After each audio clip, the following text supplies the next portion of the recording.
US Shoma, can you hear me?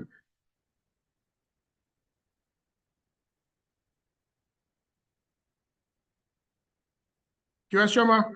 Yes, I can hear you clearly. Oh, okay, no problem. Did you see what was sent to you on your WhatsApp, please? Yes, I have. Okay, it's not an issue, it's to your liking, right? Yeah, it's okay. So are you Okay. the one sharing it from your end?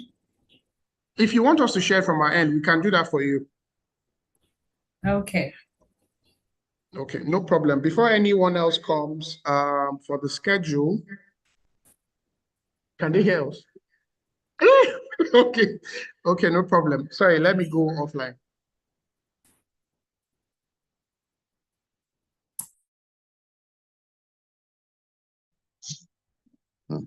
Yes, Shoma, good morning. I hope you can hear me.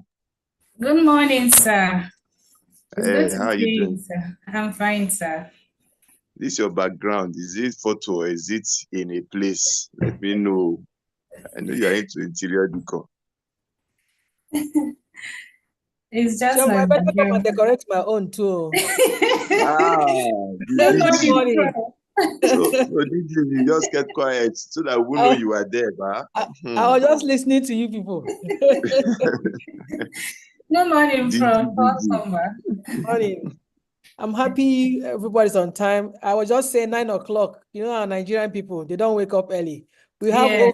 over 300 and something people registered. Is the number. Wow. Thank you, sir. That's good. Thank you for keeping to Yeah. time. I just said I should see what's happening, so I'll get prepared for my own time.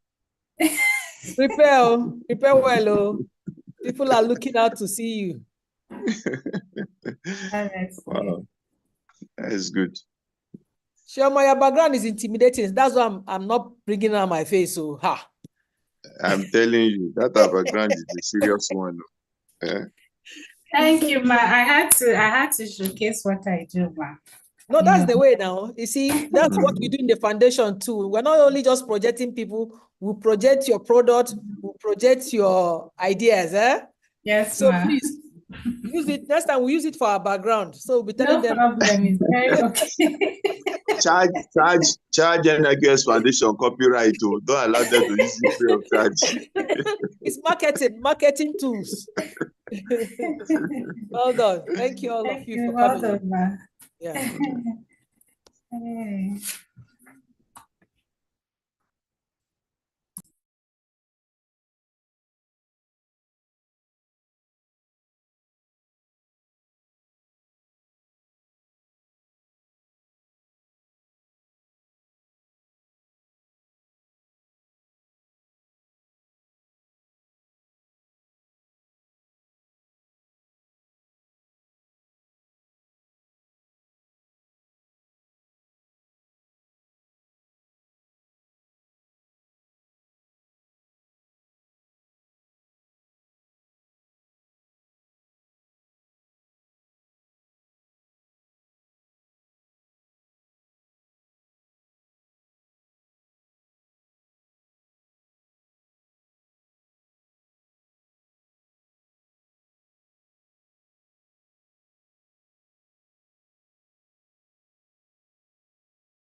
Mr. Ozo, can you see the screen?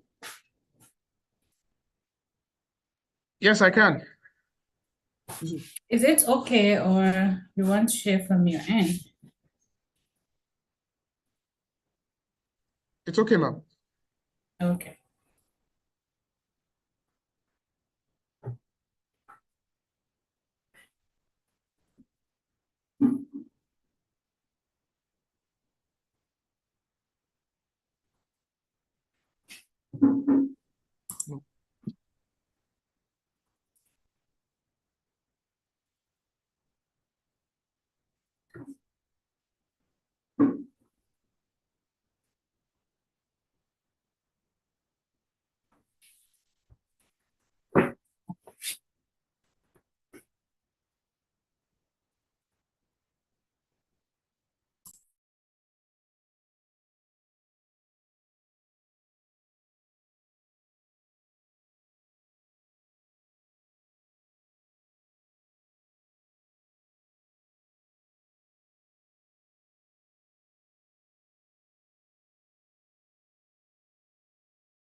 Good morning, ladies and gentlemen.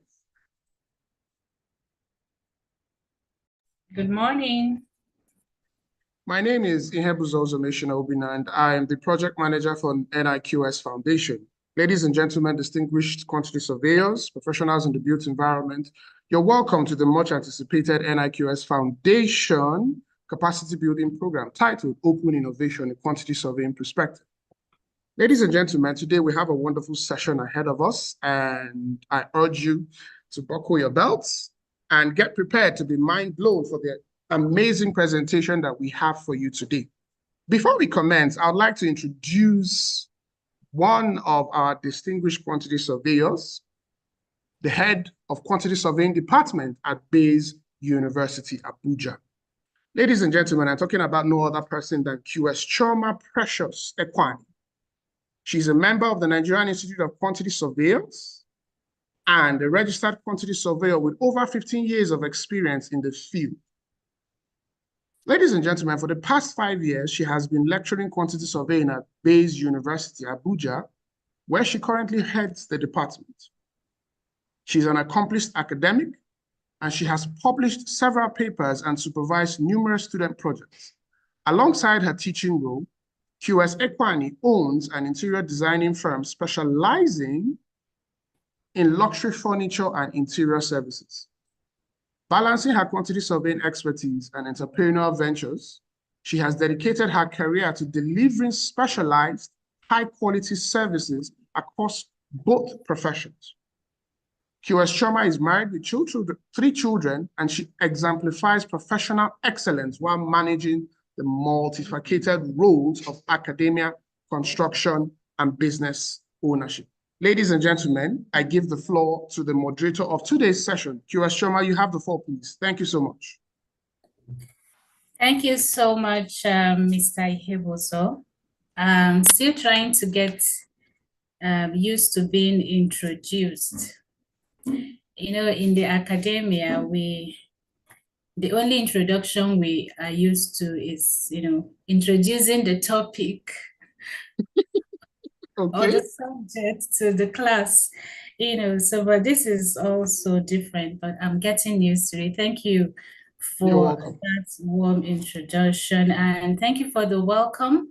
I want to welcome every one of us to this wonderful, much anticipated program. I can see we're about 20 participants, 21.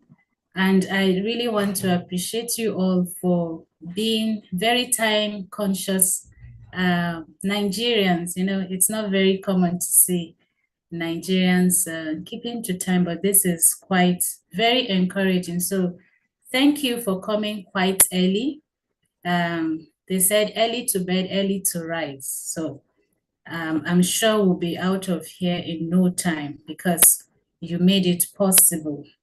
So without taking much of our time, I'll be introducing the training. So this training is titled An Open Innovation, a Quantity Surveying Perspective. And it is funded by the Aubrey Baker Fund. And as we can see on the screen, it's spearheaded by the NIQS Foundation. And the major aim of the training will be shared with us as we proceed. Okay.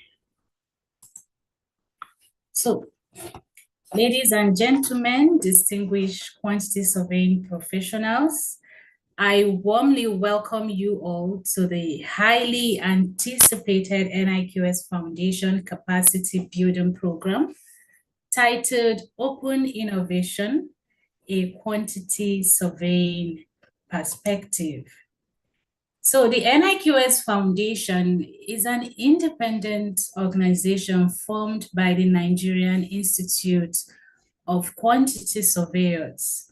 The focus of the NIQS Foundation is on researching and proposing actionable solutions to critical social environmental challenges encompassing climate action, gender parity, social housing, infrastructure gaps, sustainable energy, economic prosperity, youth empowerment, and more within the ambit of sustainable development goals. You can appreciate what the foundation is really doing and what it stands for.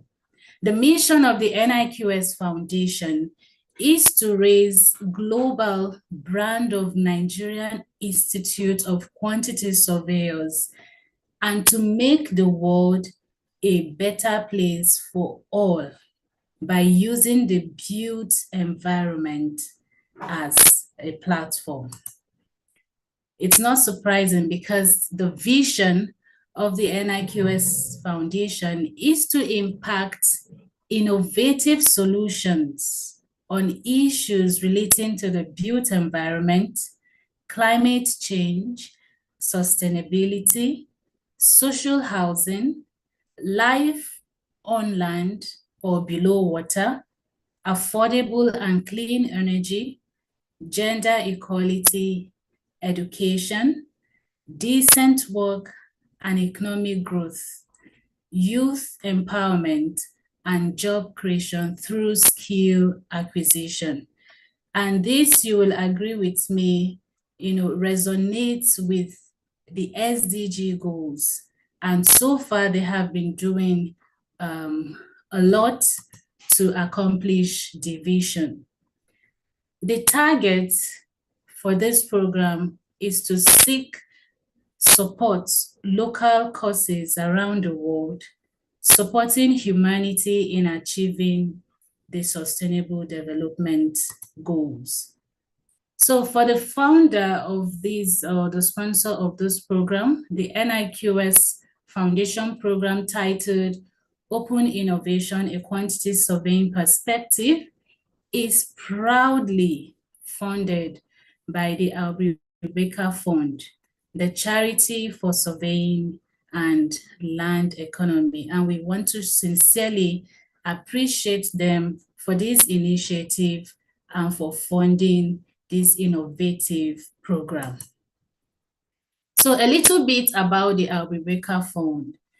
It was established in 1972. The Aubrey Baker Fund is dedicated to enhancing sustainable survey and land management skills in the discipline of land surveying, quantity surveying, and land economy in developing countries through professional education and capacity building for the lasting benefit of the local communities. Whether you're an experienced quantity surveyor or just starting out, this is your chance to gain the cutting-edge insights and practical tools from industry leaders. You may ask, what's in store for you in this program? Just relax. Gain expert insights on integrating open innovation into the quantity surveying practices. You also get to interact. We have interactive sections with top industry innovators, and we have practical approaches to elevate your quantity surveying career. So the Open Innovation Program offers quantity surveying a pathway to greater collaboration, technological advancement, and client-focused service delivery. By embracing this approach, quantity surveying professionals can enhance their role in the construction industry and contribute to the creation of innovative, cost-effective, and sustainable built environment. So this is what we have for you today. And we want to welcome you all once again as we kickstart the program. So welcome everyone. We have just taken the introduction of the program, and we'll be repeating it in the course of the program for those that will be joining us later. So moving forward, the next on our agenda is to introduce our chairman, the chairman of the NIQS Foundation, for his opening remarks. But before then, I would just want to say hello to everyone, just making sure that we are all set for the program. I can see we are about 33 participants. Let me see if I can say hello to, I can see Dr. Celestina. Good morning, ma'am. QS Adewale, good morning, sir. Good morning, Chioma. Well done. Yes. I can see Ojo Oloriyomi. You're welcome. I can see, sorry if I don't get the name correctly, Ogunfidodo. I can see Adenike Ayanda, Aliyu Abubakar, Aliyu Nasir Bumu, Aliyu Usman Toko. This is just to give you some recognition before we can start. I can see Emmanuel Ogunremi. I can see QS Femi Balogun. I can see Hafiz Adeni. I can see Hosea Akoshi, Ibrahim Mahmuda, Ibrahim. Okay, Mahmuda, you joined twice in case one disappoints. That was very nice and intentional. Thank you for joining us. I see Ibrahim Indayebo. I see John Idowu. I see Kizito Opala. Lawrence, are you there? Lawrence Omiwu. I can see Moyosire. I can see Mustafa Hassan. I can see Neri Joseph Olufemi. I can see Patrick, you're just joining us. Thank you so very much once again, our honorable participants, for taking out time to join us in this workshop. We've been anticipating for it for some time, and it's here again. I just want to let you know that we're live on YouTube, and then this program will be running for 3 days. This is the first day. We'll be having today's program in 3 sections. So the first section will be the opening remarks by the NIQS, by the chairman of the NIQS Foundation.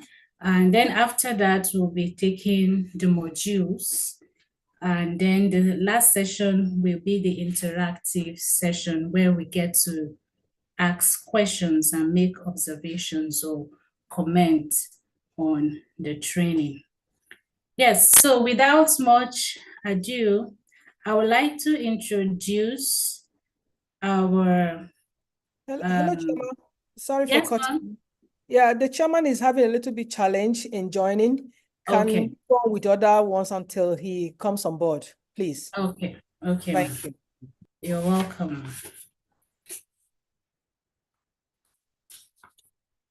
Okay, so before the chairman joins us, I would like to talk about him for some time.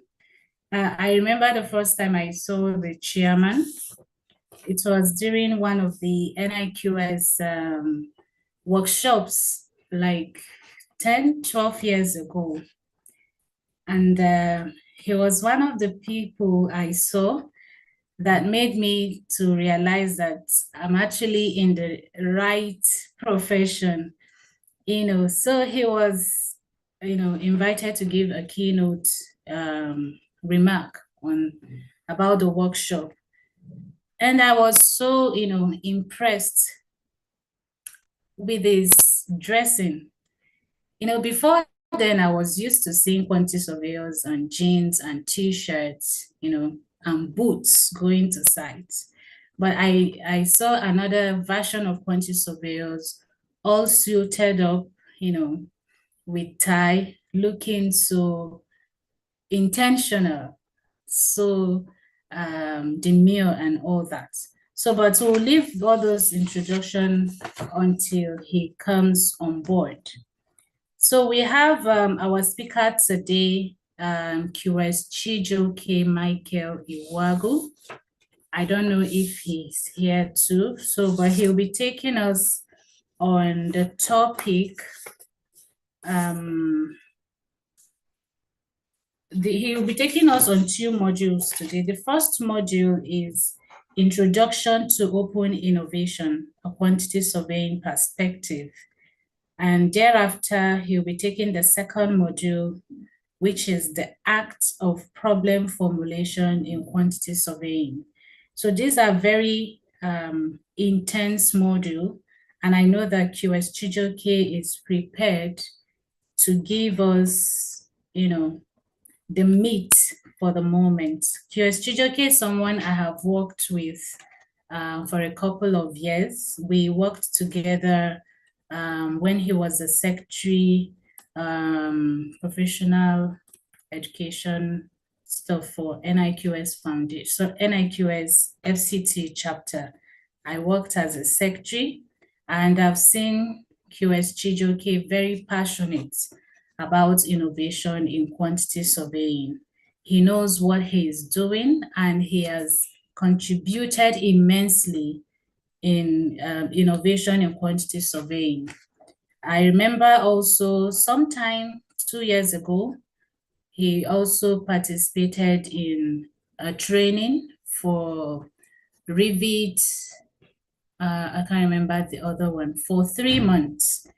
That's how committed he is. And throughout his tenure as the Secretary Professional Development NIQS FCT chapter, he was, always doing some workshop around innovation in quantity surveying. So it's no surprise that he is going to be starting this session with us today. So I don't know if our keynote speaker is here. Let me confirm that. Give me a moment, please. Okay, I can see we have more participants joining us. Sarah, I can see you. Precious, Osim, I can see you. You're welcome. Rachel, Jonathan. We have Shola Olaguju. We have Tochukwu Blessed. Wahid Temitope, Yusuf Adamu, you're all welcome. I can see Patrick Heriju, you are welcome. Thank you for coming online and thank you for coming on time as well. And I promise you we will not waste your time. I promise you we have value for your time as well. So I don't know if we'll take some form of introduction. We're about 47 participants. Sorry, we're just taking, trying to fill in the gap so that our keynote. Now I'm on with you, so you can start. Okay. Good morning, sir, and thank you for coming online. Thank you for inviting me. Thank you very much, sir. So before you came, sir, I was talking about how you were instrumental in making me confident about the quantity surveying profession. I was talking about when I first saw you in one of the NIQS seminars. I think it was about 12 years ago. Really? And I was so impressed with, your charisma. Before then, we were used to seeing quantity surveyors on jeans and t-shirts and boots going to site. And then you came to give your keynote address and, you were looking also suited up like you are now, tie, looking very intentional, very demure, very courtesy. So I knew that I was in the right profession. Thank you once again for always maintaining the standard for the quantity surveying profession. A lot of us look up to you, really, and we appreciate all the good things you do for us as individuals and as a profession. So you're welcome, sir. Thank you. And thank you for the work you are doing at Bates University. Thank you so very much. That's where the future lies. Thank you, sir. We're actually working on the precedents you have left behind. And we hope to keep up to the momentum. Okay. Yes, sir. You're welcome, sir. So thank you very much. Thank you, sir. I'll quickly take the bio of QS Joseph Olusegun Ajali Koko. Really, I have to. Ajanle Koko. Ajanle Koko. 3 syllables. Forgive me, sir. I actually tried to rehearse this surname before today. You will not. Don't worry, you'll get it right very soon. Okay, thank you very much, sir. Yeah.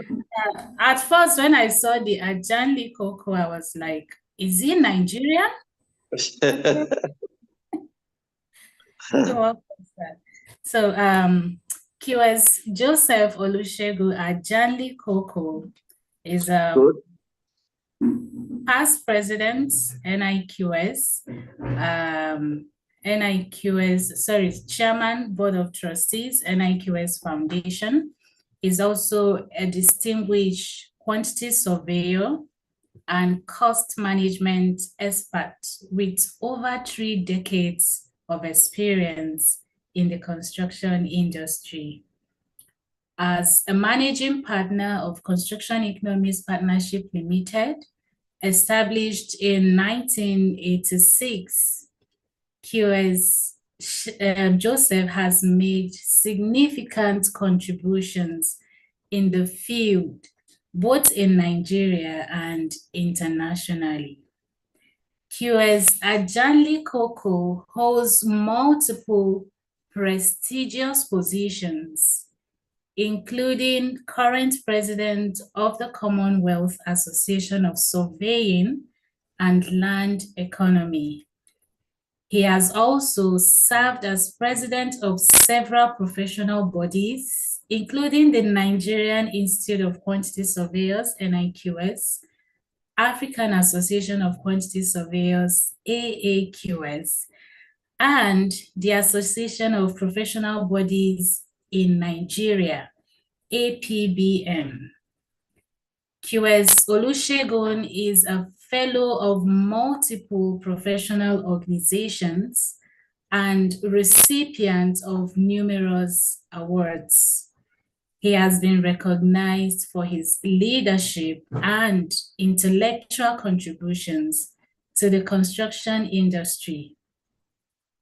He has also co-authored the first construction cost information book in Nigeria and has delivered over 50 papers at local and international forums.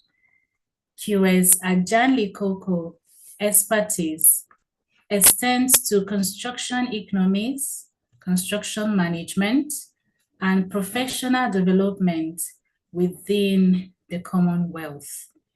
His contributions have been acknowledged with 2 honorary doctoral degrees and several distinguished awards. As a board member for various organizations and a life grand patron of the Women Association of Quantity Surveyors in Nigeria, QS Ajanli Koko continues to shape the future of quantity surveying and construction management across Africa and beyond. Distinguished ladies and gentlemen, please join me to warmly welcome QS Joseph Olusegun Ajanli Koko, FNI QS, to give his opening remarks. You're welcome, sir.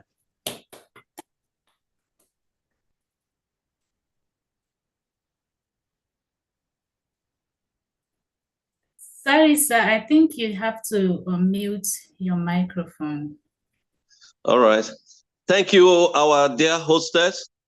I said we couldn't have a better person to host this innovative webinar than yourself because of what you're doing at Bayes University.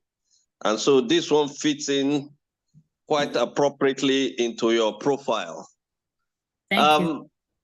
Good morning, ladies and gentlemen and fellow professional colleagues.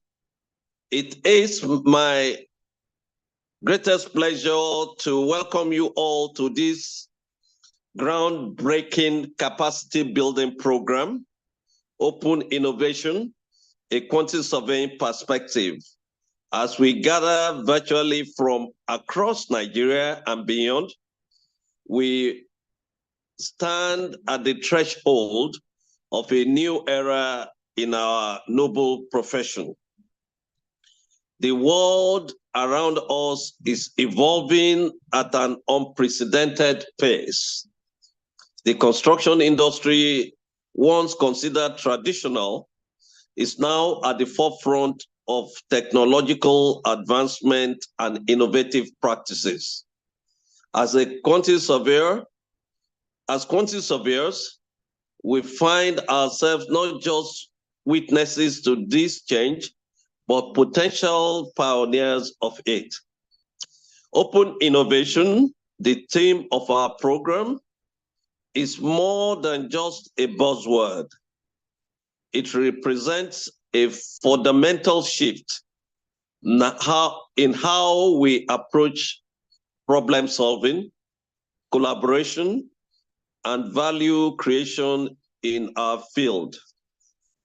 It challenges us to break down silos, embrace diverse perspectives, and harness collective intelligence to drive progress in cost management, project delivery, and sustainable development.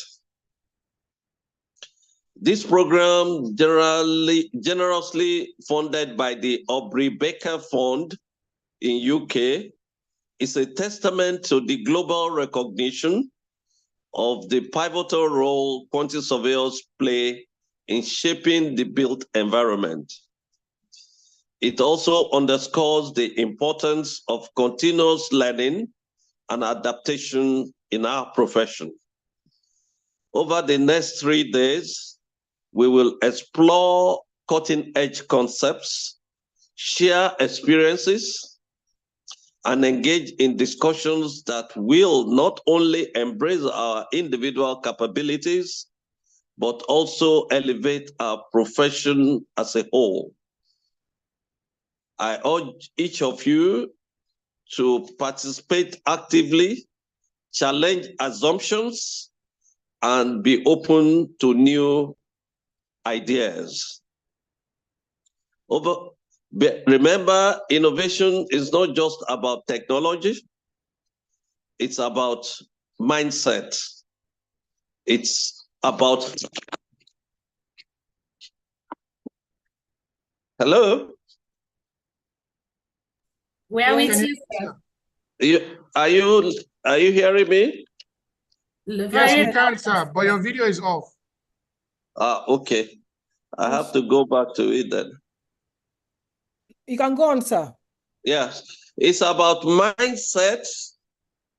Over the next 3 days, we will explore cutting-edge concepts, share experiences, and engage in discussions that will not only embrace our individual capabilities, but also elevate our profession as a whole. I urge each of you to participate actively, challenge assumptions, and be open to new ideas. Remember, innovation is not just about technology, it's about mindset. It's about having the courage to question the status quo and the vision to see opportunities where others see obstacles.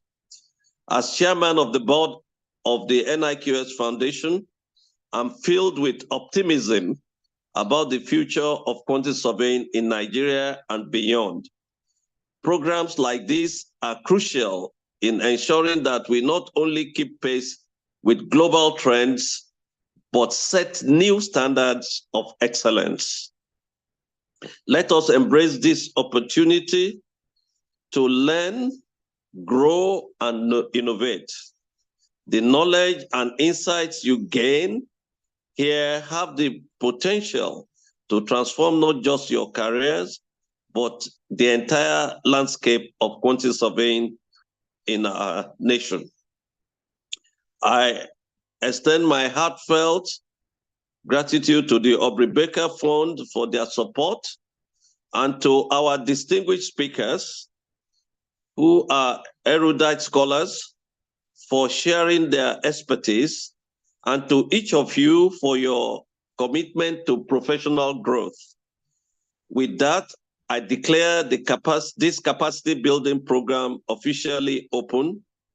May our deliberations be fruitful, our learnings be profound, and our impact be lasting. Thank you, and let us embark on this exciting journey of open innovation together. Thank you, and welcome to this seminar. Thank you very much, sir. Thank you very much, sir, for that resounding opening remark. You know, before any occasion begins, the chairman's speech is always much anticipated because it sets the pace for the program. And with this resounding chairman's opening remark, I can say that we are in for a great time together in this workshop. I want to sincerely appreciate QS Segun Janikoko for that powerful opening remark. By the way, QS Olusegun is the Chairman, Board of Trustees, NIQS Foundation, for those of us that just joined after the introduction, and he has given his opening remark. And with that, we are set for the day. I know most of us are here because of the training. I hope you have your writing materials ready, because I want to assure you that you will gain value for your time. But before we go into the session, I would like to please appeal to our participants to kindly activate their video so that the technical team can capture a screenshot of the participant for reference purposes. Please kindly activate your video if you can hear me, so that we can capture the participation for reference purposes. So while you are doing that,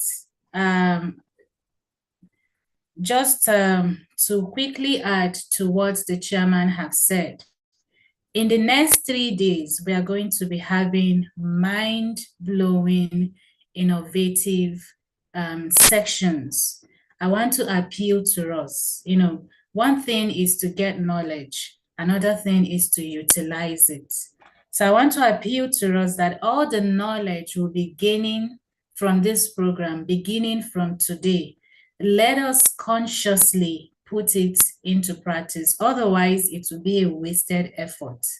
And you will not want our speakers to, you know, have the mind that they have just wasted their time. For you to even be here for this session is because you think you will get value for it. So please, let's consciously put what we are going to learn here today into practice. We're about 49 attendees, and I sincerely want to appreciate you for coming for this program. Thank you for coming right on time. Kindly, please activate your video so that the technical team can take a screenshot of those that are participating. So while you are doing that, I want to quickly introduce the speaker for today.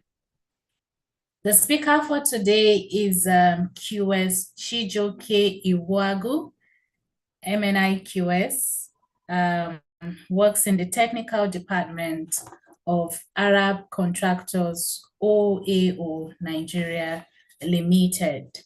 I'll be taking his bio while we get ready for the section. So this bio is a bio for QS Chijioke Michael Iwuagu, MNI QS.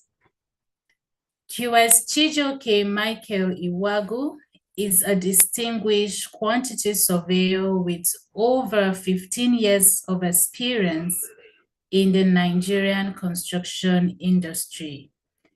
He brings a wealth of expertise to the table, particularly in the realms of open innovation and problem formulation and interactive design for construction estimates.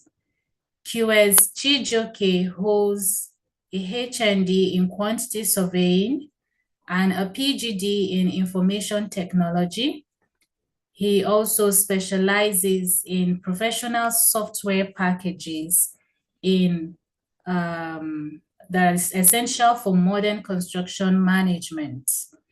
His proficiency encompasses cost estimation, computer-aided takeoff applications, and a suite of industry standard tools, including Autodesk applications, Oracle Primavera pieces, PlanSwift professional estimating package, and Microsoft Office.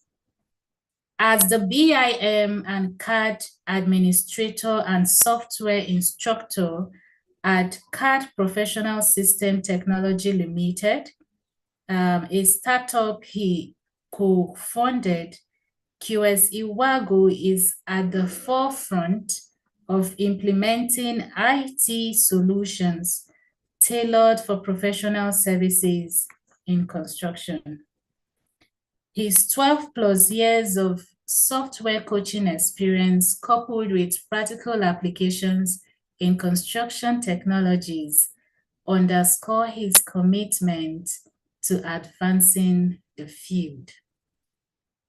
QS Chijioke Michael has led numerous initiatives and specialized training sessions on the practical applications of BIM in Nigerian construction sector.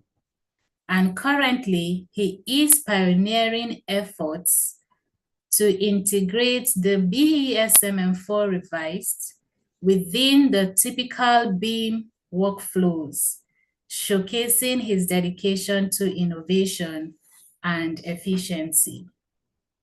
QS Chijioke has his professional journey marked by active involvement in the FCT Unity chapter of the Quantity Surveyors, where he served as the Secretary of Professional Development and Education from 2021 to 2023.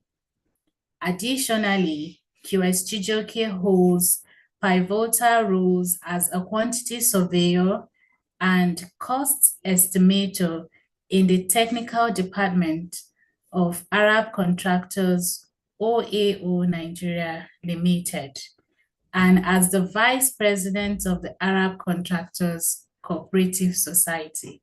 So he has some money. QS Chijioke Michael stands as a beacon of professionalism and innovation in quantity surveying, driving forward the adoption of advanced technologies and methodologies in the construction industry. Highly esteemed ladies and gentlemen, we have before us this young professional full of energy, full of strength, full of innovation, to dazzle us with what he knows best on how to do. QS Chijioke, you are highly welcome.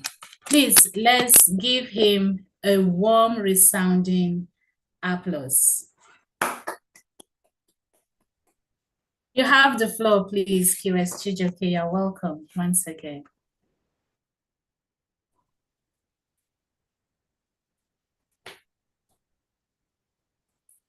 Sorry, we cannot hear you at the moment. Yes, it's okay. We can't hear you.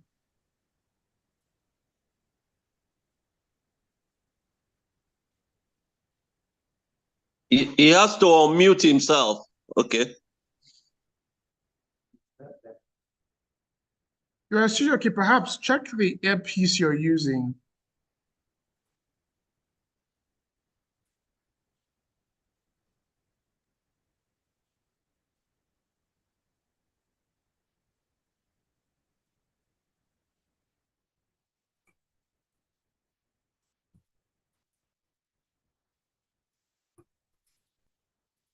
Hello, good morning. Good morning. Good morning, QS Chijioke. We can hear you. Okay, I don't know if my voice is clear enough because I'm using the system's microphone. Is that audible enough? Yes, it's quite audible. We can hear you. Okay. Good morning, everybody, and welcome to this pioneer experience as presented by the NIQS Foundation. Just like, I don't know if you listened to when Sergeant Lokoko was saying, when he was giving his keynote speech, he actually touched a good number of things that we'll talk about today. As we have it today, the construction landscape is changing. And a lot of people have been having this concern as to the relevance of our profession, maybe in the next 10 years, in the next 20 years, in the next 30 years. Where do we stand? Quite well, the quantity surveying profession has survived for the past going to 100 and something years. But then the way we have been doing it, the traditional way we have been doing it, are constantly being challenged by the recent adoption and implementation of technological advancements in the profession. The construction demands today is shifting ground, changing so fast that it requires almost every profession to find a way to leverage on technology and adapt to be able to meet up and catch up. Clients' requirements on their projects are also evolving and changing. Construction time, delivery period are also contrasting much more, coming closer. Who would have believed that in a space of maybe a couple of years that a big project like something like a refinery can be initiated and completed within such a record time as 7 to 8 years. These are some of the things that are also more like incentivizing the need for us to actually talk about this topic that we're talking about today. So for us as quantity surveyors in the field, what we are looking at is in the profession, how does the change around us affect us? How are we set or how are we prepared for these challenges that are before us? That is why we're having this conversation on open innovations, the quantity surveying perspective. Because if we don't talk about it today, we might find out tomorrow that by the time we wake up and want to start talking about them, it is almost late. This was the similar experience that happened to designers and draftsmen in the early 2000s and late 90s. A good number of them were still basing their capacities on the drawing board. Then CAD came up. And a good number of them that were able to migrate to the next alternative, which is the CAD option.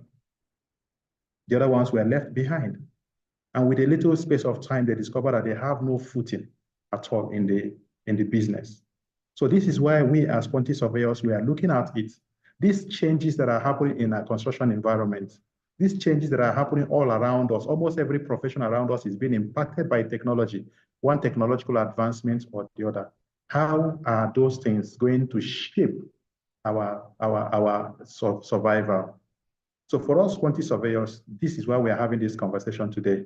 And all thanks to the NIQS Foundation, which has pioneered this insight for us as funded by Aubrey Baker Foundation funds. So we are very much grateful to them for us having this conversation. It is more like, it's a conversation that the Institute for some time has kept quiet about, and yet the effect keeps affecting us. More and more things are changing. It's no more the way we used to have them. But as we talk about these conversations today, I have in mind a few directions that I want us to flow, like the table of content to present.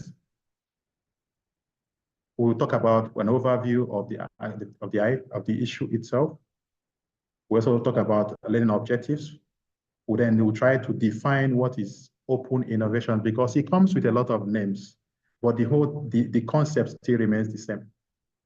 So we'll talk about what is open innovation, and we talk about how it's affecting our environment, the relevance to the profession, quantity surveying profession. Then we also look at how we can be able to shift, because we don't have to completely leave the old way of doing it and jump onto the new way. No, we have to find a way, a synergy between the old and the new as we move forward and progress into the new space of doing things. Then we also look at the potentials. What does it hold for us? What are the futures there? What are the benefits for us as quantity surveyors? Then we'll try to make a simple comparison between the old system and this new innovative system of doing it. We'll look at the benefits of open innovations, what it offers us as a full bouquet. And then we also try to look at some of the simplest forms of open innovations, the commonest forms of open innovations that we know about, talking about the BIM, building information modeling, and digital advancements. We talk about the concepts and try to look at them. And in the course of today, I also have one of few demonstrations as regards to that concept that I want to present also. Then we also talk about smart buildings and cities, because these are some of the things that are existing around us today. If you have been following up with the trends of construction innovations that are going around, you will discover that Saudi Arabia is presently embarking on audacious projects. They want to build a smart city in the middle of the desert, a city that will be built in its own ecosystem. All it needs to sustain itself will be built around that city. And can you imagine, in the midst of the desert, in the middle of nowhere? So that is the kind of concept that we're talking about when we mention something like smart city buildings and the rest of them. And we talk about digital twin also. And for us as quantity surveyors, what are the options for us? What does this open innovation actually bring for us? Which are the emerging roles, opportunities that are therein for quantity surveyors? Then we'll try to conclude before we prepare for the other one, which is the problem solving. So to make it head straight into what we're talking about today in our overview, the question is, in our overview, we have to look at what exactly is this open innovation? we need to understand that open innovation is nothing other than just a strategic business model. It is a concept, a decision, a conscious decision that you have taken upon yourself to do things in a little different ways. And that different way defines that you are open to, sourcing out information from outsiders, because you are not the full embodiment of knowledge. You don't have it all. You don't know it all. So you have that inherent lapses in you as an individual, as an organization. So for you to be able to overcome some of those challenges and hurdles that you're facing because of those lapses in knowledge gaps that you have, you will now leverage on sourcing those informations out from an external organization or through external collaboration. So that is practically what open innovation is all about. But we'll define it in detail much more. But here I've tried to give us an insight into what really open innovation is all about. Open innovation is just a strategic business model that leverages on a collaboration of both internal and external resources and ideas to blend in order for you to assess your market opportunities. Because if, for example, you are having a quantity surveying practice today, and then maybe when Dangote was trying to build his refinery, he comes to you today and says, okay, I need this information. I need the cost information about this refinery. How much do you think I should have on ground for me to be able to go into this project? As a quantity surveyor, and you know very well that refinery projects are not everyday construction projects. They are construction projects that you might actually have the opportunity of witnessing once in a lifetime. So how then do you come up with this information? And it's not something that you can say you can always cost benchmark, because your cost benchmark may not always be relevant by the time you need the next project to come on stream. The information may have been obsolete. The cost information may have been overtaken by inflation issues. So this is why you need this in open innovation, such that you can always leverage on people who are constantly in the business, constant people who are already exposed to the technologies that are being implemented in such events. They are the ones that will now provide you those kind of things.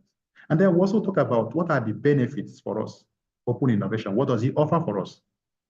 I will try to extract some 3 key things that open innovation does for us here. One, open innovations actually enforces or promotes an efficient workflow. Because like the example I just gave you now, if you are to call upon now to come and present a cost, maybe the approximate cost of the Dangote refinery before he actually started building, how would you be able to cost some of those materials? Some of the components that are existing there, you don't even know about them. You don't even know their names, not to talk about their functionalities or how they are being incorporated into. So you might find it very difficult to be able to have an effective and efficient workflow to be able to get the results that you want. But by open innovation, you will now be collaborating with people who are out there in a different environment, but who have the knowledge and the understanding that you're seeking for. So they will help you to give you an efficient workflow because you'll be leveraging on their resources, on their experience, and on their expertise. Secondly, also, open innovation promotes sustainable development, because there are some jobs that you're doing today that you may not have the resources to do it always. So all you need is it at every point in time, you can always call on those people who have the expertise, they have the specializations. And I think in construction, one of such kind of organization is the organization that we call Trevi Foundation.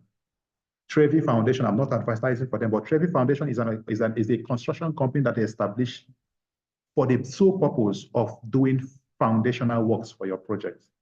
Everything you want to talk about for foundation, that is what they are existing in. It simply means that when you look at such kind of organizations, you understand that they are more exposed and they are more experienced. So they will always be giving you more sustainable cost, more cheap cost, instead of going for the other ones who are all around construction company like Julius Berger and the rest of them. They will only give you cost based on all their expertise, and they will end up giving you, piling up unnecessary overheads for you, which will make the cost or the offer that they will be presenting to you to be very expensive. So, but by leveraging on open innovation, you will just be having access to just that very organization that gives you that sustainable information that you need, the solution that will solve and meet your problem, instead of the ones that will either make it complex or try to complicate issues for you. And then the third thing, which I also presented here as some of the benefits, are that it provides us an access to advanced technology that ordinarily we will not have the resources to acquire on our own. Some of these technologies that we're talking about maybe in the today environment, maybe you are working on an organization that has to work with the Dangote refinery. Okay, by the way, that Dangote refinery was actually, they implemented some level of BIM in that project. I happen to know about that because there were some PhD students who were doing their research on the project, and they had to share some of those informations, including the models, with me. And then, but why you are open to that innovation, you have that access to technology. Some of the things that you don't know how it is being done, people will now bring it to you. Some of the solutions that are existing elsewhere, they will present it before you because they are the expertise and they have the understanding of this kind of thing. You are only bringing a meeting point between you and them so that you can be able to offer to your clients a solutions to some of the problems that he has. So these are some of the benefits also that we may need to understand about open innovation. Then again, for us to also talk about this benefit, we need to look at them side by side. What exactly does the old traditional method hold for us? And what exactly is this new innovative method that we're talking about? If we have to put them side by side, we'll talk about a comparison. If we are talking open innovations integrates both your internal resources and as well as external resources, because the whole essence is that you understand your inherent limitations that exist in you as an organization. And you are now trying to leverage on overcoming some of those challenges from an external source. And of course, the interest has to be mutual. This external source will be getting something in return for what you are going to be getting, the knowledge and understanding, the expertise that they will be providing for you. So open innovation offers us that access to external resources. Then also more like knowledge sharing, because sometimes one of the best way for you to grow your internal knowledge is through open resources, open innovations, because by constantly bringing your own team to come and interface with the external team who have more experience and experience in this kind of field or in this kind of project, you will discover that some of the experiences will be rubbing off on your team. You will be acquiring and domiciling some of those experiences with you and with your team. So this is very, very important. That is one of the key benefits of open innovation also. It helps to improve and grow your own internal resources and internal knowledge. Then again, open innovation also grants you access to unlimited available external resources. Just mention it. All you need is just find the right blog, find the right resources, or some of our Gen Z will say, connect to the right blog. All you need is just connect to the right blog, and then you get the right feed that you need. So open innovation actually guarantees you that access to unlimited available resources out there. On the contrast also, the traditional method of doing it actually more like depends on only your internal resources. It limits you to the boundary of the knowledge that you have. And that is kind of limiting. But then the second point also is that it limits your internal informations because you are only limited to the extent that you have. The only one that you have seen so far are the ones that you know about. So you may not know some of the things that are existing. Maybe you're working on a project that requires you to implement BIM, and you have been hearing BIM without understanding naturally or without going for the trainings to be upskilled and upgraded to that knowledge level. You can only look at it and from your internal perspective. You will not be able to actually explore it for the benefit of your project or the work that you're working on. And of course, you have that constraint on acquired resources. Because in traditional method, or what we call closed innovation system, that traditional method only limits you to what you have. If you don't buy it, you don't have it. Something like BIM softwares, if your organization does not work with BIM software, does not work with BIM, and you have not procured the applications themselves, you don't have it. And for you to want to procure the application, you have to part with so much money, so much initial high cost that it might be very discouraging if you want to continue on that path. So these are some of the comparisons that we'll have to look at as we go into this overview. Now, to step forward into the meat of the matter, for us who are embarking on this journey on open innovation today, what do we stand to get? What are our targets? What do we intend to achieve? We know very well, because the landscape, the construction landscape is changing. You can never continue to do the same old thing. same old way and expect to get a new result. No, that is actually one of the the definition of foolishness or something like that. So, but for us now, because the landscape is changing, there are project targets that needs to be met. There are much innovative client demands that needed to be met. For us to be able to achieve all these things, we need to always depend on construction, on open innovations. So for us today, what we are talking about is, what do we intend to achieve in the course of this program? First, we'll need to look at the principles of open innovations so that we understand what it is exactly and how it works out. Secondly, we also talk about the potential. What does open innovation actually hold for us for the quantity surveying practice? And I try to enlist some of the things that it holds for us here. One, open innovation will give you access to data-driven insights, because by leveraging on technology, technology is only providing you that limited information that you need. Somebody once said that we are living in the age of data. In fact, we have more data around us than we can even consume in a lifetime.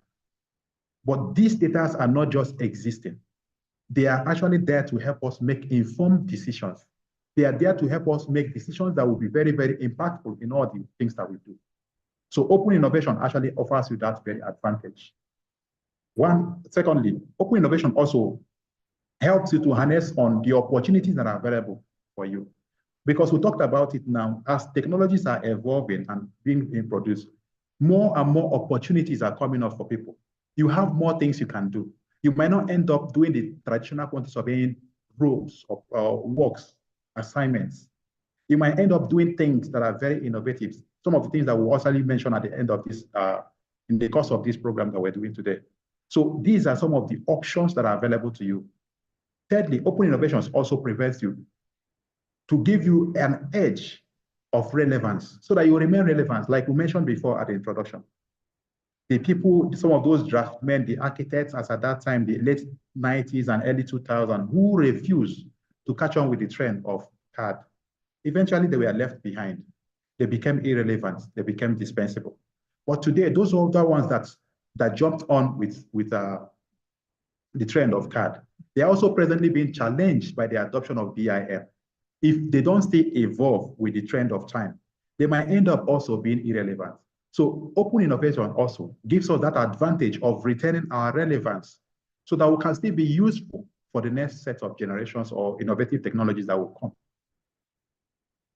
So to put this, to wrap them up into two ways, we say that open innovation gives us access to rich content of collaborative BIM models. Open innovation also offers us data-driven insights through AI and machine learning. Maybe we may not understand exactly the extent of impact that data is having in our life today. If you want to test an example of what we are talking about, try to ask a question, open ChatGPT. In fact, don't go too far. Don't go to ChatGPT. Open your Microsoft Office. There is an application there, an add-on application on it that is called Copilot. Type in anything you want to write on the Copilot. You will see the AI, the artificial intelligence behind the thing will now start acting on the query that you have presented. And it will transform your information and provide you the answers that you need. This is the extent that information, that the technology is impacting our existence today. So open innovation offers us some of those things. And then in addition also, open innovation gives to us also an enhanced generation to track progress. The data, you can easily track your progress everywhere you go. Recently, I had a journey to a project site somewhere in Bayelsa. From the beginning of my journey to the end of the journey, I was able to track my movement. I was watching my progresses live on Google Maps. And it will shock you how realistic some of those is and how realistic and accurate some of the data is. So this is the extent of the information that we have with us. These informations are so huge that they can help us to make accurate timing, accurate calculations, accurate projections of what we are doing. This is what is available when you incorporate open innovation strategies into your business model in your quantity surveying practice.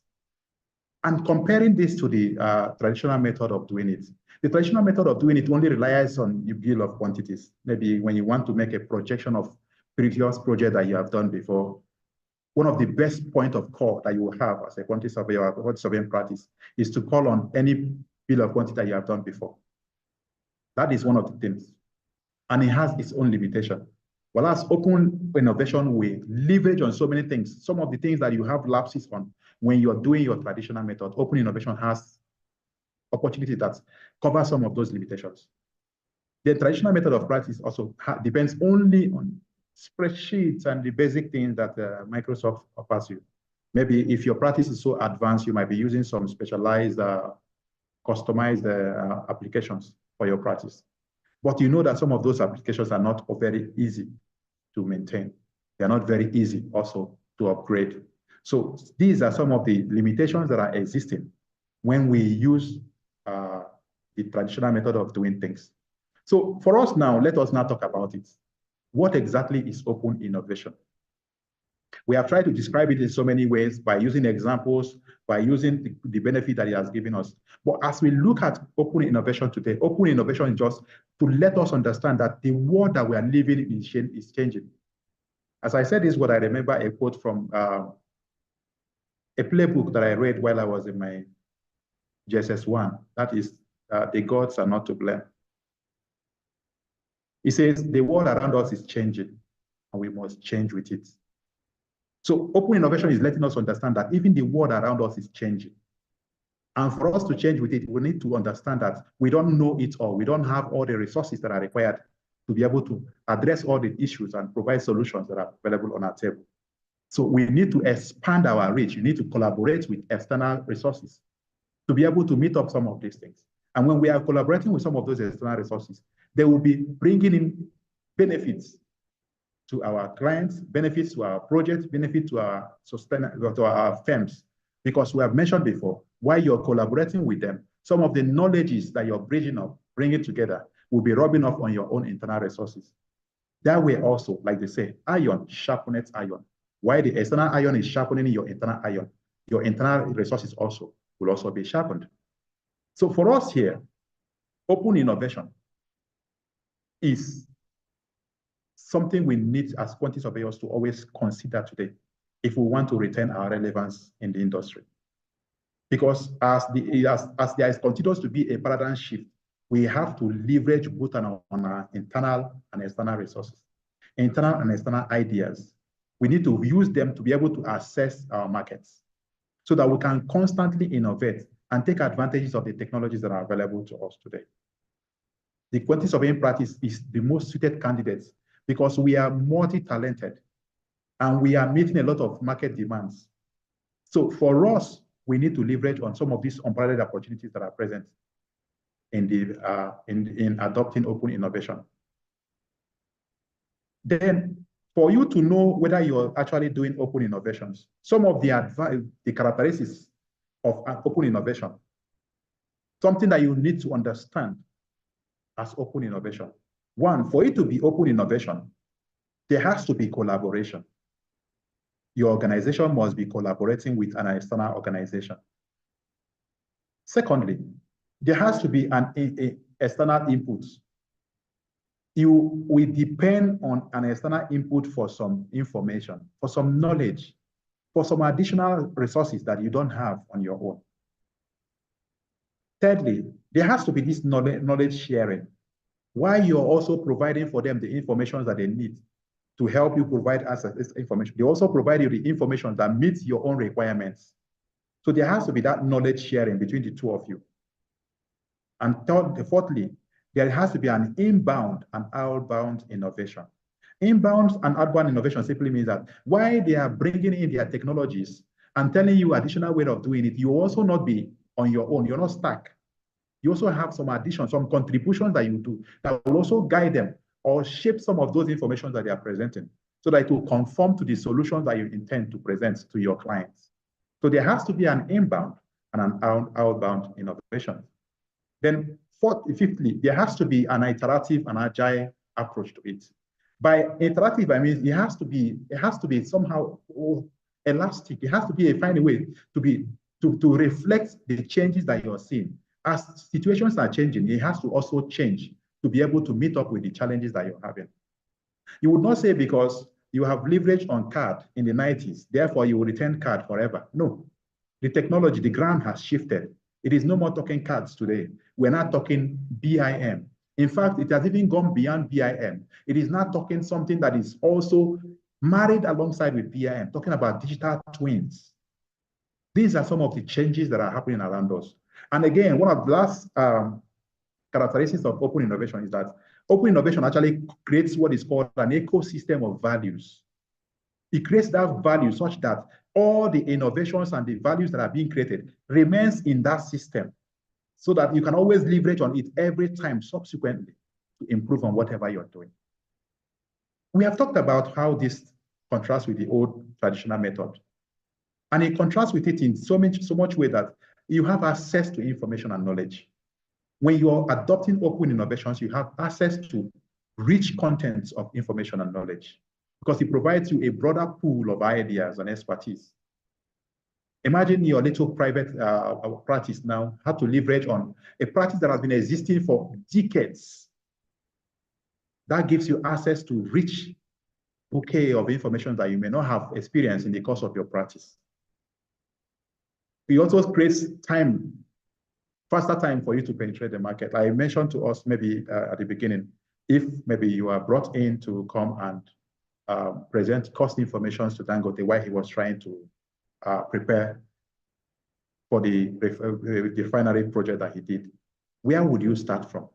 Because you have not been experiencing this in the past. It simply means that you don't know where to even start. But when you leverage on organizations that have been doing it, who are into it, that will give you some advantage, some level of advantage that you need, at least to get you going, because they will have some cost information, they have some value knowledge that are relevant in that direction that you're questioning for. So it offers you faster innovation time through collaboration with external knowledge, resources, and ideas. Then it reduces the cost for your internal R&D. If you have to learn it on your own, how much will it take? But if you have to bring somebody to come and do it for you, how much do you think it will take? So these are some of the things that you need to also have in mind. They are the contrast that we have, open innovations as against the closed innovation or the traditional method of doing it. Another thing, the benefit of it is that it increases flexibility. We mentioned it before. It gives you that agility for you to be able to adapt situations, adapt solutions to issues as they are coming up, because it is quite agile. So you can always use it to meet up any of the challenges and situations as they are coming up. And it gives you, promote that adaptability for you to be adapted to your market requirements. If things are changing, if this is not what is going on today, you can easily change it because you are already open to the people or to external resources that are in tune with the market requirements and with market technologies. And then lastly, but not the least, it enhances your competitiveness. It still makes you relevant. We talked about it before. It makes your organization to still retain its market share, and not that you discover one day that the market has moved away from you. Your clients are no more favoring you because you're not offering innovative solutions to them anymore. Your solutions are not able to meet their needs anymore. No, by adopting open innovation, you remain relevant. You still retain your market. In fact, you continue to increase your relevance in the market. Then for us as quantity surveyors, what does it hold for us? Because our environment is changing, the practice is changing, the landscape is changing. There is much more competition than we have. Just a couple of days ago, the Institute just inducted a couple of, but I don't know the actual number of quantity surveyors. And these quantity surveyors, a good number of them will end up in practice, either to come and undergo training, or the ones that have already acquired the knowledge might want to open a practice for themselves. This is more like bringing more competitions into the system. And then we are even because of the need, because of the issues we have around inflations and the rest of them, this project cycle now is becoming shorter and shorter and shorter. Every project now, every client wants to close up the project as soon as possible to avoid incurring unnecessary costs. In the midst of all these things, a quantity surveyor is found there. What does he do? What does he provide? So for us to leverage on open innovations, the quantity surveying practice, it will reposition us for the challenging times that we have. That is the beauty of open innovations. It will place you in such a way that no matter how the trends are going, you still remain relevant and be able to provide valued services to your clients. Secondly, also make up us to increase our competitions and shorten project cycle.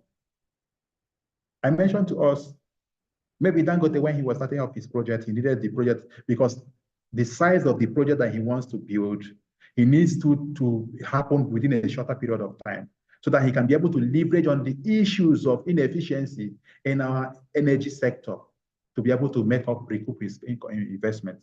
So it simply means that he needs to adopt organizations that or leverage on practices that are adopting innovative ideas like this to be able to do that. Because with open innovation, they will be able to achieve that within a shorter period of time. They're not going to learn anything additionally. They're not going to spend technologies trying to adopt into do new things. No, they will just be leveraging on external sources that already are in that business. They understand it very well. By leveraging on that, they will be shortening the time that they will be using to achieve that. So thirdly, it will give us access to a broader pool of knowledge and information. We have mentioned it before. You're buying the time, you're buying the information, you're buying the expertise, you're buying the experience. So they will be bringing all these things now to you richly. And it's more like a network. Whatever they don't have. Recently, last year, I was involved in a project, one of its kind. I think the last time such project was executed in Nigeria was around 2007, talking about the FCT, Abuja waste treatment plants. I was involved in a project like that. And while I was doing some of my cost researches, and we discovered that even outside Nigeria, this is not everyday project. You find it difficult for you to get access to some of these information. The only alternative for you is to go and look for any of the organizations who have done it in recent past, or who have engaged in it, or even deal with the manufacturers on some of those equipment manufacturers of some of those equipments for those wastewater treatment plants, to leverage with them, discuss with them, and for you to do those things because they know that most of the times you're not coming back to go and buy from them. You may want to run to China to go and have a cheaper source of equipment. So they have to sign an MOU with you. That MOU that they are signing with you means that you're going to come back to them and come and procure some of those equipments, or you're going to pay for some of the services that they will be providing for you. So this is also what open innovations also gives for us. It gives us access to pool of information so that we're able to have this rich access that on our own ordinarily, we don't have the experience or the expertise. Then through collaborations, it gives us that flexibility of collaboration because you don't know it all. Whether collaborations with other contractors, other competitors, or other suppliers, or even your clients. Because most often times, one of the challenges that we have in construction is implementation of client's brief. When you get the brief wrong from the very beginning, you have lost the success of that project has somehow been jeopardized because the project that you're going to provide eventually might not be able to meet the satisfaction of the client. And for it to be a successful project, the client has to smile. All the players, all the stakeholders on the project has to smile. So we need that collaboration, that synergy between all the players, both the ones that are internal and the ones that are external, to be able to achieve that. And only open innovation grants us that access that we require. And lastly, we also gain a diverse perspective because you're looking at it not only from your narrow-minded perspective, you're also seeing the other person's perspective, you're also seeing different contexts to the same issues. And by the time both of you put your heads together, like they say, two good heads is better than one. By the time you bring all your resources and pull up all your understandings and expertise together, you have a more functional solutions for your clients. Now, why do we need to shift to open innovation? We are reminded before, we have said it, the ground is changing. Project deadlines are closing up. We need, and situations, methodologies are changing, construction materials are changing, and we don't know it all. If I ask a question and say, okay, what are the recent materials that we know about that somebody can use for flooring, say flooring? What are the maybe materials that we know that we can use for cladding that have high fire retention capacity? We might not be able to provide such, but there are everyday innovations are coming up. Every day technologies are improving. Every day, some of those materials are being improved upon. And we may not know it all, except maybe when we leverage on some of the external resources that we have out there. So in this context, open resources, open innovations grant us that access to that external resources. And like I mentioned, some of the things that are driving us forward to adopt this system, constantly pushing us constantly that if we don't do it, it's either you make it or you might. Because so many generations of quantity surveyors, let me put that way, constantly continue to ask that question. How relevant will this profession be in the next 50 years? Is our responsibility, our role, our job, is it going to be taken away by AI? That challenge, that question is being answered now by these drivers to open innovations. Because through open innovations, you are innovating yourself to stay remain relevant, even in the midst of all these things. If at all, to leverage on some of these new technologies, disruptive technologies now, to be able to do your job. One of such kind of drivers that we have is technological advancement. We have mentioned it. Before it was BIM, it was CAD, it was BIM, it was material innovation, it was construction technology, and now it is AI. Secondly, the world we are living in used to be an isolated locations. Today, we're not doing global thing. We're not doing an isolated thing. We are now living in a global village. You can be here in Nigeria and be procuring and partnering on a project that is going on in Qatar, all because of this. If there is any benefit that came out of the pandemic lockdown, it is this collaboration. Collaboration became widely acceptable in the construction industry because of the effect of the lockdown. Because we now realize that there is the likelihood that something might happen, that somebody may not be able to move from point A to point B to go and do what he needs to do there. And as such, it is only through open innovations, relying on technologies, leveraging on external resources that we can be able to still meet up with some of these development and challenges. Then we are talking about cost, another driver. I mentioned to us the cost of some of this innovative technology, acquiring them and domesticating them inside your organization is actually very huge. It might be very difficult for you to be able to do that. So one of such ways you can be able to leverage on to overcome that cost and risk is by leveraging on open innovation. Because through that, you are sharing the cost that ordinarily would have cost you to acquire and domesticate it in your organization. You are sharing the risk that was inherent if you had been doing it for yourself and by yourself. You share it now with the organizations. You now need to define the terms of play, the modalities at which you are collaborating.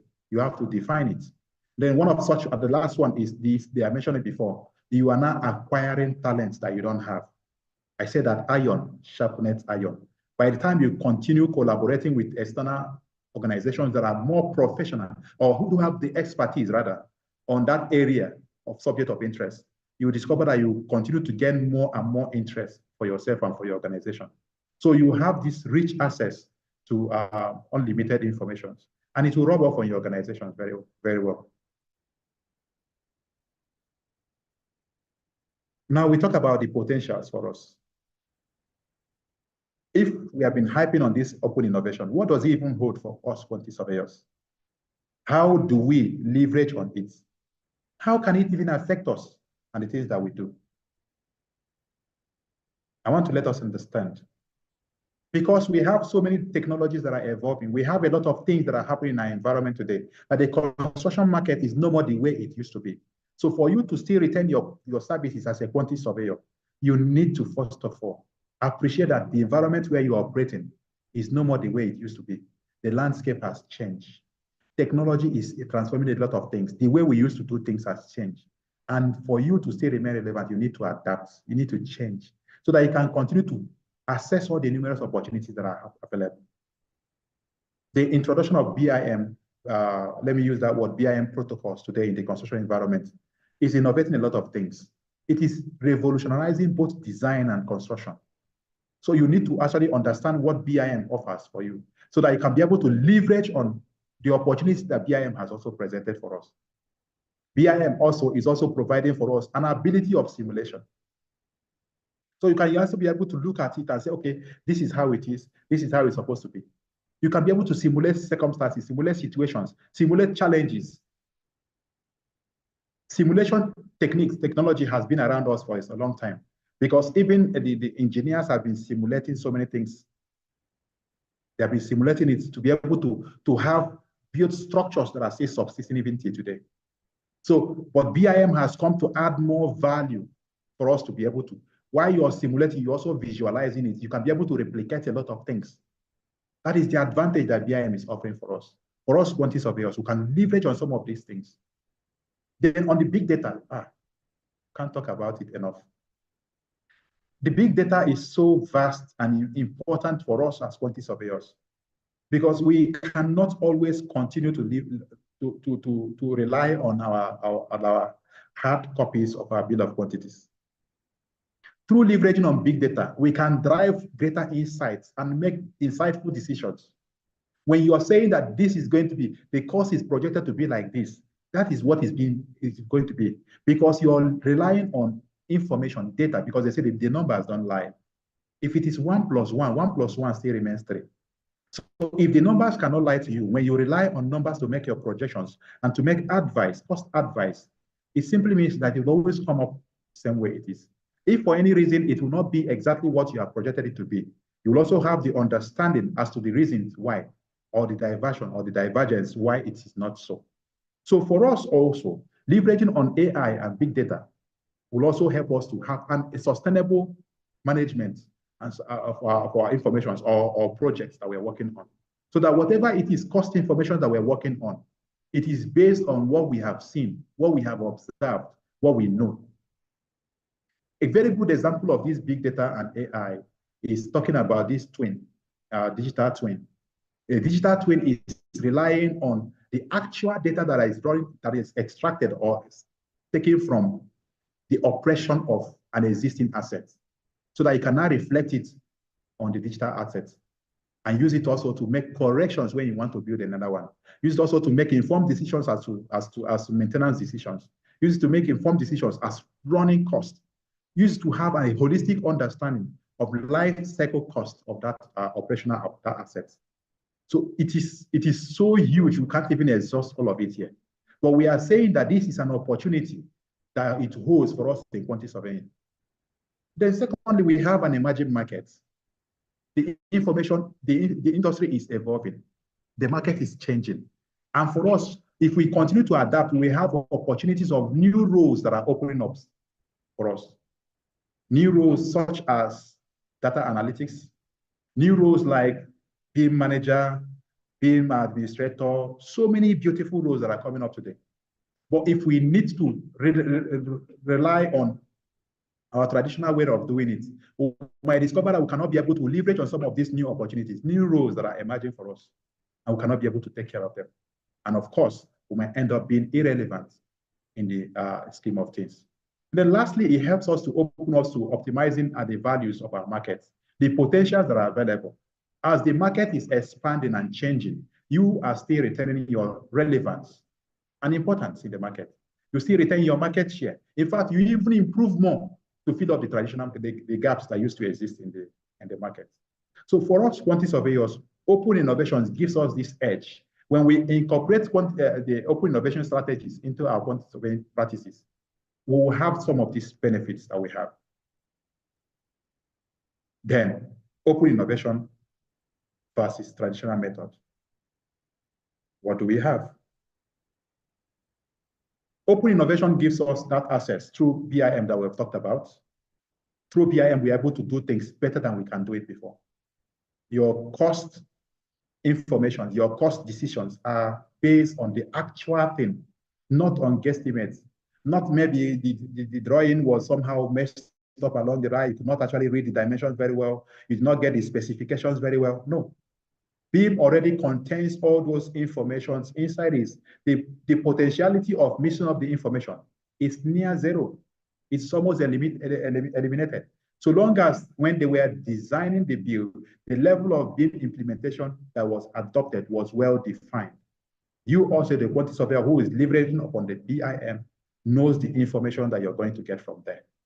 This is in contrast to the traditional method of it, where you have to rely only on your BOQ, which sometimes does not offer you specifications, which sometimes does not even offer you the dynamics behind the cost informations that are there in the rates that you have.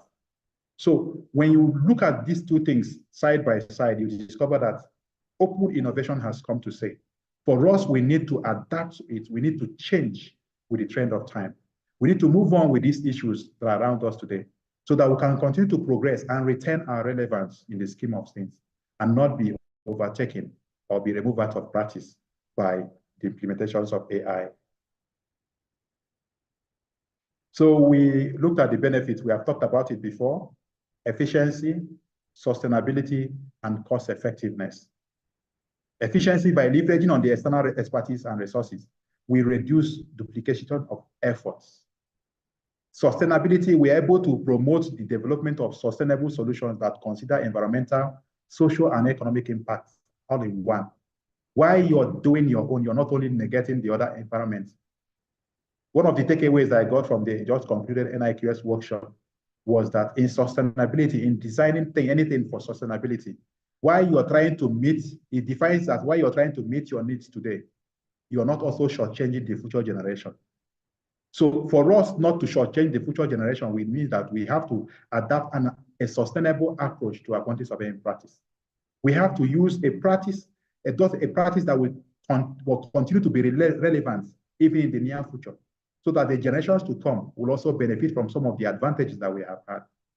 And of course, we'll talk about cost effectiveness. We have to assess cutting-edge technologies through open innovations, because it's only through that means that you can be able to achieve them and not be able to waste the resources trying to replicate the solutions in-house.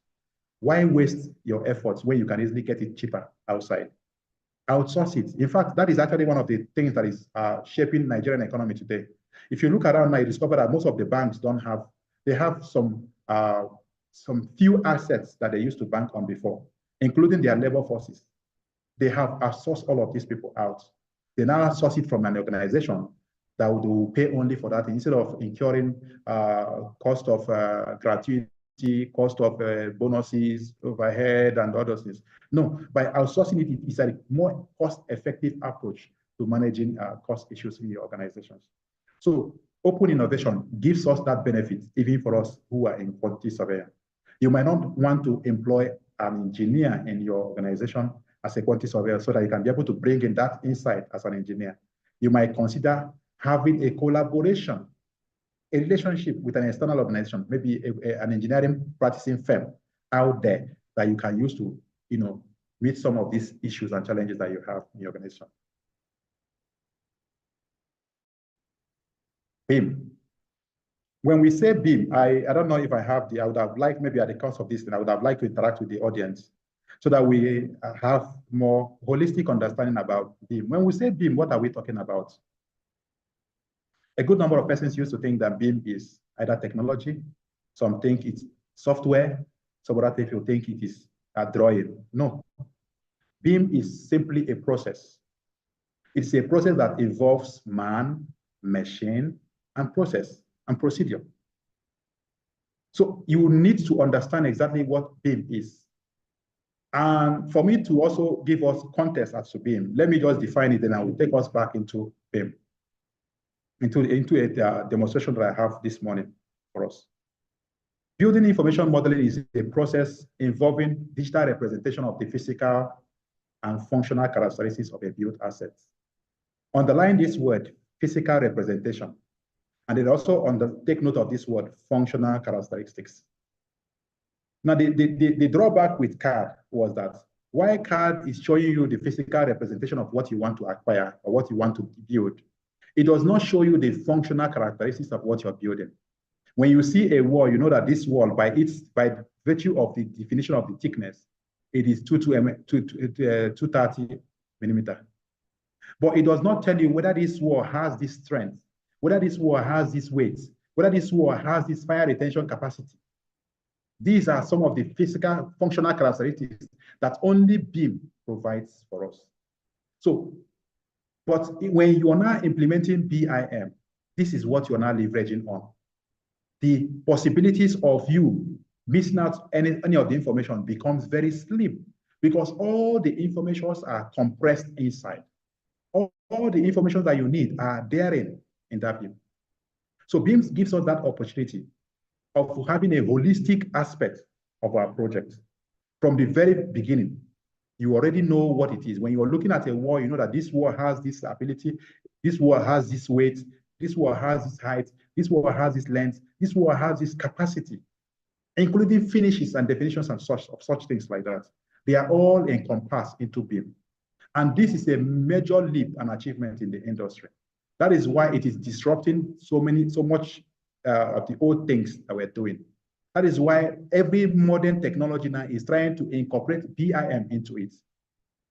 But for us, and for the course of this discussion, we need to look at BIM from the perspectives of their different spectrums, or what I call dimensions.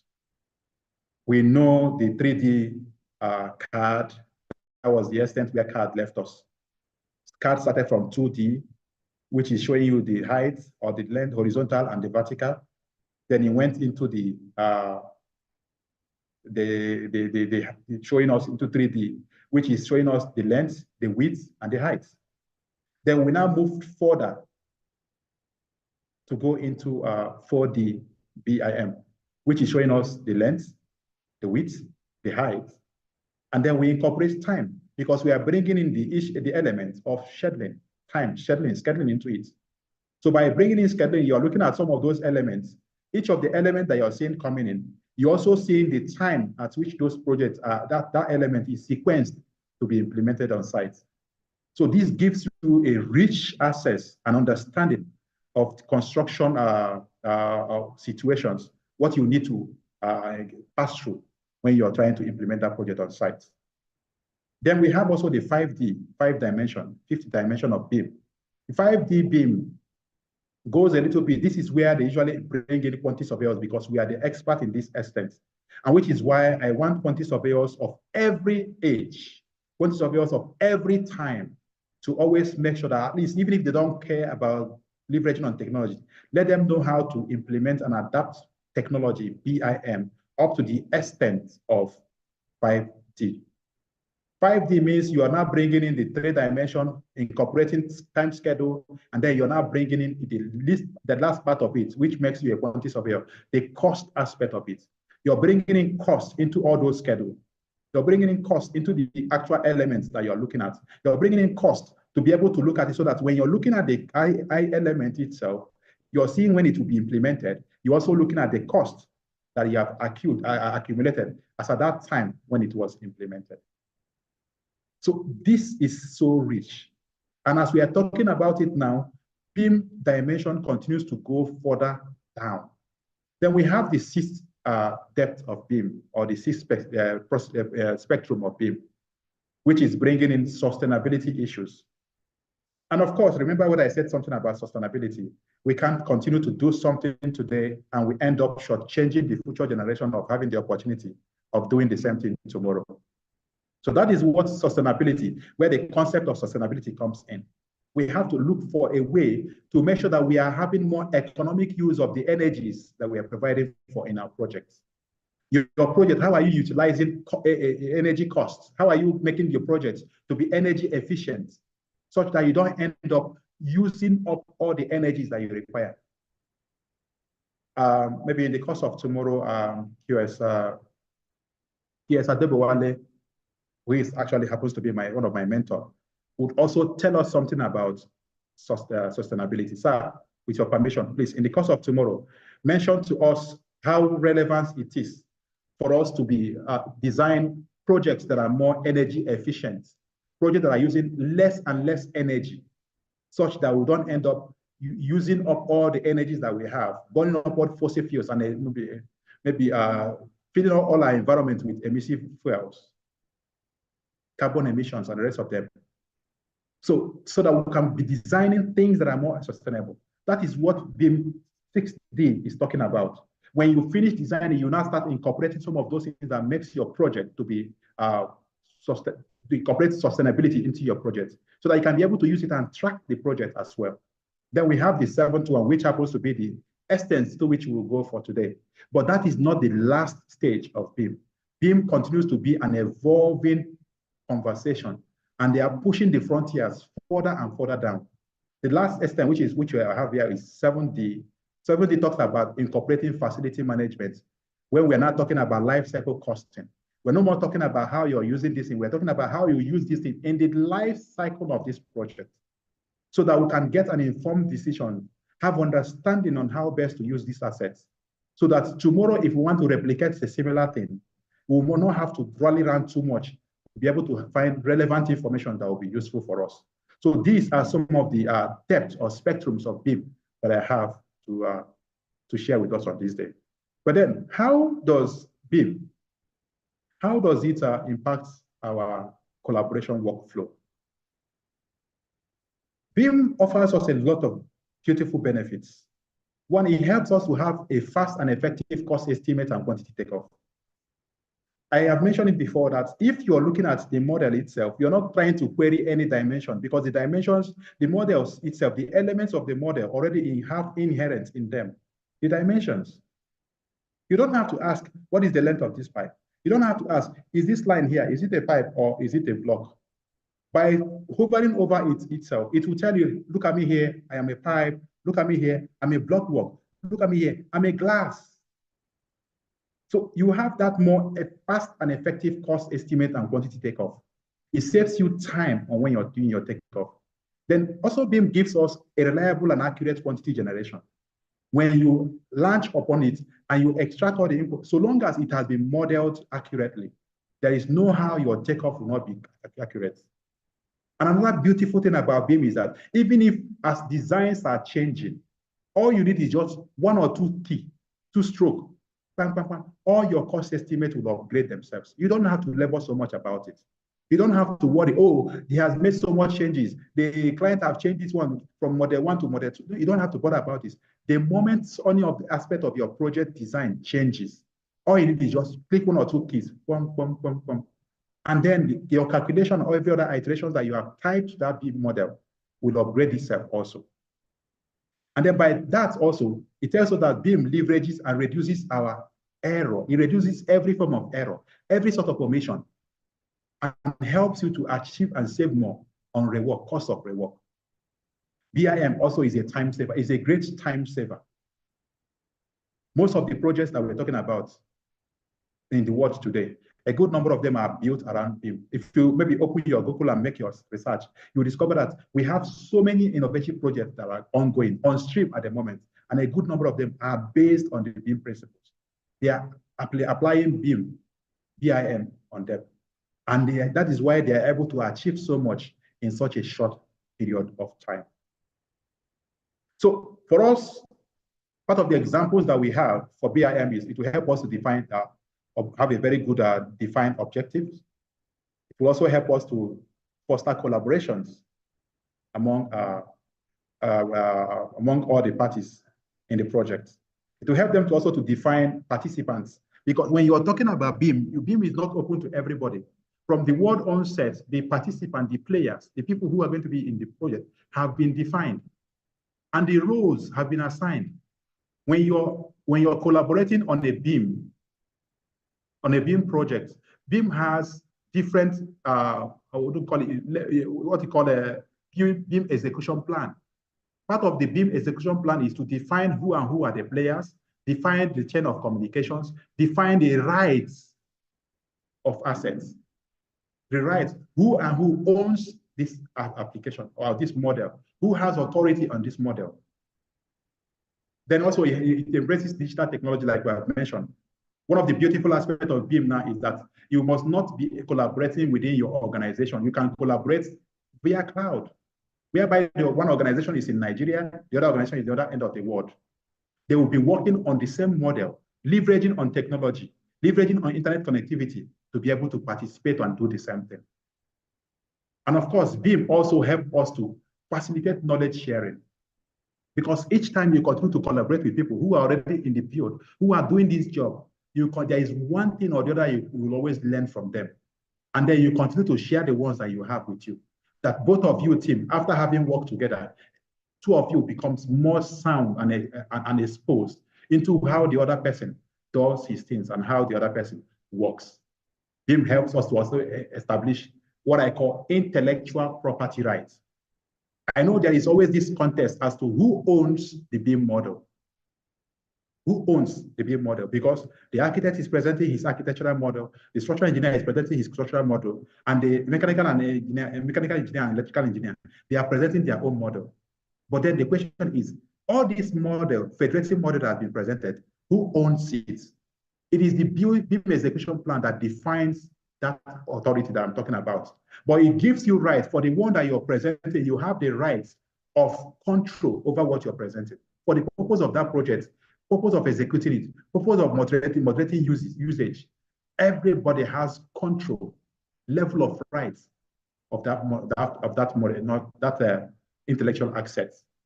Then, of course, BIM continuously adapts, whether you like it or not. It changes over time. The model that we have created, the initial model that you may start with, may not be the final model that eventually will be executed. There is bound to be improvements. There is bound to be changes over time. The client might wake up and say, okay, no, I don't want it this other way around. I want you to incorporate this other one also. Those are some of the things that will inform and change some of these things. And of course, it supports value creation. Each time you continue, by the time you finish your building model, you have created a value. That value can also be replicated and be done. There are so many things that can actually be done with that value. What of such things I can actually use to do with that model, that BIM model that you have had now? You can now integrate what we talked about, the twin model, into it. So that when you on light, how much does light only your bulbs consume? How much energy do they consume? You put sensors that will be extracting those informations and feeding it into your BIM model. You put sensors that whenever you run your air conditions, the air conditions cools like this, based on the space of the office that you have. This is the size of the air conditioner that you need. And then you now check whether this size of air conditioner is actually able to accommodate and cool this space that you have projected it for. If it is not able to cool it very well to a certain temperature that you might have, you will see the readings coming back to you. So you might need to also, say, when we are doing the next phase of this project, when we are replicating a similar project, we may need to change the capacity of our air condition. So these are some of the things, beautiful benefits that BIM holds for us. And then to share the experience that I said about BIM, let me take us into this place. And forgive me, I like to deviate from, whenever I'm talking BIM, I like to deviate away from the traditional thing about sharing only building models. No, BIM goes beyond building alone. It encompasses almost every form of construction that you can think about. And for us today, I have this model that I have here. I don't know if you can see my model. Moderator, can you see my model, please?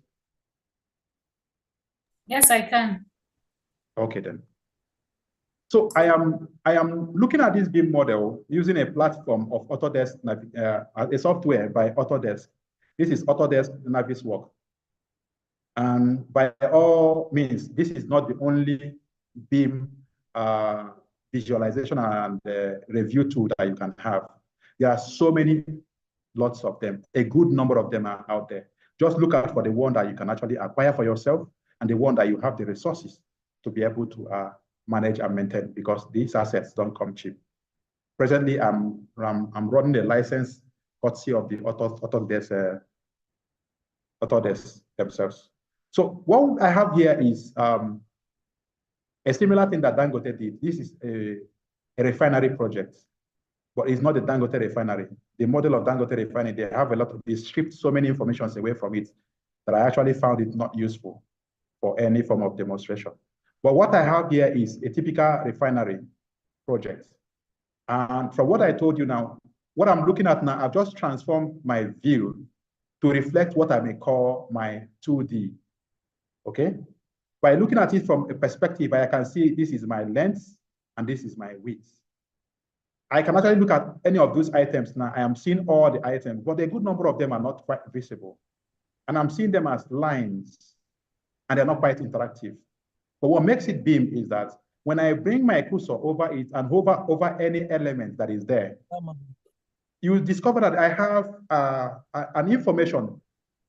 A window shoots up, and that window is telling me that this is the information, this is the item that I'm looking at. That item is trying to tell me, hello, this is me, this is what I am. So that you cannot just mistakenly, instead of you pointing at this heat exchanger, you're pointing at an open tank. This is BIM itself.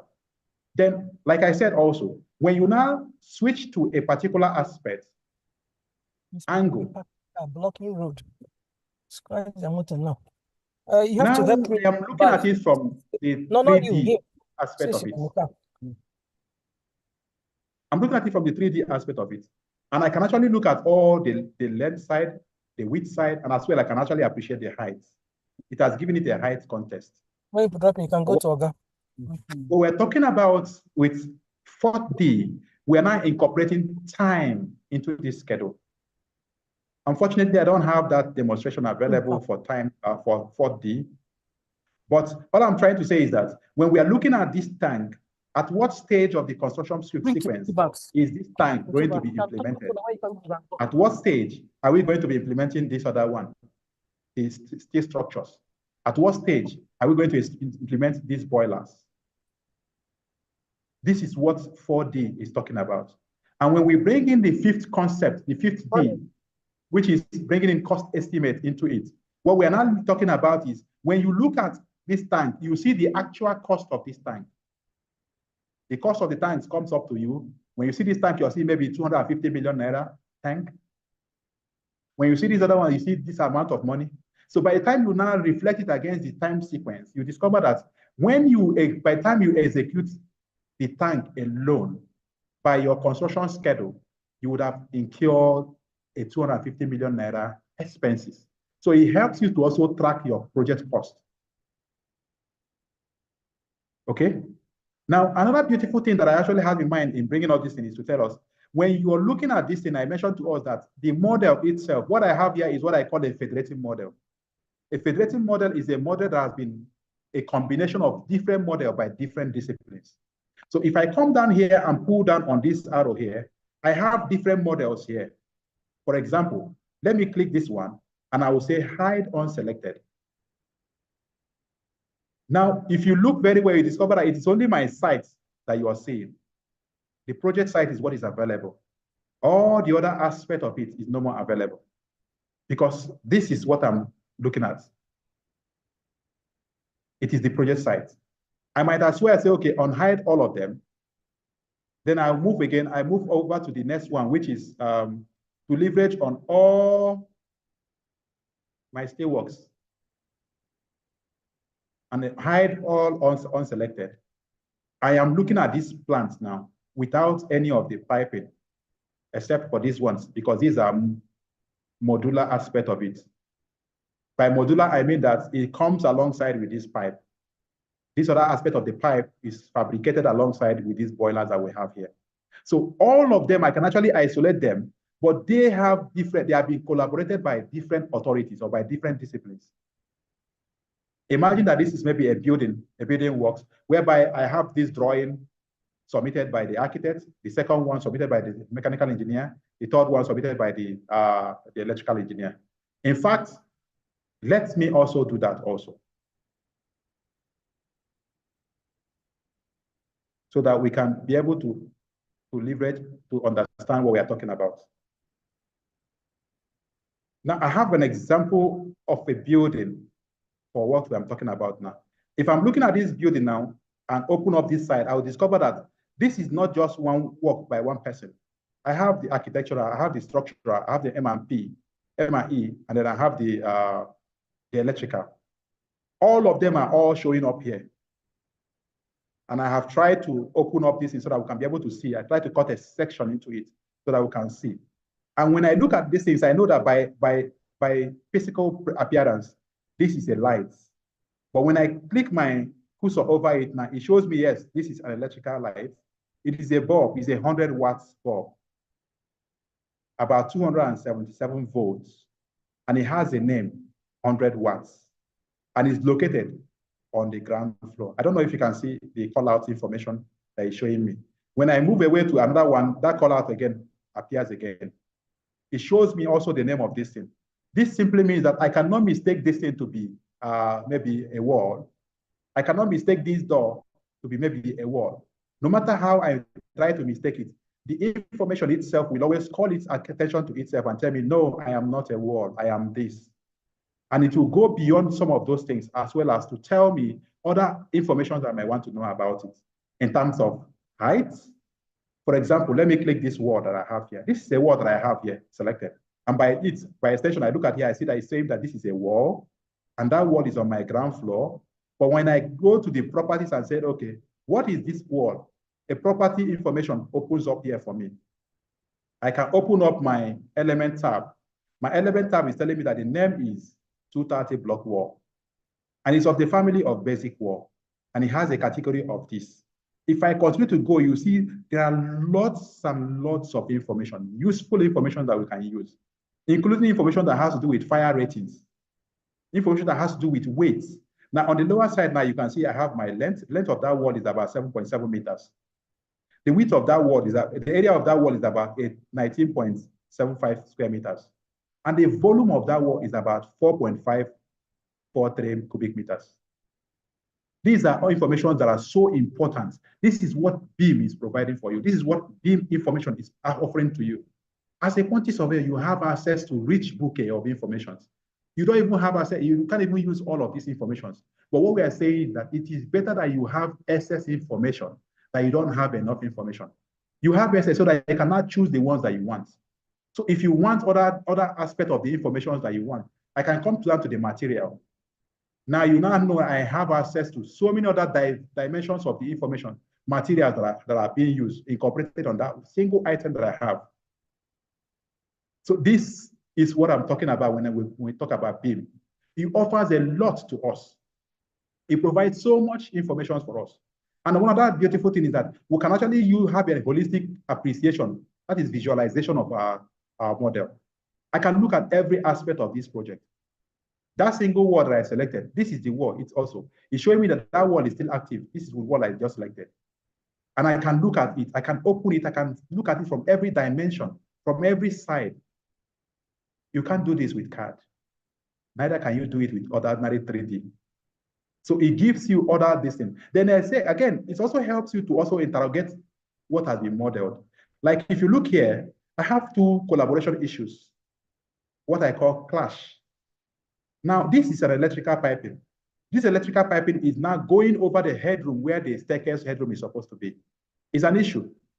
In reality, if you have gone with the electrical model or the drawing, electrical design, and gone ahead to start implementing this in your project, you will discover that you have this issue and this challenge will happen at the end. So while you're not casting your slab, we'll not start talking, okay, how do we avoid this thing? Because all your intention, all your plan, you have been projecting that this pipe will run like this. And by the time you take the decision either to reroute it to any other place, you would have wasted time, valuable times that you don't have you don't have in your control when you move to sites. But by looking at them, visualizing the model, trying to query it and doing clash detections, we can be able to detect some of these issues ahead of time. So we can be able to say, okay, this is not supposed to be here. Electrical manager, electrical man, please, how are you going to write this in? Are you going to route it into this block wall? Or are you going to route it through this slab towards another direction? So that thing will be taken care of at the very beginning before you move down to site. A second aspect of it is on this other side also. You look here, you discover that the headroom for this staircase was not taken care of by the structural engineer. He did not open this headroom. The architectural engineer, the architect actually provided for the staircase and opened it up. But the structural engineer did not open it up, which is why we have this. And maybe to also query it a little more further, let me unhide the architectural aspect of it. Okay, it is the architect that did not open it, but the structural engineer opened it up. So we are looking at only the architectural, the structural model. We have hidden all the architectural model. This is what we have here now. And we can also see how the electrical model is also conflicting with the structural model. Like this one is projecting out here, and this one is projecting out here. This is not something that is supposed to be.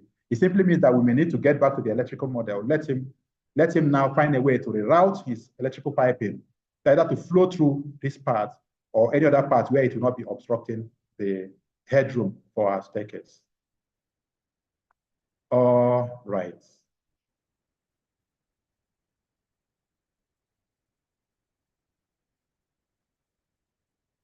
So to continue,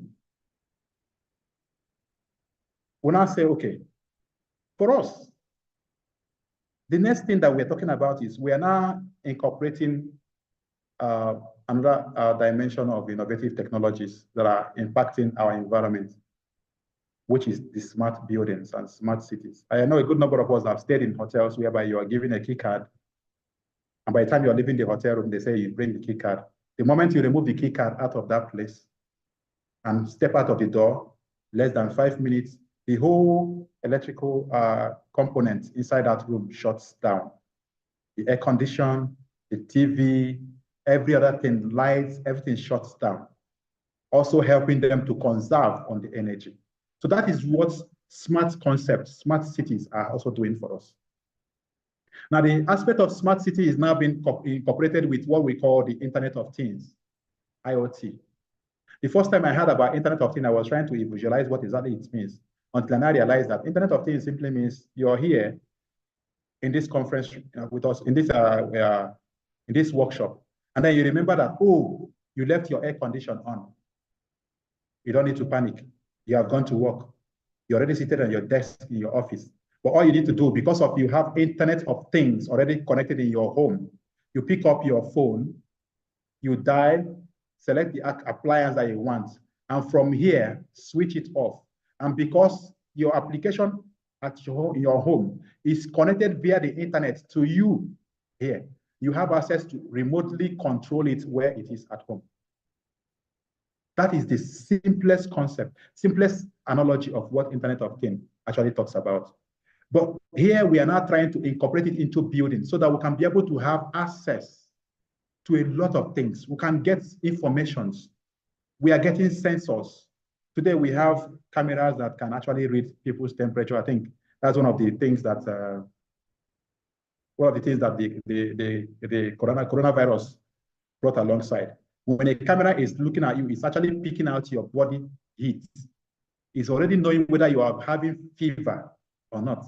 Because when your temperature goes above a certain threshold, it has turned to fever. So some of this Internet of Things means, like China deployed a good number of these things during the lockdown. They were able to track everybody. The moment you pass through one place and they discover that your temperature is high, they're already following you. They have people that are already following. This is what Internet of Things, smart buildings and cities and concepts are doing for us. We have all these technologies connected together via the cloud, via internet.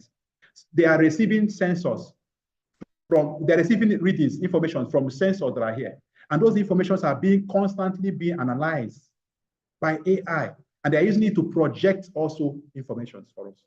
We're basing on those informations, both how you're consuming energy, how you're using up resources, how your movement and stuff like that. They are using it now to plan for you. This is what is going to be useful for you or not. I don't know if you have taken time to observe that when you open any of your social media accounts, some certain kind of information start popping up to you. And you see a good number of those information that are coming to you are some of the ones that you enjoy a lot of times with. They are using it, either they are doing the advertisements for you, or they are presenting some of the videos and skits that you enjoy watching. What they were doing is that they have been trying to analyze your participation over time, and they have tried to create a pattern in your life. That is what smart concept is all about. Smart concept is trying to look at your activities, analyze them in such a way, using data analytics to be able to project what you prefer next, what you'll be likely, what you want. There was a movie I watched about somebody, he used to like his food in a particular temperature, his tea in a particular make, in a particular this. He was surprised. He didn't know that they have been monitoring him, they have been following him. Then one of the times they wanted to approach him, they sent somebody with all these information. And the person was just offering him some of those things that he cannot say no to. That is what smart information, smart building, smart concepts are doing for us. But for us, quantity surveyors, the challenges for us in finding a foothold in this environment that we are finding ourselves today is we need to show ourselves that we understand what these concepts are all about. Because for you to be relevant in this scheme of things, you need to know what it's all about. And not only to know what it's all about, there are opportunities that are inherent in those environments. That is why for us, quantity surveyors, it will also help us to also provide cost estimates. Because when somebody wants to build maybe one of these smart buildings like this one we're looking at in this presentation, a smart building like this, and you want to think of what would be the cost.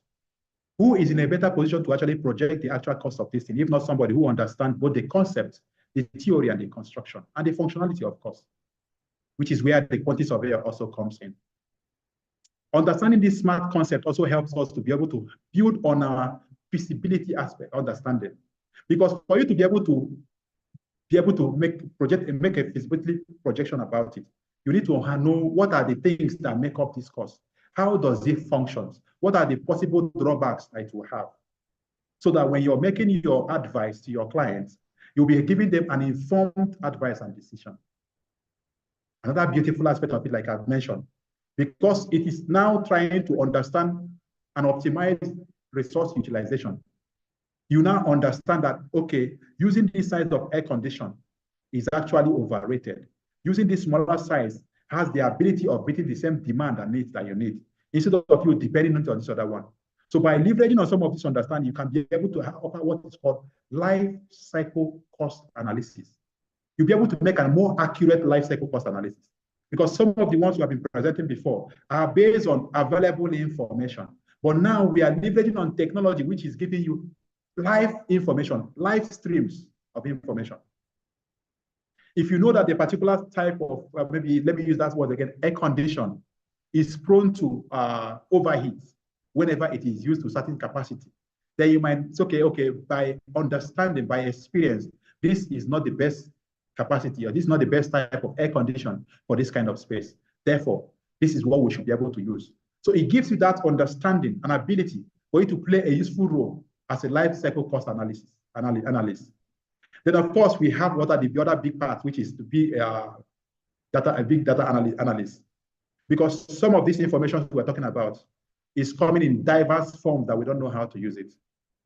Imagine you trying to interact with a sensor like heat sensor that is sensing body heat. It may be giving you the information based on maybe all manufacturers, either in Fahrenheit or in Celsius. But because you understand it, it will give it to you. It will give it to you in such form or such data that you cannot be able to operate upon. But with a big understanding of data analysis or data analytics, you can be able to interplay these informations and be able to extract insight that you can use to make advanced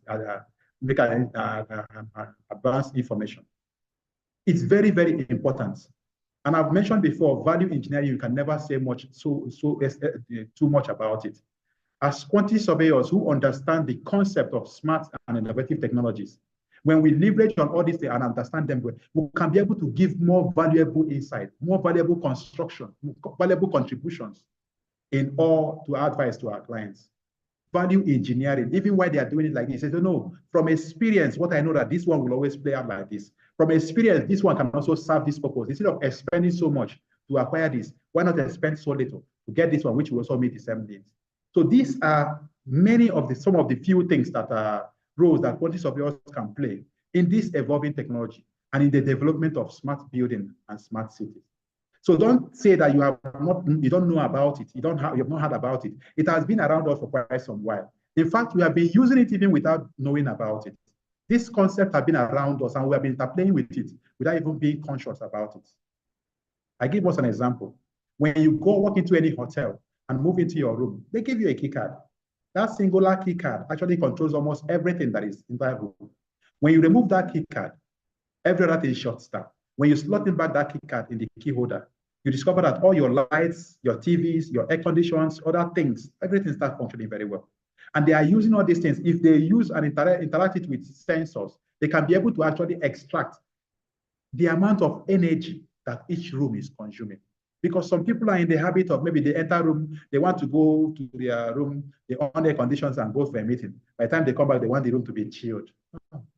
All you need to do is, if you want it chilled very well, you can project, okay, 5 minutes before the time you come into the room, the AC should kick on. 10 minutes after you have left, the light should go down. This is one of these beautiful things that we are experiencing in our environment today. Then for us, quantity surveyors, why must we get this knowledge? Why should we get the knowledge? How is it important to us? How does it affect us? One, it will help us to ensure that we offer cost-effective services to our clients, because we are offering them the best way based on understanding, based on market trends, based on situations that we have.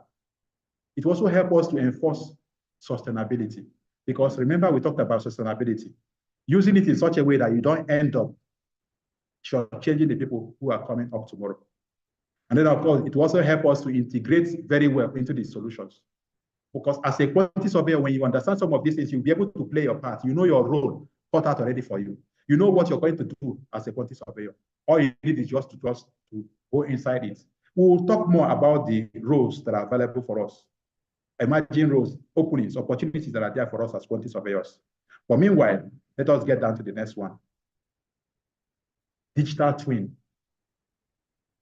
Remember I said something about digital twin. Like the picture here that I have here says, we have a model of a machine, a motor. Now, imagine that this motor, this is the real motor itself, and this is the digital motor itself. But in between this real motor and the digital motor, there is a connection of sensors. The sensors are picking how this motor is operating, the loads that is upon it, the functionalities, the frequency, the currents, picking even the maintenance that is being carried out on it. And then all those information is being interpreted and is inserted into this model, such that when you open this model, you can be able at a glance see those things. Remember when I opened the BIM model that I showed us here, I saw that each time you point at any of the model, it calls out informations for you.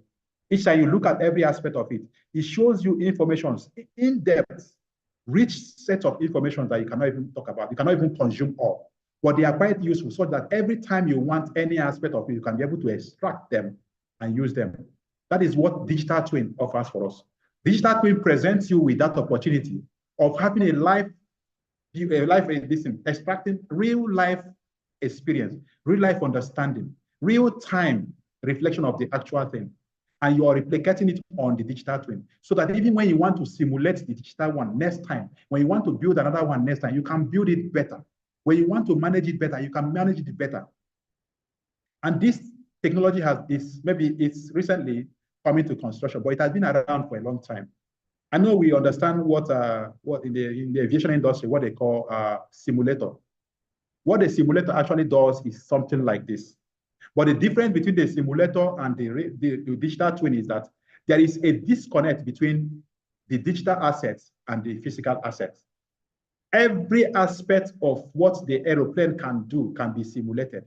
All you need is just pick up those informations and insert it into the simulator, and the simulator will replicate the same thing.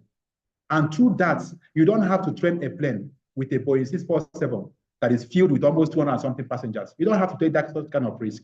You only have to use the simulator with a consciousness that this represents the real thing. And that way, we learn better and we innovate better and we build better. That is what some of these things are doing. Digital twin also allows us for accurate monitoring, analysis, and optimization of the physical counterparts. So you don't even have to talk about, okay, how often do we need to replace this part? How often do we need to operate this machine? How often do we need to use this part? Because the data is coming live, real time to you, and you are picking all those informations. All you need is just extract them the way they are, and you can be able to see and extract and extrapolate with them, any of them that you want. And for us quantity surveyors, this technology or this concept is impacting our environment because it is shaping the way, informing our ability to simulate issues. Somebody like I mentioned, the Dangote that I used, because that Dangote refinery was, I think it's one of the biggest example of any audacious construction project that you can talk about in Nigeria and of course in West Africa. So imagine that you are able to have the ability to simulate scenarios that will affect that asset.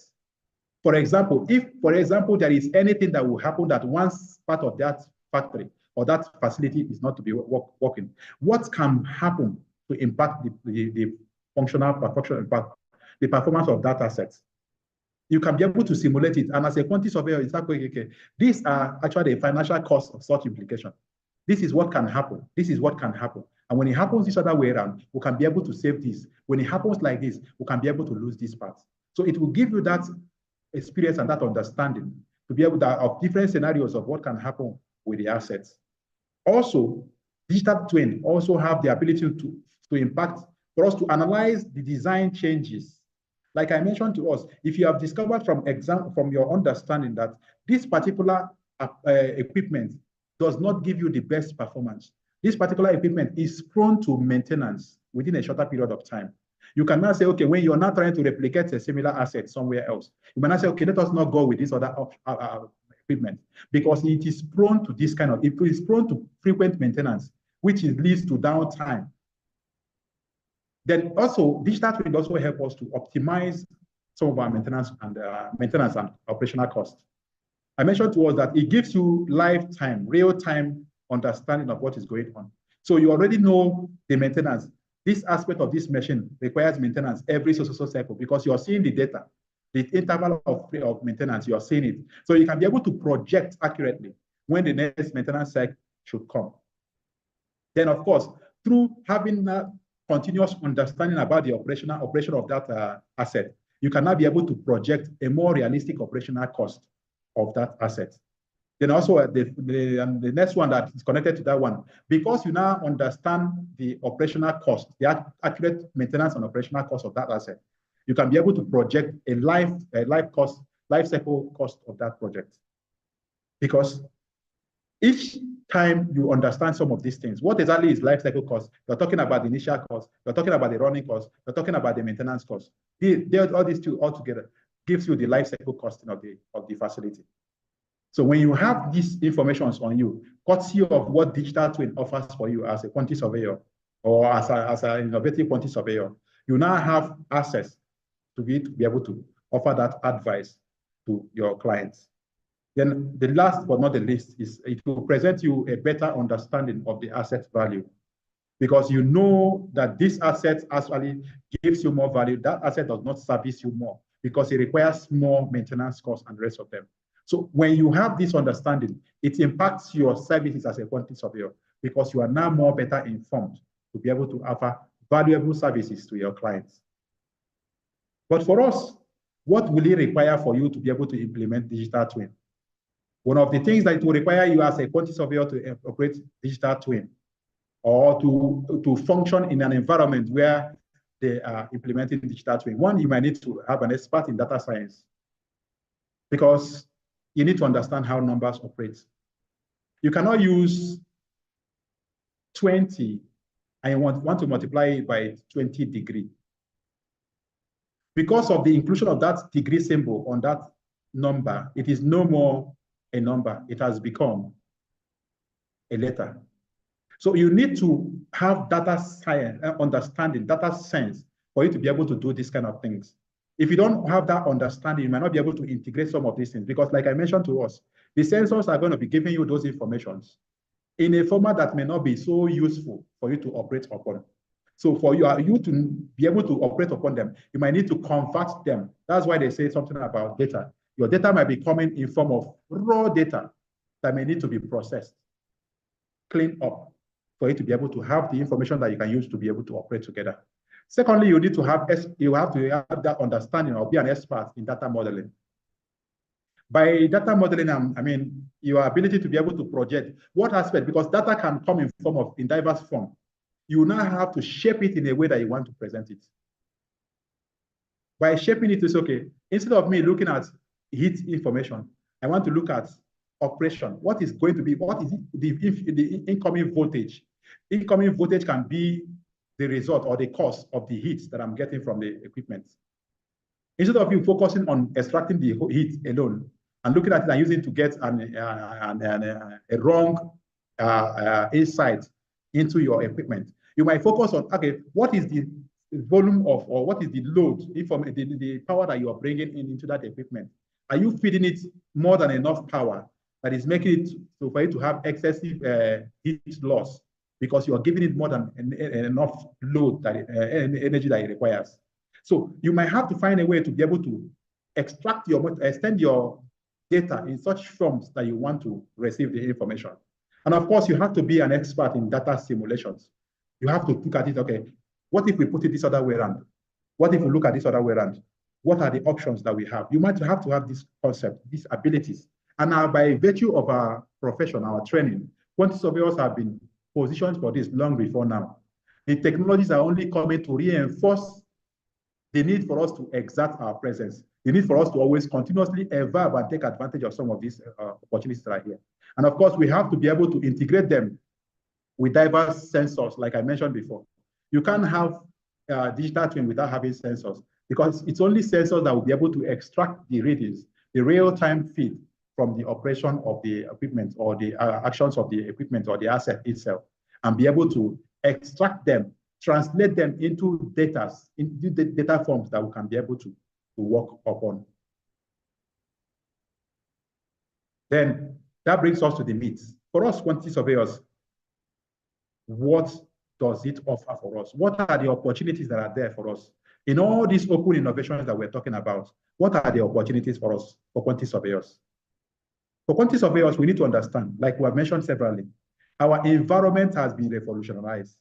The construction industry has been so changed that even if you're not careful, you may not even be able to recognize this environment in the next couple of years.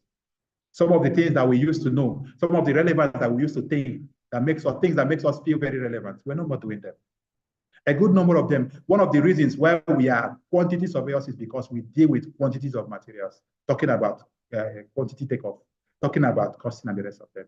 But a good number of all those services are now being transformed by transitions and revolutions that are taking place in our environment. So we continuously have to be innovating ourselves. We continuously have to be changing. We also have to open ourselves to accept some of these innovations that are around us so that we can be able to fit in properly. So as we navigate the dynamic landscape of construction and project management, quantity surveyors find themselves continuously in a pivotal role that extends beyond the traditional cost estimation. So for us, let us think about it for the first time. We're talking about strategic advisors. Because you understand some of these innovative tech concepts, because you know that technology is shaping a lot of things, and you understand how they interplay, it gives you that room, that leverage for you to be a stakeholder, so that anybody, you can always hold what they call stakeholder engagement. In that, maybe one of our principal, maybe the government wants to implement technology in some of the construction projects that are going on. Because the quantity surveyor is better exposed, because the better quantity surveyor is more experienced, is now open to some of these things. He has gotten so much understanding in the way this thing works. The quantity surveyor is now better exposed to be able to engage and bring all these collaborators together to say, okay, since this is what we want to, he will be able to channel the cost. Since this is what we want to do, let us get this one. We require this one. We require that one. We'll bring all of them together. He will be able to coordinate them together because he understands what everybody needs to bring to the table, and he'll be able to manage it. Just like he has always fared very well in his role as a project manager, just like he has also fared very well in his role as cost manager in the construction environment. He can also play very well in the face of these emerging technologies as a strategic advisor. He will be advising on what needs to be done, on what is necessary and what we can leave for the next stage, and not only leaving the room for other people to come and play. He can actually play a very important role. And of course, because he understands what it is, he is also in the best position to be able to offer risk assessments, because he has understanding of the functions of every other person, of the requirements of every other components that are required and necessarily required on this stage. So he can be able to say, okay, let us do this other one and leave this other one. He has a better understanding of the risks that are involved. Okay, instead of us now jumping completely and stopping the old way of doing things and moving on to the new way. No, that would be very disruptive. It can cause a lot of lag. I don't know if you can still remember what happened to Nigeria when the previous administration around 2014-15 decided to do away with the to migrate all Nigerians and all government payment platforms into the TSA. The experience was that because they have not tried a lot of it and overcome some of the hurdles, it ended up crippling the whole system. That for months, they were not able to get it right. For months, workers were paid their salary, were owed their salary. For months, payment systems and structures were not going well until they had to burn some people out before the system started performing very well. So it is not always right for you to always get everybody in at the same time. What needs to be done? The quantity surveyor is in a better position to say, okay, let us take this strategic approach to it. This person needs to come in. That person needs to come in. We need to do this one. We need to do that one. That way we'll be able to achieve the best. So he is in a best position to offer that risk assessment and be able to offer the engagement that is required. Then we talked about data-driven decision makers. The technologies that we're talking about today are founded around data. Who else can actually work with these data in the environment, if not the quantity surveyors? So for you as a quantity surveyor, doing this, opening yourself up to open innovations, you are opening yourself now to be able to make decisions, not because you think you know it. No, you're making informed decisions based on the empirical evidence, the data that you are seeing. You're leveraging on big data analytics, all the information that you're extracting from here and there, from all the information that you're getting from your sensors, your training, all the readings, you're using them to make information. So let us not go for these options. Let us go for these options. Let us not go for this model. Let us go for this model. You're not just making those design decisions based on what you desire, what is appealing to you. You're making it based on actual empirical information, data that are available to you as a quantity surveyor. And then we also mentioned that as a BIM collaborator, because of the evolution of BIM and the opportunities that it's creating here in the industry, quantity surveyors can also find relevance to become BIM managers, BIM collaborators in projects that require somebody to collaborate the BIMs. Because if we go and find out competencies and have that understanding, we can be able to be the BIM collaborator, to be at the helm of managing everybody who is collaborating on that BIM platform. The quantity surveyor is in a better position to do this thing. But he cannot be able to do this if he does not understand what the concept is all about. He will not be able to fit in equal if he does not understand what even the BIM technology or the procedure is all about. So it offers us that opportunity of being BIM collaborators, BIM managers, BIM administrators, BIM, anything that you have to talk about that concerns BIM, managing the BIM asset itself, the digital assets of construction that we are talking about. Then again, because we are looking at innovation technologies, it will also position us to be champions in this field. It will make us to have more like an elevated position because we have a lot of understanding of the concept we're talking about. You have taken time, you have grounded yourself so much in the technologies, you have grounded yourself so much in the applications of some of these technologies that you now know what really makes value for it. So quantity surveyors can also be what we call innovative champions or innovation champions, because they will be bringing in value engineering. They said, okay, this we don't have to do this other way around. Let us do this other way around. Let us remove this material, exchange it for this other one, which we have found to be more cost effective, more durable, more reliable, more fireproof. The quantity surveyor also has that ability to also provide life cycle costing, a more realistic life cycle costing, because he understands how some of these things works, and he will now be leveraging and interfacing with them to be able to offer those services. The least but not the last that we can actually do is to have what we call a sustainability advocate, to perform as a sustainability advocate, which is why I actually mentioned to us earlier that maybe in the course, I'm appealing actually to QS Adebowale, maybe in the course of his presentation in a couple of days, on the third day of this section, let him also mention something about sustainability and how quantity surveyors can also play parts in this environment. So this is what we do. We can become champions of green initiatives, making sure that when we are talking about building a green compliance project, that quantity surveyors will be at the helm of affairs, moderating all the things, all the contributions to make sure that that project eventually, when it is completed, will be green and will be sustainable in such a way that it will have that green certification that is expected. And of course, we are talking about circular economies of things that are changing. We can be able to bring so much values in the ecosystem of construction because you understand what is required, because you understand where the system is going, because you understand that tomorrow, every construction project now is working towards sustainability. You can be able to bring value if not on a particular project in terms of certifications, and you can be able to bring value in the system itself, either in terms of recommending materials that are necessary to comply with that sustainability that we're asking for, or in terms of offering services that will also help to track the consumption, what we're talking about, carbon emissions and carbon consumption that we're talking about in construction projects. The quantity surveyor stands in a very, very good position to be able to offer some of these advantages. So as we reflect on this theme of open innovation, the quantity surveyor's perspective, how are we prepared? How are we set to walk into this new field? How are we set to walk into this gold mine of opportunities that we have today? So for us quantity surveyors, these are some of the roles that are available and open to us, and we need to leverage on some of the available technologies. Don't say, no, you cannot do it alone. No, what we are saying is that you must not be the one doing it, but you need to understand the concept.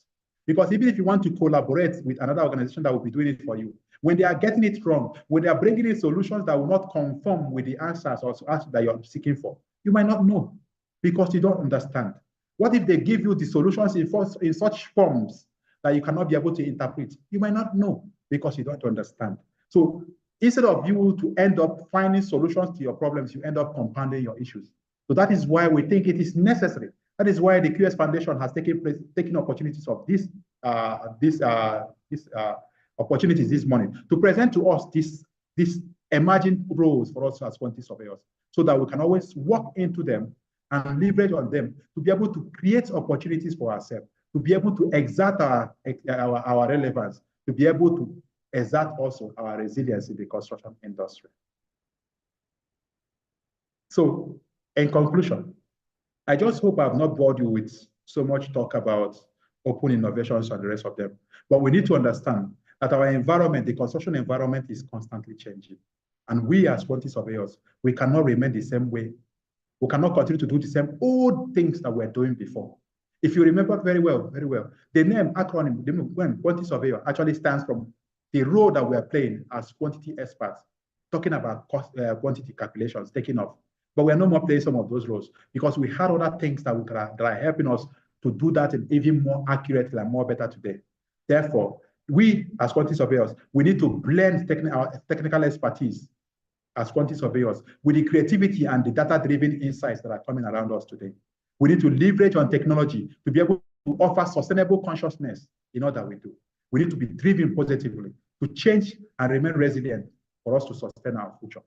In all that we do today, the models that we have experienced today have set the pace to introduce us and to initiate us into the next phase of the new big thing that is going to happen to us as quantity surveyors.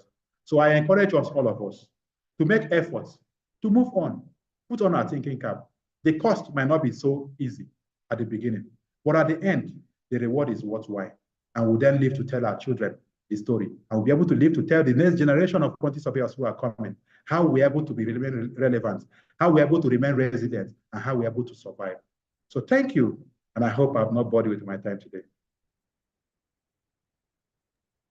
Thank you so much, QS Chijioke. You have literally blown my mind away.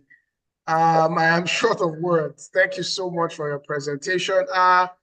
Moderator QS Choma, please, you have the floor. Okay, thank you so much, Mr. Ihebozo. Mr. Chijioke, I don't know how to say what I want to say, but I believe that I will be speaking the mind of everyone here if I say that we need to give you a nickname. We need to add open innovation to one of your names.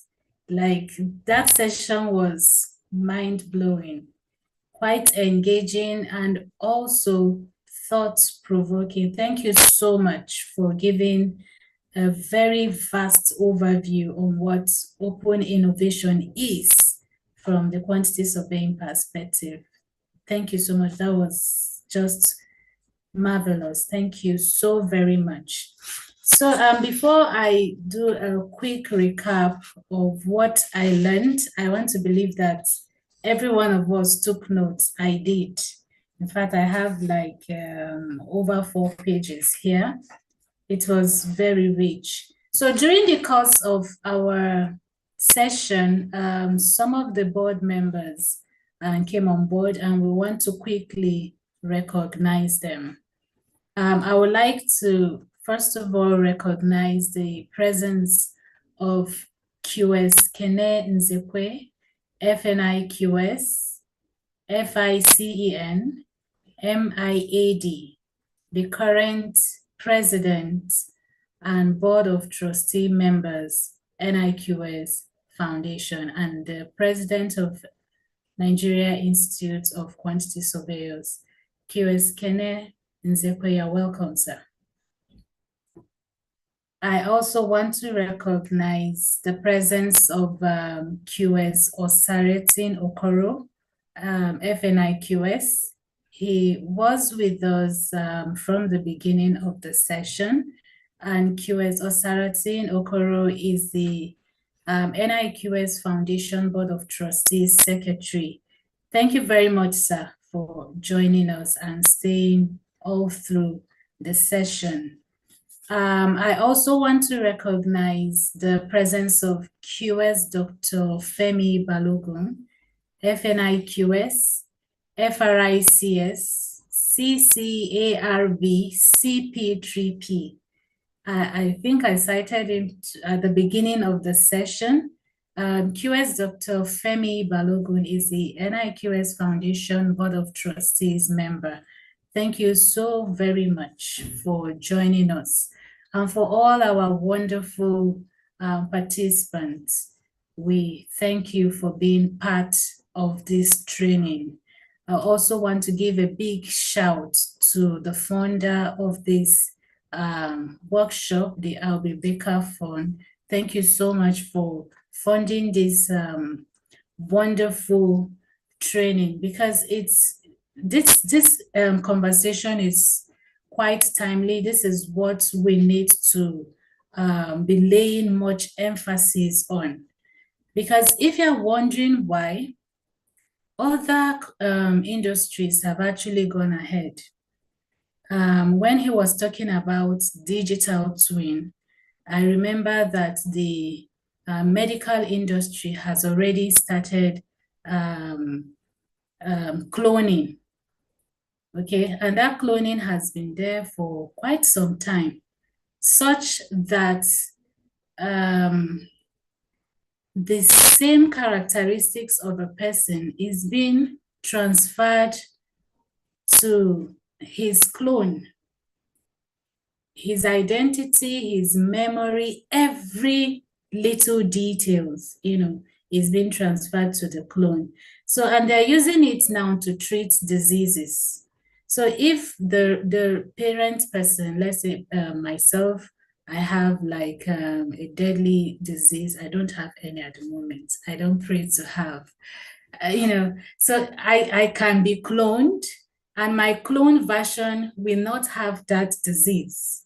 Okay, but with time, the parent person may have to pass away and the clone might remain. So you can see that these technologies have actually gone very far in other industries. And I'm very grateful that the construction industry is also waking up to the realities and, emphasizing on the need for us to move with the trend. So thank you so very much to NIQS Foundation for organizing this workshop, because you have done a lot for majority of us, and you have given it to us free of charge.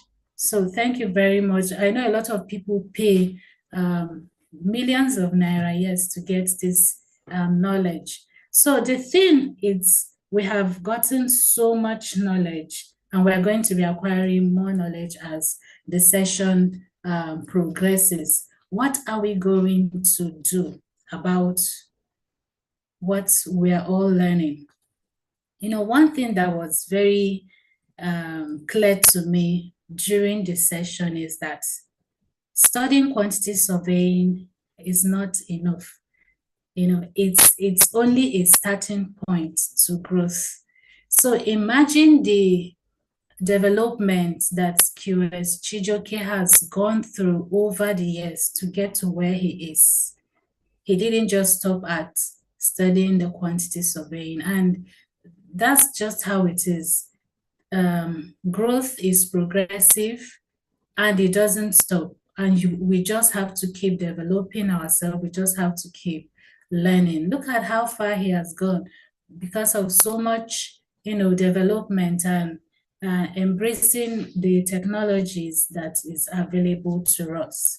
So if you are just joining us, we had just finished the first module for today, which is titled Open Innovation, Introduction to Open Innovation, a Quantity Surveying Perspective.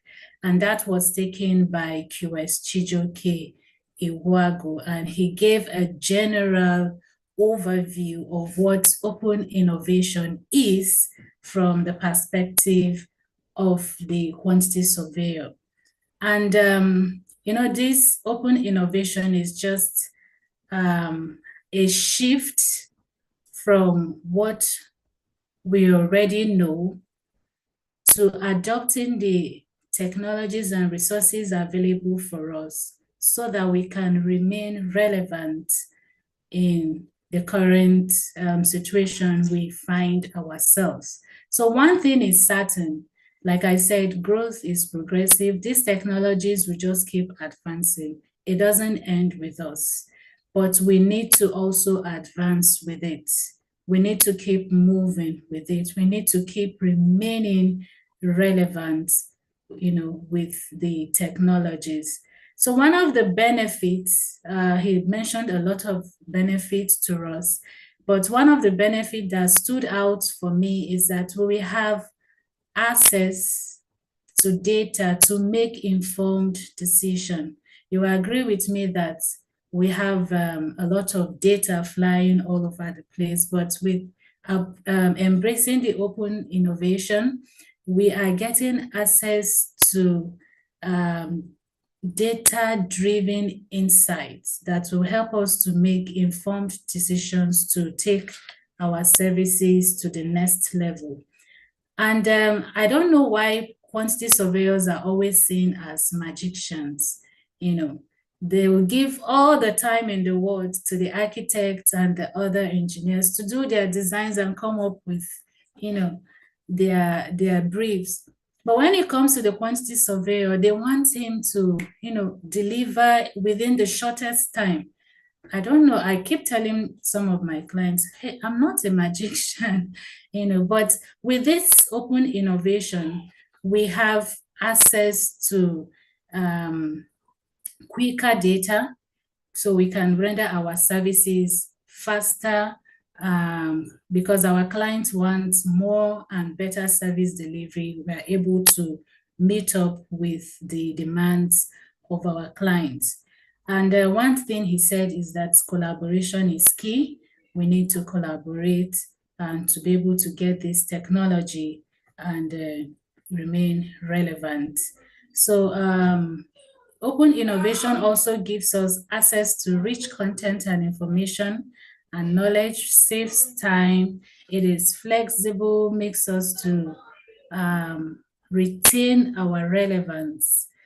So he talked about some of the open innovation technologies. He mentioned BIM. We have up to 7D BIM.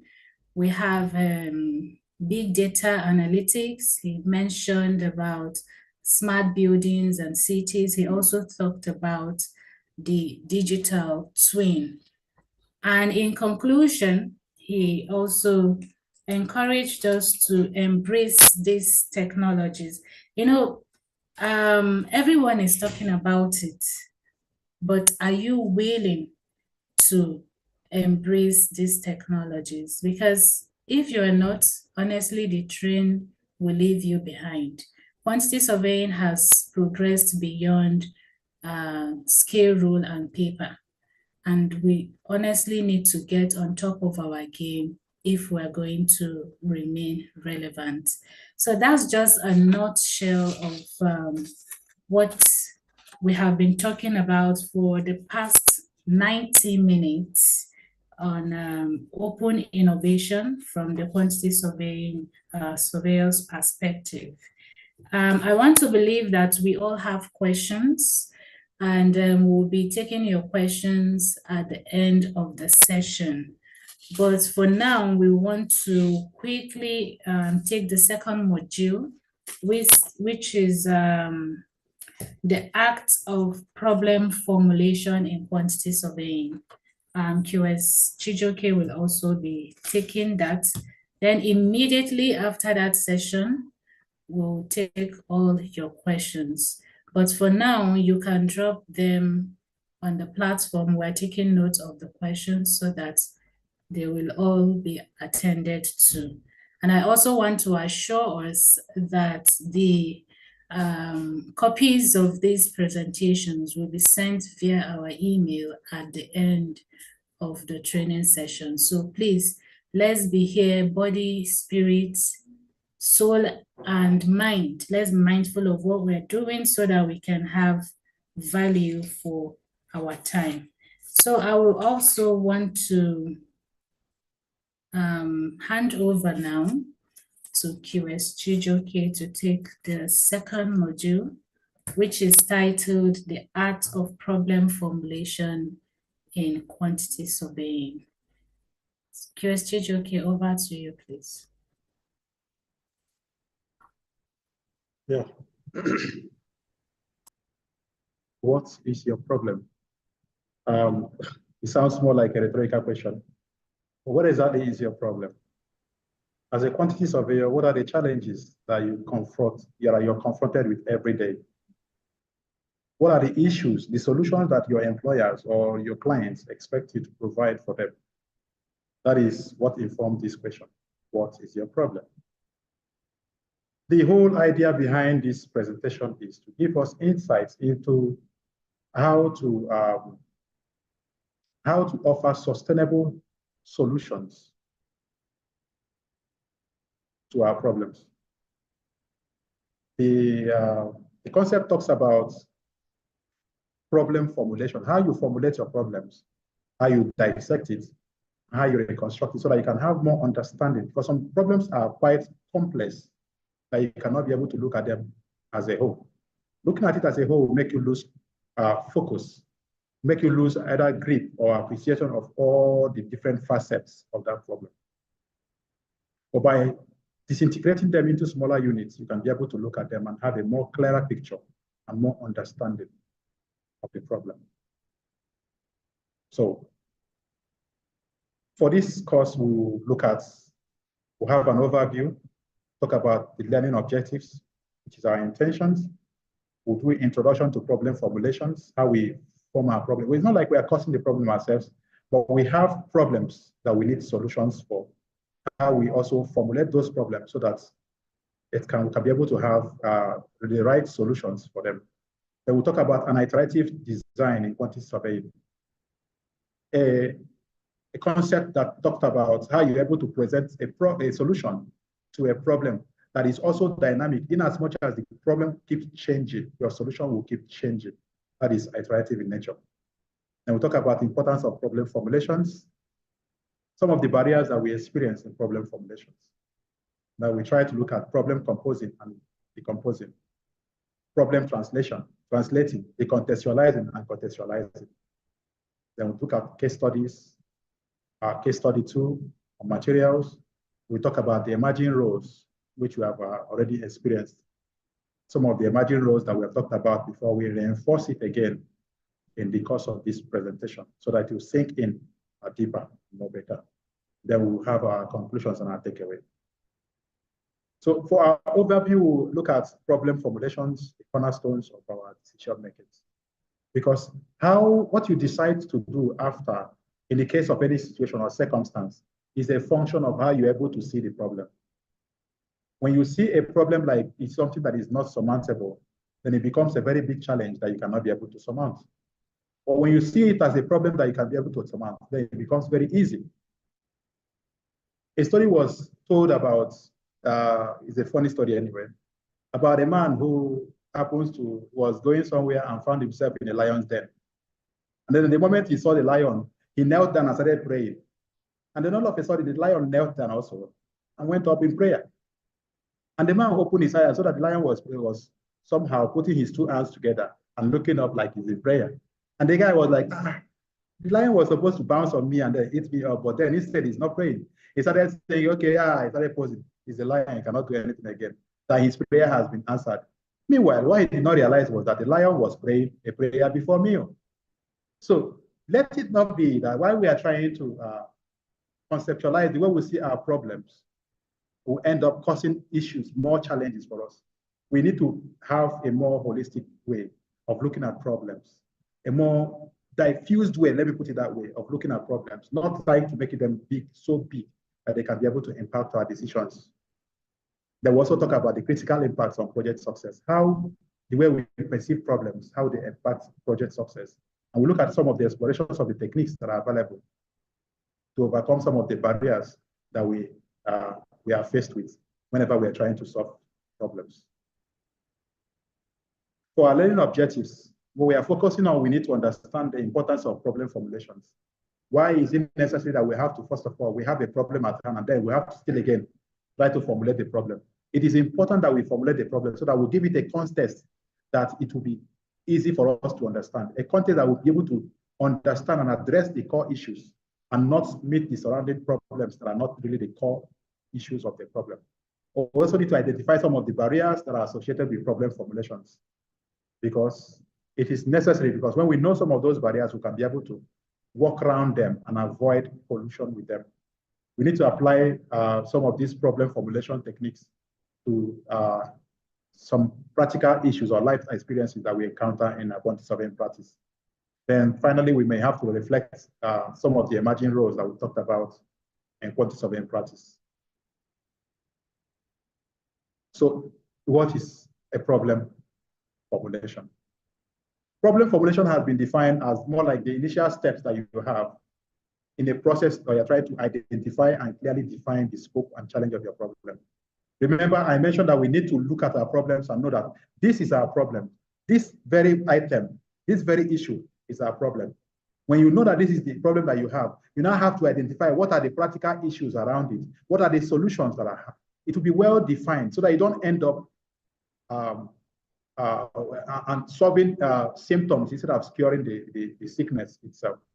Because when you're looking at the whole problem itself, a problem is a combination of the symptoms and the sickness itself.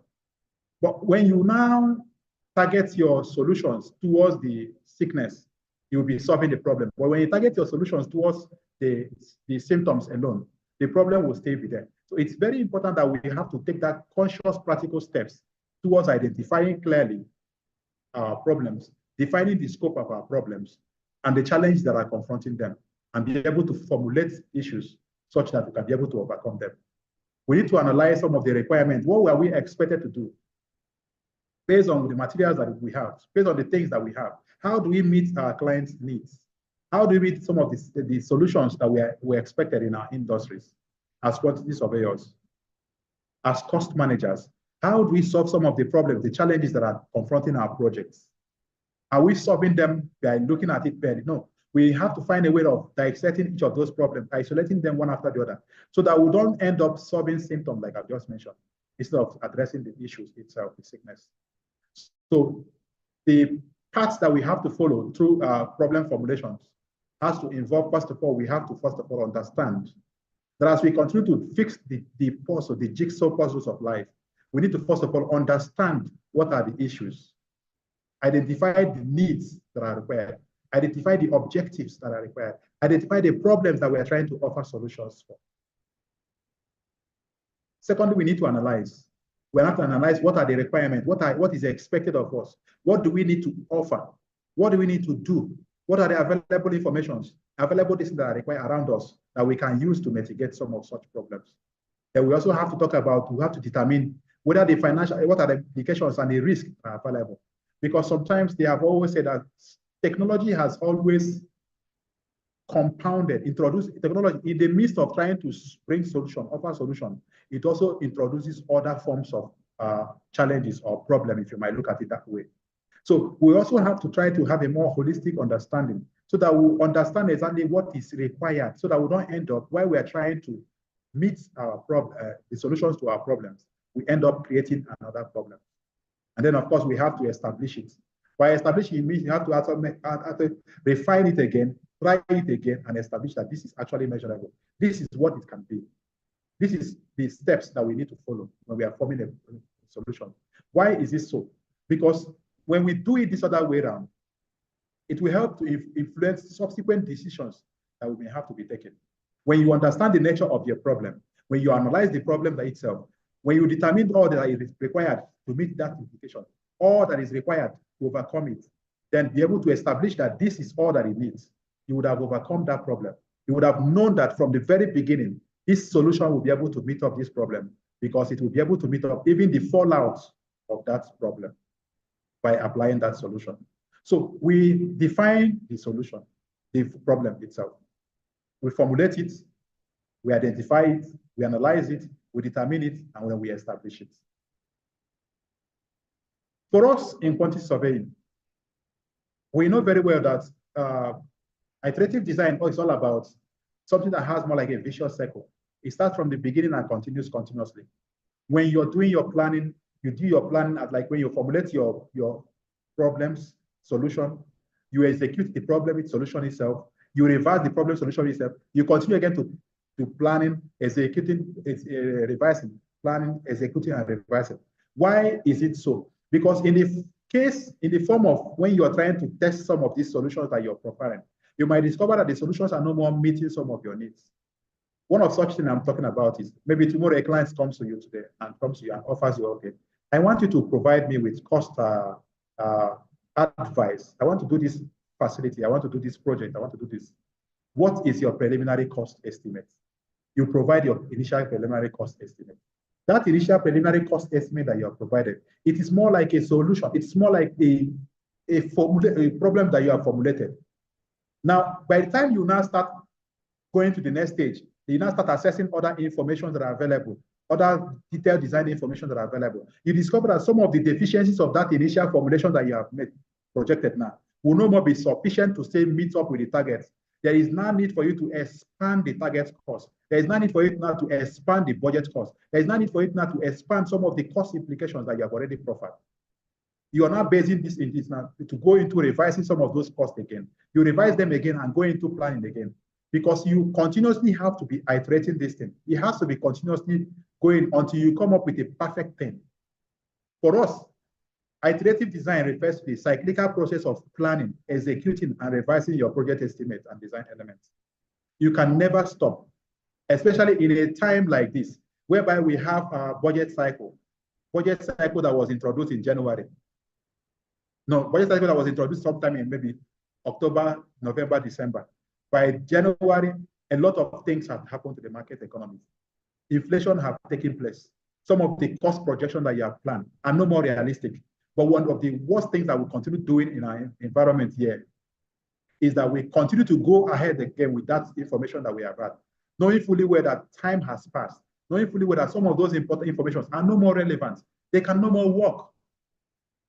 But yet, instead of finding a way to update the information to be a reflection of the actual situation of things on ground, we still go ahead to implement it. And when we do that, we have issues, challenges, and we are confronted with so many things. Inflations, high rising costs, escalation, and stuff like that, project stagnations and delays. But if only we can continuously be refining our projects, or have an iterative understanding or concept towards it, our estimate, it simply means that when we plan our preliminary cost estimate, we reverse it based on additional information that comes to us. We test whether what we have done is actually good enough. If it's not good enough, we go back again and reverse it. Continuously, we continue to test it with what live variables until we come to the actual completion of that thing.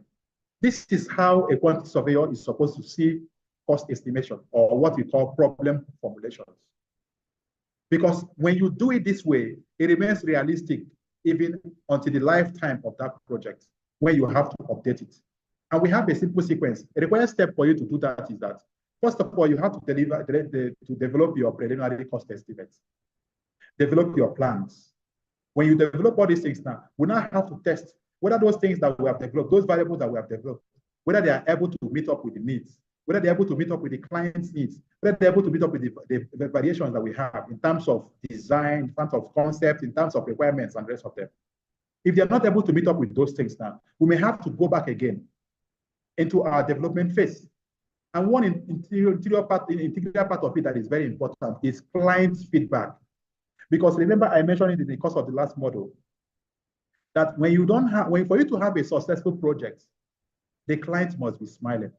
If the contractor and every other person is smiling and the client himself is not smiling, that means their project was not entirely a success. It has some negative feedbacks which may not be healthy for the mindset of the client. But for the client to be happy, that means he will now be much motivated to be able to embark on such projects again. So we need that client feedback. Each time you develop all your preliminary estimates and your plans, you have to test the client's feedback. Is it in line with your projection? Is it in line with your plans? Is it in line with what you have intended to achieve? What you have intended for your budget cost for this project? If it is in line with him, you now go back again to check it again. If it is not in line, we now revise it again. But if it's in line, we move on to the next stage, which is to refine. That means we have gotten a result. We now refine the result and check the result. This result that we have gotten, does it actually meet all our needs and our requirements? Does it meet the circumstances and evolving times that we are standing in? If it does indeed meet it, we will continue and proceed.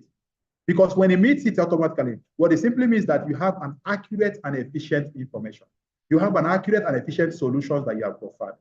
This is very important because this approach, looking at estimating from this perspective, allows us to adapt changes and reflect and refine our estimates to be a reflection of the time and change, evolving times that we are facing. And not for you to do estimate like some people are doing based on what information, past information that they have, maybe information of one bill of quantities for something that was done some time ago. And they say, okay, inflation has taken place by so time, therefore mark it up by this. No, that is quite misleading. We may have been surviving and getting it wrong in those days of ignorance and surviving. But today we have access to rich bouquet of information. We have access to an extensive wealth of information. We must not continue to do it that way. The best way for us to proceed from henceforth is for us to adopt this iterative way of design, problem formulations, so that when we formulate it, we continue to refine it over time. By the time we get it, the final solution, it will be more accurate, more efficient, and more resourceful for us. One might wonder, what is the importance of problem formulations? Importance of problem formulation is that it offers us what I call an optimal solutions to our problems. Because when you define your problems very well, like you say, that identifying your problem is part of the solution. Once you have already identified what are your issues already, and you already have the solutions, it is an optimal solution that we say. Your problem plus definition gives you an optimal solution. So we need to actually formulate our problems in such a way that they will be able to give us better insights. And by problem formulation, we're talking about disintegrating the problems into individual parts so that you can be able to look at them holistically and have a more concise version or view of the whole problems, so that it will not overwhelm you. We'll look at some practicalities maybe before the end of the class today. But the whole concept of having the importance of problem formulation is that it will give us an optimal solution that will be able to meet all our problem challenges. That will be able to be a reliable solutions for all our problems, a well-defined problem that will enable efficient cost management, risk assessment, resource allocations. Because when you have these things at the background, instead of you will not be compounding your problems by creating problems by the solutions that you're offering. You would rather be meeting your problems. And because you have done it in such interactive way, it is not able to meet other fallouts that will most likely come out from it. So optimal solutions will preserve that. The quality of problem formulation directly impacts project success by ensuring that we address the right issues and avoid costly mistakes. Secondly, it's also important because while we are undertaking problem formulation, we are now trying to predict project outcome. Because it will help us to make sure that what we are getting is exactly what we intend to achieve. Not why you are trying to, like, when like a similar example, like the economists will always say, trying to inject capital into an inflating economy. You know that when you are bringing in more money into the economy, it is going to be causing inflation. Whereas what you are intended to achieve is to reduce inflation. So injecting more funds into the economy might not be the right solution. So for us now, we are actually undertaking problem formulation because we want to have a conscious approach towards achieving a conscious result. The result that we have is to have direct impact on our success, on our project success. So we have to formulate it in such a way that it will impact our project successfully so that we'll be able to deliver it very well. Again, we also have to overcome any problem, any outcome on our problem. Because we are addressing the right issue, I've said it before. Thereby, we are avoiding any other costly mistakes that we may have in the course of trying to formulate some of those problems that we have. We talked about what are the possible things that can actually keep us from having a very good problem formulation. We have two aspects of them. We have incomplete information and scope changes. Because in as much as you know it, as a quantity surveyor today now, you're required maybe to come and estimate the cost of a particular asset or project. One of the challenges that you may have to have an accurate estimate is when you don't have complete information, you tend to fall short of what is expected of you because the informations are sketchy, because there is problems that you don't have insufficient data, your problem of vague requirements. Some of the details are not well defined. That is why you will always have that problem. You will not be able to give complete problem formulations that will be able to present a very realistic solution that will meet your challenges. But the way you can actually overcome that, which is your mitigation, is that by collaborating with the stakeholders, they can be able to feed you right information. Imagine it to be like you're working on a project that the architect has not given you full detail of what you are required to do. The actual extent of what you're doing is not known to you. But because you have access of collaborating with these stakeholders, the architects, you can always reach out to them and say, okay, hey, Mr. Architect, what is this? What does this represent? What is the size of this? What is the extent of this? What is this? What do you intend by this? He will now feed you the right information so that you have the right understanding and be able to have the right knowledge that you can be able to process. Another thing is that because we have vague requirements of information, sometimes the details are not well defined. We also can always do this by going back to the site, carrying out site inspection, carrying out soil tests and the rest of them, so that you don't end up having costly experiences. Now, research has shown it that foundation works, and by foundation I mean everything that has to do with substructural works, be it building, be it road works, or build any other infrastructures, they have an impactful impact. They have a reasonable impact on the actual cost of the project, because the extent of what is existing on ground cannot be told until you start. So one of such ways you can actually overcome some of that incomplete information is by visiting the site, by running your site, your soil test, and some of them. Getting actual data from sites that you can use to impose against what is actually existing and be able to reflect it on what your problem formulations. Then the other aspect of the barriers to problem formulation that I mentioned is the scope change. Because whether you have crossed all these other aspects of incomplete information that we talked about, you are now confronted with scope change. The moment you mobilize on start and you start actual executions, you now discover that the client's need has changed. You now discover that the project needs have actually evolved. That instead of having only 45 rooms, we now need 78 rooms. Instead of having only this aspect of the project, we now have a new dimension that has been introduced because of hindsight understanding. So these are scope changes that will always impact on our project, as well as impact on our problem formulations.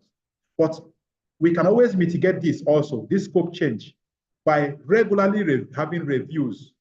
Some of the practical things that we have been doing, like something like a project site meeting, constant review. Each time we gather, we talk about the challenges that we are confronted with. We talk about some of the issues that we are experiencing on them. We proffer solutions on how some of those ones are to go. A typical example of what I want to share with us was, there was a project that I was sometime involved in. It's a church building project. Now, in the design, they did not do some kind of load calculation for the slab, upcoming slab, because somehow they reviewed some of the scope of the project. Now, in the course of their testing, they discovered that the columns are fit enough to be able to carry the anticipated load, but the beam that they have intended, they have boarded, but they have not casted, is not enough to be able to carry the upcoming structures. And that project, while we're reviewing some of the issues now, we have to offer to them. We can actually convert some of those beams, instead of them to be slab beams entirely, let us now convert them to become what is called upstand beams. Slab beams are the beams that are anchored directly onto the slab. They end with the slab. But upstand beams somehow go above the slab, rise above them, so that they are not tied backward and front, inwardly and outwardly with the slab. So that was the final solution that we actually went alongside with on that project. Until today, that project is sitting and standing the test of time. Why I have to mention it is because one of the ways you can actually overcome some of these challenges of problem formulation, peer scope changes, is by regular reviews, project reviews. Another one is by having effective communications. If you don't define your communication channels very well, if you don't communicate very well in languages that everybody can understand, it might end up causing confusion in among the team. One of such typical example is one that has stood the test of time of what happened during the construction of the Tower of Babel. For some people that know the Bible here, during that construction, the challenges that they had was the challenge at issue of language barrier. And language barrier simply means they don't have effective communication. Bring me cement, the person will go and carry block and come. Bring me mortar, the person will go and carry water and come. And because of that constraint, because of that challenge, because of that communication breakdown, the project could not be continued. The project was abandoned as we have it on that Bible story. Then the last of them that is not the least is we need to adjust problem statements. By adjusting problem statement is, now we have seen the changes that have been happening. We have seen all the issues, what the client now requires, what he needs today. How can we change some of the situations that we have on ground, like the one I mentioned to us? We're able now to change the reinforcement for those beams that we have from being a slab beam to being an upstand beam.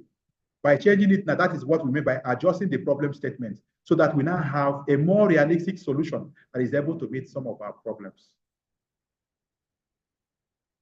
Now, for us to go actually into practical problem formulations, we need to understand that in problem formulation, remember I mentioned to you that it's all about breaking down a complex problem into manageable components or discrete work packages.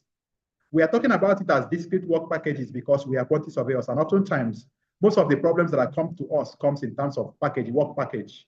Either you are presenting either this building, either this takeoff, either this, whatever it is, in whichever way it comes in forms that it is now a complex issue, a compounded issue that you need to sometimes box them into isolated challenges, isolated items, for you to be able to have more or less a holistic understanding about them. So one of such things that we can do in problem composing or formulation is that we can break down those problems into work packages. And by work packages, I'm talking about maybe you're working on a building project. You can break them into work packages that was, okay, this is foundation, this is substructure, this is finishings, this is roof, this is walls, this is slab, this is finishes, whatever it is. But the whole idea of it is that you want to have a holistic understanding. I don't know if we have people who understand exactly how a preliminary estimate for a building works actually looks like. That is a typical example of what we're talking about. When you're presenting a preliminary estimate for a building work, what you are more or less doing is that you're composing the problems in various forms. You have broken them down. You have broken them down into small units. Foundation, the cost of foundations, you isolate the cost of foundation. The cost of substructure, you isolate the cost of substructure. The cost of finishes, you isolate the cost of finishes. When you have all these costs together, you can always have a global idea. If anything is falling short, you now know where to go and address it. If, for example, that what you have proposed for foundation works is over and above what you actually require for your foundation work, you know that you can actually take from that thing which you have on your foundation work and be able to extend some of them into substructure or into finishes or into roof, or into doors and windows, or into any other elements or other aspects or packages that you have already established. Again, you might need to also break them down into what you call cost centers. What of such kind of arrangement can be breaking them down into labor, material costs, equipment costs, subcontractor costs, so that you can be able to manage these things instead of packing all of them together, which will become very confusing to manage sometimes. But by decomposing them and breaking them down into smaller units, you'll be able to manage it efficiently and be able to see them through for what they are. So for us to be able to have a very good, efficient problem composing, we need to break them down into smaller units that we have in this our diagram here. We break them down into smaller units so that you can be able to have a more finite understanding or perspective of each and every one of them. But the more you are breaking them down, also there is also another aspect of it, which is problem decomposing. Problem decomposing means to deconstruct complex problems into smaller interconnected parts. All right.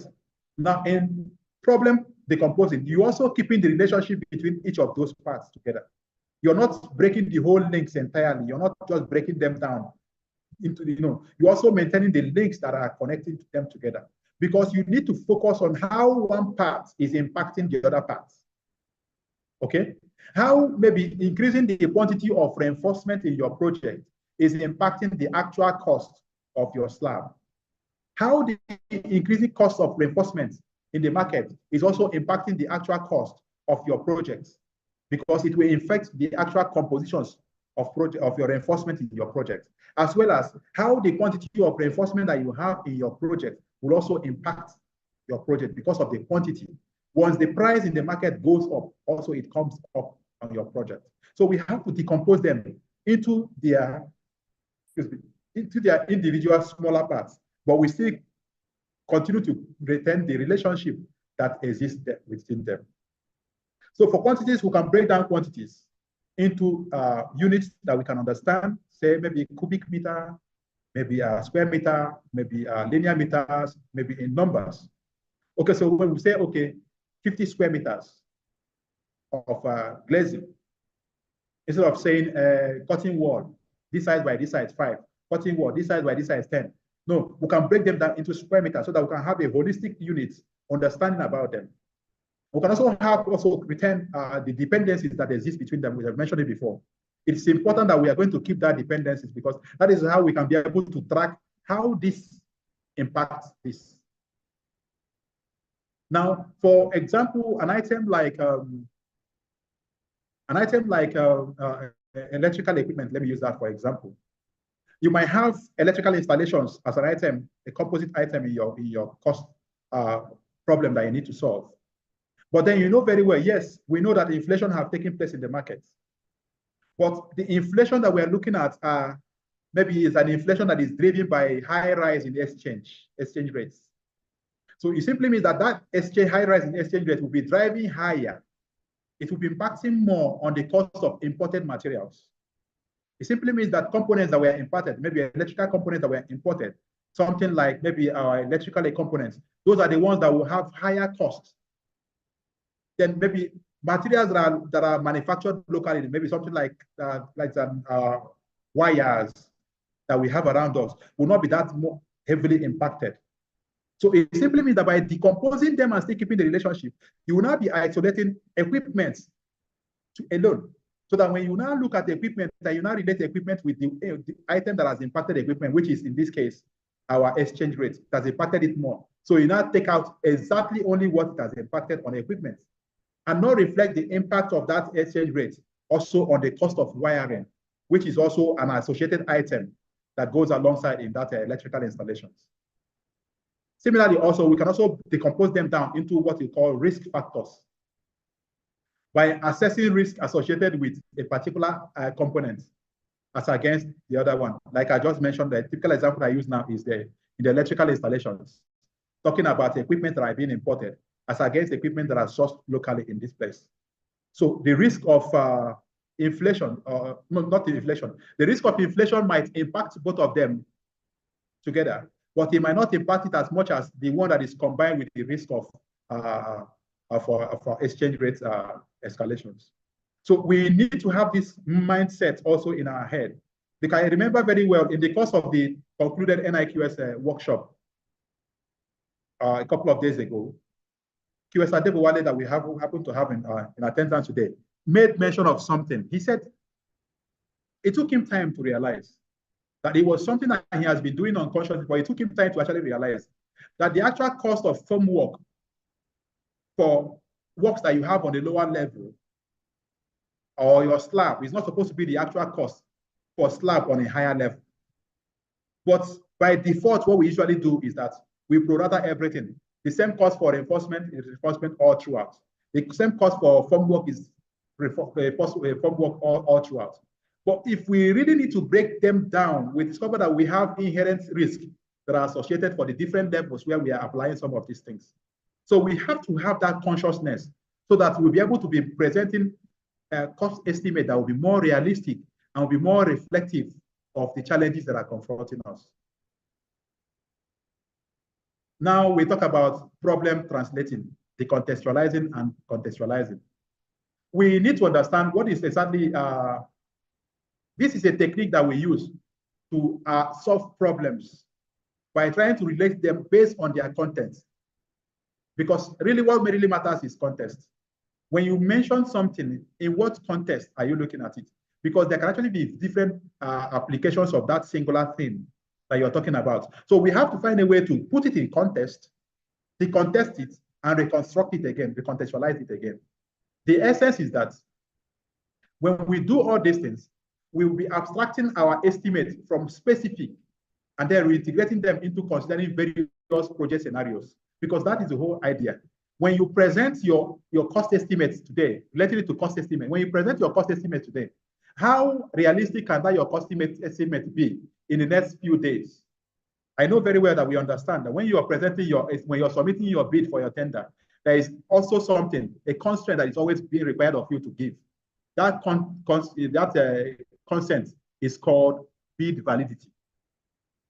How far, how long afterwards are you willing to stand by the price you're submitting? Will your bid be able to stand the next scenarios, a couple of scenarios that will come? Will it be able to stand the challenges of escalations, inflations, and every other changes that might come? Will you be able to stand by your price, or will you say, no, events have overtaken it? So by translating these things into contextualizing them, we are now trying to give them perspective so that there will be a true reflection of what we are talking about. So when we do this, we are translating quantity needs into measurable units, because we need to look at them into a way that we have to understand, way that they will be able to bridge up gaps that exist between our expectations and what we want to get. That is the essence of this problem translation. But then we talk about decontextualizing it. When we decontextualize issues or problems, it's allowing us now to remove project-specific needs or biases that are existing in them, to give them a more broader standard.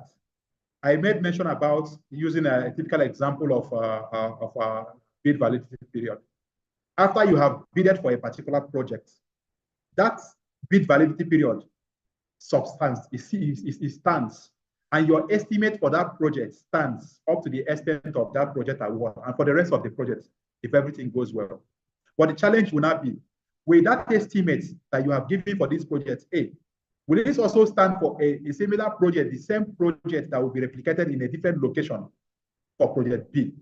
That is where the contextualizing it actually comes into play. We need to find a way to put all of these things in perspective so that whatever we are offering today will always be something that we can always count upon tomorrow to stand the test of time. Finally, we now talk about decontextualizing them, which helps us to ensure that our estimates remain relevant throughout the project life cycle. But there are some things that we need to understand, some takeaways that we need to do. For that process to be complete, this technique to be implemented, we need to actually have other problem translation. We have to convert quantity needs into quantitative terms, into terms that we need to understand. I've mentioned it before. We are now converting them into specific units that are very relevant in our project. We need to bridge up the gaps that exist between the client expectations and our technical expectations. That is what translating the problem actually means. Then Problem contextualizing means that we need to abstract our estimates from specific context and give them what I may call a global context. And we have to use benchmarks, historical data, industry standards to be able to inform some of those contexts.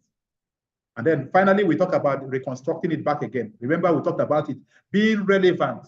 Are you able to stand with this estimate that you have submitted up to the completion of this project, up to the life cycle time of this project? So recontextualizing it actually reintegrates estimates considering various scenarios, as well as the factors that are variables in terms of inflations, market fluctuations, and the rest of them. Now, the case study. We have a typical example, maybe an organization that wants to procure a high-rise building. And the context of what we'll be using, which is a preliminary estimate, also comes relevant in this scenario. One of their challenges is that they want to build a high-rise estimate, a high-rise building. And the quantity surveying firm has been instructed now to present a cost estimate. I bet it is preliminary cost estimate because the design information are not yet available. One of the challenges that they have is this. The problem is that we have vague information because we don't have actual detailed information. So whatever information that we are going to, solutions that we are going to be proffering will have some inherent challenges, shortcomings that are available in them. Okay? Then part of the solutions that we have to have now, remember we said we have to decompose those problems into parts. We'll break them down into parts. Okay, what does the client require? He needs a 7-story building, high-rise building, 21-story building, high-rise building, 300-story building, high-rise building. What kind of foundations are we looking at? We are using pipe foundation. Now we have decomposed it into different parts now. The foundation is pipe foundation. We keep that aside. The next thing is that, what kind of building is it? Is it steel structures or reinforced concrete structures? We say we are going with steel. We say we are going with reinforced concrete structures. We isolate that one. The structure itself is reinforced concrete. Then we'll now talk about what kind of cutting wall cladding are we going to be using? How are we going to enclose the external spaces, separating them from the internal spaces? Is it going to be cutting wall, glass, composite materials, or is it going to be block wall all throughout? We now talk about it, okay, we're using cutting wall, glass, glazing all throughout. We pick that one also and keep aside. The next thing we talk about, okay, what is going to be the kind of slab that we're going to be having? Are we going to be having reinforced slab? Or going to be having solid slab? Or these clay pots, hollow concrete slab that we have today? By the time you start decomposing some of these problems, this vague information that you have, you decompose them into the known. We are working from the unknown now to the known. We decompose them into those things, and we now start assigning realistic cost estimates to each and every one of these things. We have broken them down into, then we now start translating the problem now, so that we can have clear context to what we are talking about. Yet, the client brief came to us as a vague information, but we have been able to put flesh, we have been able to put context, we have been able to put directions and colorations into the whole thing that is required of us. That is part of the solutions that we're talking about. Now, the reality is that that solution that we have offered may not sometimes be able to meet up with all the solutions. Either it might be over or it might be under. So what really happens is that we need to refine that estimate again. And for you to be able to refine it, you need to have access to additional information. You need to access more body of knowledge. You need to access more info, detailed information. For it not to be able to, okay, even though we said pipe foundation, it is not, the cost we have provided was based on raft foundation, but what they need is pipe foundation. Even though we said pipe foundation, it is not 1,900 mm diameter pipes that we're using. We're using 600 mm diameter pipe columns. Now, all these things will now inform you to refine your estimate and have more precise cost assessment of what you're talking about. So this is how we can be able to impart. For a typical example of a case study whereby you are trying to procure estimate, cost, preliminary cost estimate for a high-rise building. Then the second situation that may come up with, we'll have an issue, a second case study, whereby we want to have material choice, a selection of different materials. We want to choose from a material that we want to use. You say the aim is to incorporate sustainable materials into our project. And this second case illustrates how abstracting and recontextualizing helps in selecting sustainable materials and providing accurate estimates. there is something that needs to guide your instruction here. Remember very well, when we talked about recontextualizing, we're talking about it being able to meet up with life cycle costing of that project or that item that we're talking about. We're looking at it being able to subsist. Whatever solution that you're offering today, how is it able to meet up with the challenges that will come tomorrow? For example, you have, maybe you are required to furnish an office apartment. Or let me give it a more realistic estimate. You are required now to publish the whole of the National Assembly itself. And at the moment, maybe we have no floor finishes at the moment on the floor. And then you're now required now to offer the best solutions that will be more realistic in terms of material selection that will be required for the floor finishes of that place.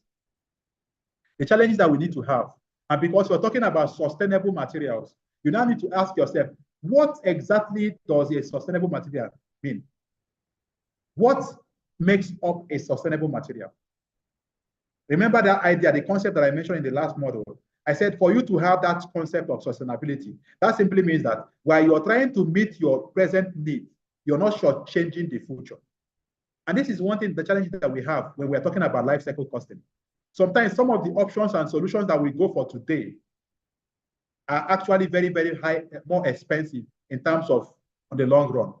So, but when you have that consciousness and you have that sustainable decision in your mind, it means that whatever solution that you're going for today, even though it might have an immediate high cost today, but because you're projecting it over the lifespan of the project or over the life cycle cost of the material itself, you are now being advised, you are now being informed and taking more decisions based on what you know that you stand to gain by taking that decisions. So you have one of the options that you may have is either to rug the whole place, either green rug or red colored rug, so that it will reflect the green chamber or the red colored chamber name of the different arms of the legislature.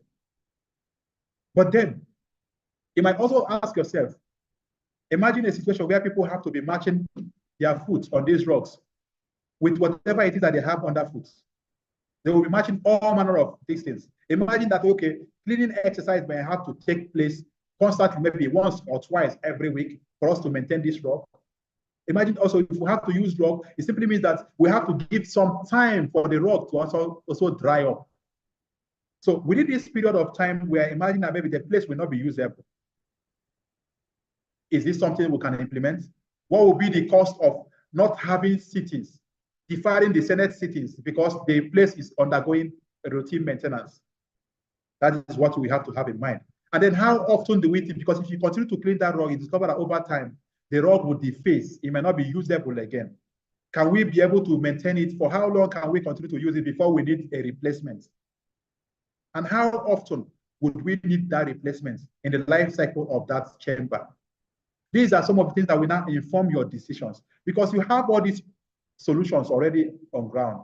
The solutions have already been presented to you by the different manufacturers of some of these materials. But you on your own, you have to make informed decisions based on your understanding of what your client's requirement is, based on your understanding of what the material performance specifications are, based on your understanding of what the life cycle cost is of the project. So these are the things that we can say, okay, let us not use rug. Let us not talk about using tiles, vitrified tiles, glazed tiles, ceramic tiles. Whichever of these tiles that you talk about, none of them might be able to live as long as forever. They all have their shortcomings. But your ability to be able to understand some of these materials and try to decontextualize them and ask yourself, how much does this material, how is it able to comply with sustainability requirements that you desire?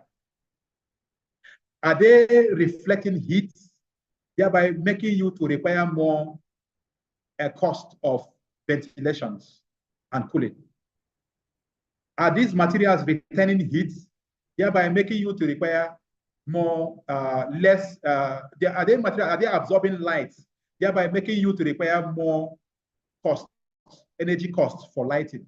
These are some of the things that we may have to talk about. So for this second case, what we need to do is we'll have to identify sustainable materials. what are the materials that actually stand for sustainable materials, and what are their different costs, what are their costs, how much does it cost to acquire one of these, and how much does it cost to have a square meter of rock, a square meter of maybe ceramic tiles, a square meter of maybe mosaic tile, a square meter of marbles, a square meter of granite floors, a square meter of any of these kind of floor finishes that we can think about that I may want to use and implement on those projects. That is, when we have defined that, we have actually defined the problem, that we have formulated the problem, then we now talk about the solutions. We now contextualize the solution. We focus on the material properties, because remember, what is driving you on this material is sustainability. You now have to focus on the material properties, whether it's able to meet the requirements that will define sustainability that you're going after, whether the cost actually can be able to be equated to match sustainability.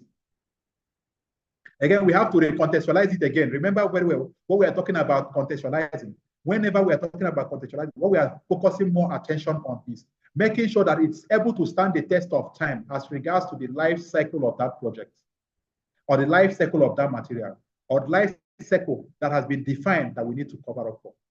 So we need to consider it. If we start today, if we bring in rock today, if we bring in tiles today, if we bring in marble today, if we bring in granite, if we bring in parquet floor finish, whichever one that we bring in, what will it cost us at the end of the life cycle cost of this project itself? Which of them has more cost benefit for us? More holistic cost benefit for us at the end. That is what will inform our decisions. And when we do all these things, we can always check them over and over again. And that way, they would have given us a very good insight, a very good accurate estimate for all that we have projected. Then, finally, we talked about this earlier in the other class, but we have to look at it again. For us as quantity surveyors, we have a lot of opportunities that are opening up for us. Emerging roles and opportunities for us in the construction industry. And in fact, outside the construction industry, because a good number of some of these skills will equip us very well to be able to stand in and compete very well in other fields that are not construction related per se. So one of such opportunities that we have is talking about strategic advisors. By leveraging on some of the opportunities that have been provided by Open Innovations, we'll become strategic advisors. We'll make data. We also help to provide what is called data-driven decision making, because we are offering information based on insight, based on raw data, based on verifiable information that we have gotten from information things around us. It also makes us to be what we call innovation champions, because we are leveraging on some of these technologies. That simply means that we are better equipped to also offer better information, better advice, cost information, and value services on some of these things. And of course, the last part of it is that it makes us also to offer what is called sustainable advocacy, because you can also be what we call certified green lead operators or lead experts, so that we can be able to offer and bring to bear some of our decisions, some of our understanding, some of our information and experience on implementing green solutions on any projects whatsoever. Then to put them more specifically, under strategic advisors, we can have what they call we can also coordinate what is called stakeholder engagements. We can also be brought in to interplay and stand in between all the different stakeholders who are bringing in and collaborating on the platforms of technology innovations. We can always stand in that regard. We can also do what is called risk assessments in open innovation projects. The government wants, or any organization wants to implement open innovations in a particular project. What is the best approach to go about it? How do you deploy this technology so that it does not disrupt the process? Like I mentioned in the other model, I said when the government of President Muhammadu Buhari was implementing the TSA project that was initiated by the previous government of Goodluck Jonathan Ebele, they did not take precautious steps of rolling it out slow by slow, model by model, step by step. They went ahead and modeled everybody up into TSA and rolled out TSA. And eventually what we had was a complete downturn of everything. The whole system collapsed and nothing was able to work out. But for quantity surveyors who are leveraging on some of these technologies and emerging innovations, we can always be equipped in such a way that we can give better advices, more better risk assessment on how best to implement open innovations in such kind of scenarios and situations. Of course, under data-driven decision-making, we have big data analytics today that is working up. The whole world is all talking about big data. In fact, most of the things that we are doing today now is being tele-guided by the applications of data.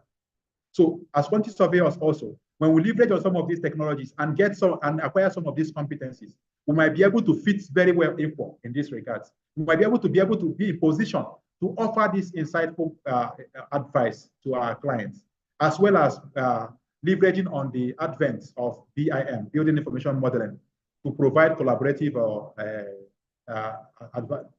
services in any project that is being based on BIM. Thirdly, we, under innovation champions, we can bring to bear value engineering, because we have seen how all these things are working. We have seen the interplays between all these materials and components, all these construction technologies and all this. We can always say, okay, let us not implement it this other way around. Let us implement it this other way around. Even though we might not end up redesigning the whole project, but it will bring added value to the whole construction sequence, the whole construction project itself. Thereby, we'll be leveraging on, instead of expanding and wasting more materials, we will now be conserving more materials, as well as achieving the same result that we have also projected to achieve. Then, secondly, we might be, it will give us advantage into life cycle costing, because since we now understand what it takes to leverage on technology, since we now understand how to be able to extract these information, translate these information, and get insightful understanding from some of these data, we can be able to project more life cycle costing projections, and because we are working with these technologies and we understand how it works. Then I talked about circular economic principles, because today we have a lot of things that are being founded on the concepts of sustainability. So quantity surveyors can leverage on some of these concepts, talking about carbon calculations and carbon accounting. We can leverage on some of these things now to be able to project some of the value systems that are required in this field. But for us to be able to achieve these things, we need to fall back to going back to expand our understanding. We need that collaboration that open innovation offers to us. We need to extend our collaborations to external organizations that are out there who are already doing some of these things that we want to leverage on. The market side is always there. The market opportunities are always there. But we will always be limited if only we restrain ourselves to our singular practice, to our internal resources, to our only internal research and development, instead of leveraging on what is available, the extent of what is available out there. So finally, we have talked about what it takes for us to actually formulate a problem. For you to formulate a problem, you need to decompose the problem. You need to compose your problems very well, break them down into discrete packages, into pieces, so that you can be able to look at them. You can also break them down into different cost centers. Then you have to decompose the problem also.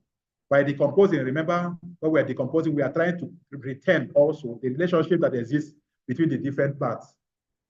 Talk about things like quantities, talk about things like their dependencies, talk about things like the risk that are associated with some of those things. We also looked at some of the barriers that are associated in problem formulations.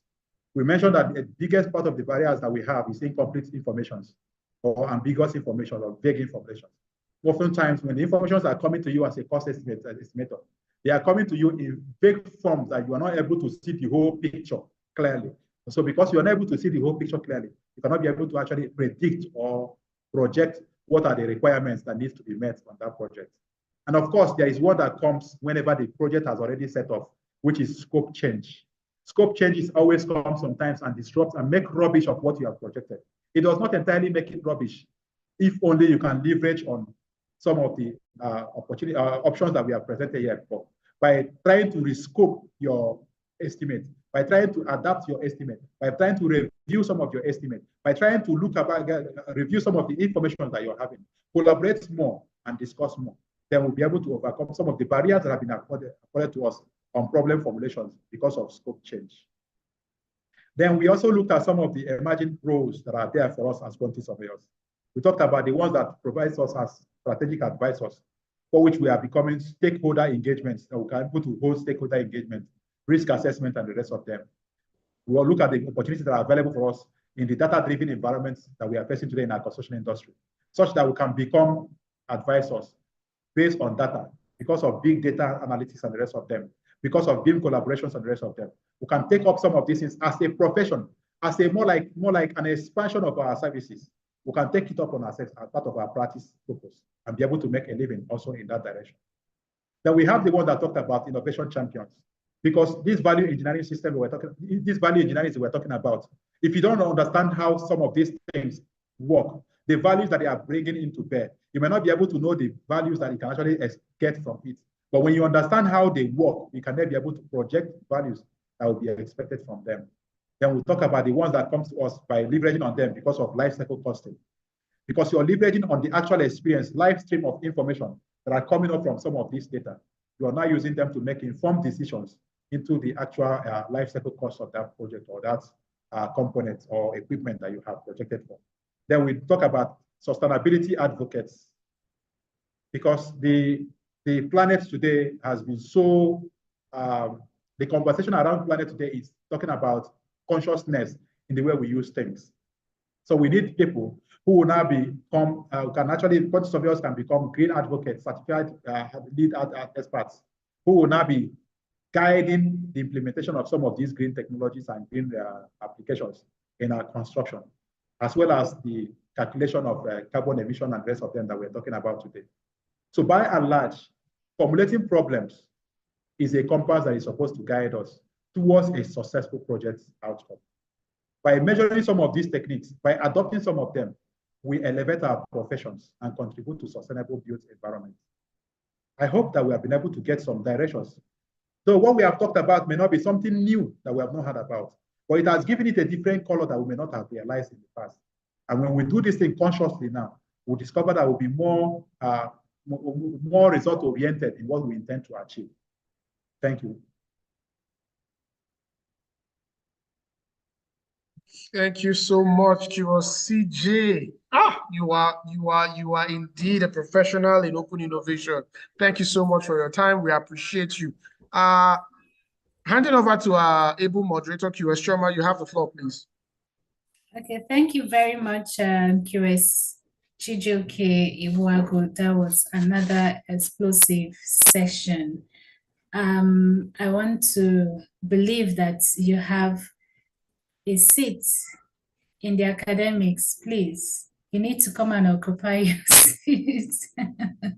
You're just a natural educator, please.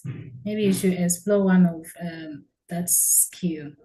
So I want to believe that we have questions for our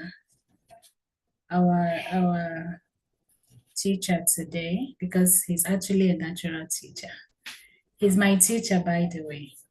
So I want to believe we have questions. We want to open up the floor for the next 10 minutes to entertain your questions.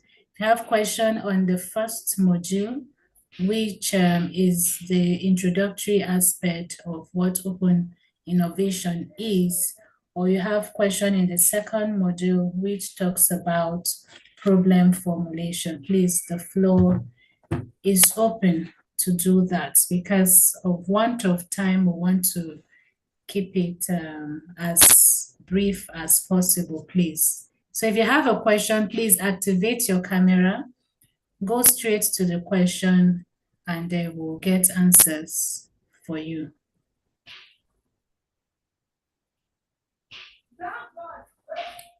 Any questions, please? I can't see any raise of hands. Ladies and gentlemen, kindly raise your hand if you have a question. Dear QS Chijioke, quick question from my end, please. From what I understood on context, decontextualization and recomposition, can it be related to some aspects of project management that has to do with work breakdown structure? There are similarities in it, am I correct? Very well. Actually, you just expanded it up to that level. That is exactly what we are talking about. Because a work breakdown structure, you are trying to break down the whole package, the whole job. You're breaking them down into realistic, achievable activities. And which is more or less what we are talking about. decontextualizing it. Because see, you're not leaving the link, the connections between each and every one of them. They have that functionality that makes them all a whole lot. Because that is what actually gives you the actual, from the very beginning of your project to the actual end of your project. If you remove those links, the whole activity can actually be done and executed in one day. But because you put in that sequence in between them, you now have what is called a realistic duration from beginning to the end. So decontextualizing in this regard actually reflects a typical example of it in project management is when you are talking about your project schedule. Okay, thank you very much. Thank you very much. You just clarified it for me.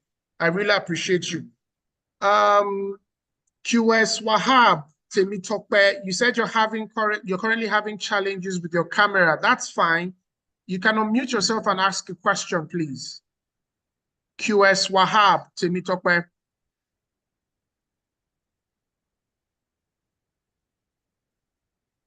Hello, QS Wahab.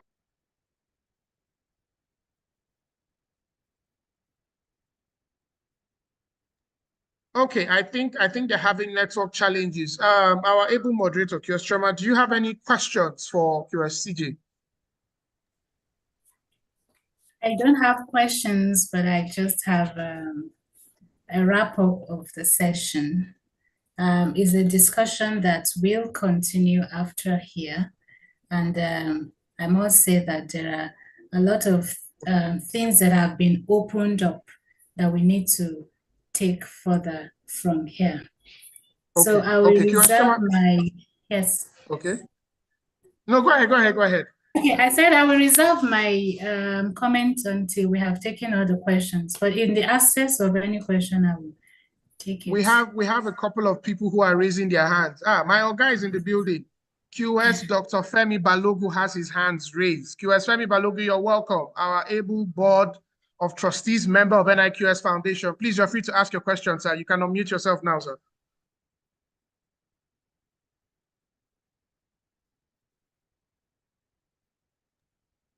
QS Femi Balogu.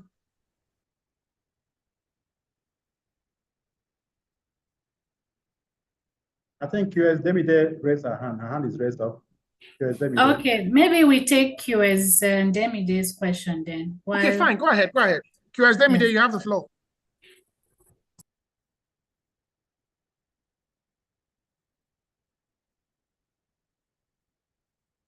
Well, thank you so much, QS CJ. It's always a pleasure listening to you.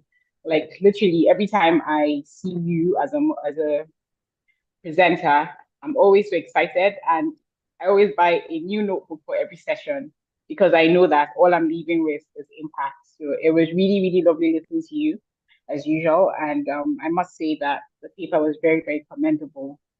It was well researched, and there's so much to learn from it. So now what I want to ask is a general question, pretty much like a general question. You talked about a lot of insights into quantity surveying and different innovative ways or aspects that quantity surveyors can branch out to. But I'm going to ask my question from a young person's perspective. It's easy for the younger ones to get distracted, or because where there's a lot of noise, there's a lot of okay, as a quantity surveyor, I have all this skill, I can do so much. And then they start branching out into different things without concentration. And as we all know it, if you're listening to so much noise and you're not taking out the essentials before moving on to something else, nothing really would stick. So like I said, it's a generic question. What would you advise? Because all the skills and all these new innovations that you've spoken about are important in their own way, especially in practice. So how would you?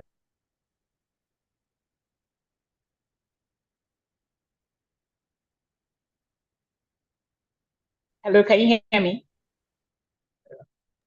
Yes, we can hear you, QS Demide.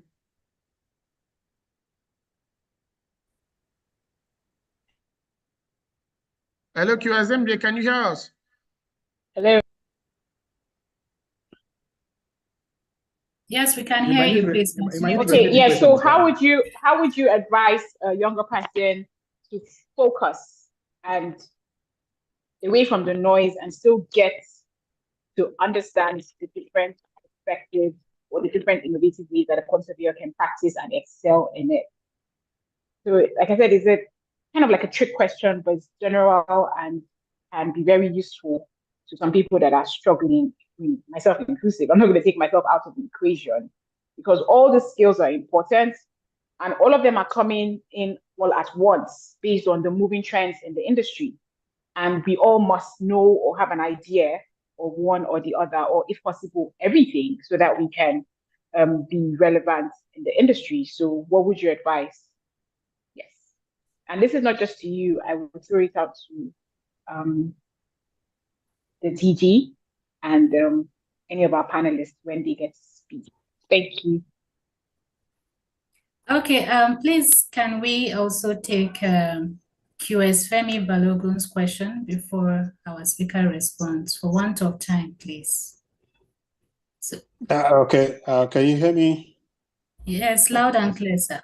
Okay, thank you so very much, Emma. Wonderful facilitation you have done today.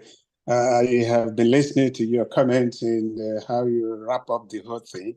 It was great. I join the chairman to congratulate you for a job well done. I'm always very happy to listen to this young man who presented today, and he has done the Institute very proud. I just want to congratulate him. I intentionally block off some other appointments in order to listen to him, and I'm glad I did. And it was wonderful. Chijioke, thank you so very much. Just because people are not asking questions, that's why I always want to challenge presenters, keynote speakers, anytime, anywhere. You know, it is to deepen knowledge and to encourage us, building and developing new knowledge areas. So it is not really against whatever he has presented, but just to help us to move forward. On the first paper or the first lecture he presented, that was an open innovation. I really don't know the level of innovation adoption in the industry now. Few years ago when I did a study, it was very poor, very low. I don't know whether it has increased now. He didn't tell us whether at the level. So that could have really answered some of the questions. But if I take it to be like that of the UK, initially the innovation in the construction industry was very low, very poor. Until the government, let me just focus on one particular innovation, which Chijioke is very passionate about, and that is building information modeling. And you realize that people were not accepting it in the UK, and nobody bothered until the government came up with a policy that stated that in 2016, any organization, whether consultant or contracting, that is not BIM level 2 at least compliant will not bid for any of the government project. The whole place was turned into another thing. Everybody was rushing to the BIM compliant. So my question to Chijioke is that, don't you think that, well, let me say it this way. If you consider the level of adoption of open innovation to be very low in Nigeria, don't you think that if we have a policy like that of the UK, which set a benchmark and say that maybe in 2030, any company that is not BIM level 2 or BIM level 3 compliant will not bid for government job? And remember that government projects take the bulk of all projects in the country. So what is your thought about that? Thank you so very much. On the second paper you presented, it's a fantastic one too. I'm never discouraged and disappointed whenever you make presentation.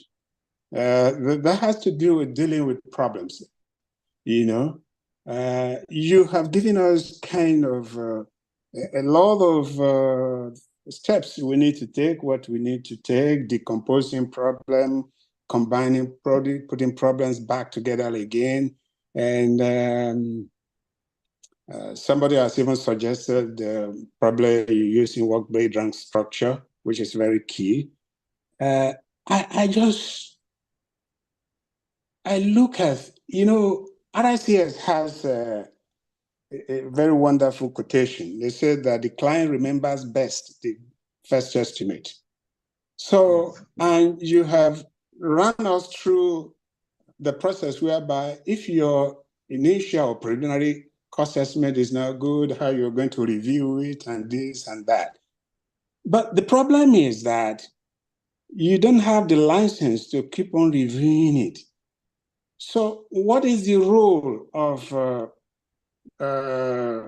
what do I call it, the other consultants or stakeholder in helping you to be able to, review your initial estimate? I don't know if I made myself clear. Thank you so very much. Once again, I want to thank you. Let me know, just because this is just an opportunity, you are giving me the floor. I want to thank the DG of the NIQS Foundation and the chairman of the NIQS Foundation for a fantastic, wonderful job they are doing. And I equally want to thank those NIQS Foundation the staff working in NIQS Foundation. Thank you so very much. Thank you so much, sir. So I really appreciate you for giving a direction to some of these conversations that we have already introduced. You made mention about what is going on in the UK. I remember that policy when it was actually launched out and how it impacted the adoption of BIM. Presently in Nigeria, the adoption of not only BIM, but also technology in Nigeria, it is not that widely welcomed. And we have a lot of things that have been isolated as part of the reasons why people are not latching on to technology. Yes, we know about the benefits that they project. We know about some of the good things that they tend to bring into our project. But yet we still have that resistance to adopting them, just like every other change that we talk about. But similarly, one of the biggest challenges that we have into implementing it and replicating the similar thing that happened in the UK is because of the government monopoly of implementations of projects. We know very well that, like you said, one of the highest projects, what would I call it, project clients or benefactor or funder is the government itself. But the problem is that most of these people who are doing some of these things for the government, who are procuring these projects for the government, they don't have these capacities. And it might be foolish of them to implement a technology or a process that they don't understand. So for me, for us to actually have it very well, we have to have that consciousness where first the industry have to equip itself, which is similar to what I think it was William Shakespeare that said it. In all that you get knowledge also. It is important that we also get the knowledge for we who are in the industry itself, so that at every point in time, maybe policies come up that the government now want to replicate the similar thing that happened in the UK in the Nigerian sector, for whatever reasons, then we would be ready for it. I'll give you an example. I'll support it with one example. The issues about BIM and some of these things, I've been following up with these conversations for a long time before now, but I never got to actually test it practically until 2021, when a particular project was coming on stream. And because of the intensity and the time duration that they want to implement, they felt that the best way to deliver that project was using the BIM process. That was where they now brought me into that project. And I will tell you that the experience was quite insightful, even though it was quite very expensive. So it is not everybody that might want to incur that initial cost for deployment, which is one of the reasons why people are not adopting it, because it wouldn't be difficult for somebody to start implementing it. And let me also tie it to what Remide asked. Some of these experiences, you might actually acquire the experiences today and discover that in the next 10 years, you have not had any need for it. And if any other thing, the information will start eroding because you're not applying them. But one thing I keep telling them is which is what I did for myself. I find a way of going back to these informations over and over again, more like sharpening my knife until when the time eventually comes. So if you get any of these informations, read them BIM. Even if you don't know BIM, like I advised a young man recently. I said, instead of you now to spend so much resources and time going to learn CAD, go and learn something that is far better than CAD, because CAD is of the old age. CAD is of yesterday. But today we are talking about BIM and the other technologies that are coming up. So why not learn something that will help you also to stay remain relevant tomorrow? Not that when you are finished learning CAD today, you discover that there is nowhere for you to apply CAD, because nobody is actually talking about CAD. So for us also, we may have to focus on some of these technologies that are presently with us here now. BIM is one of them. You may not learn how to use Revit for you to be an architect. No. For you to start designing things. No. But the whole essence is for you to understand how the integration of information rhymes with modeling, so that you understand how those informations are being built.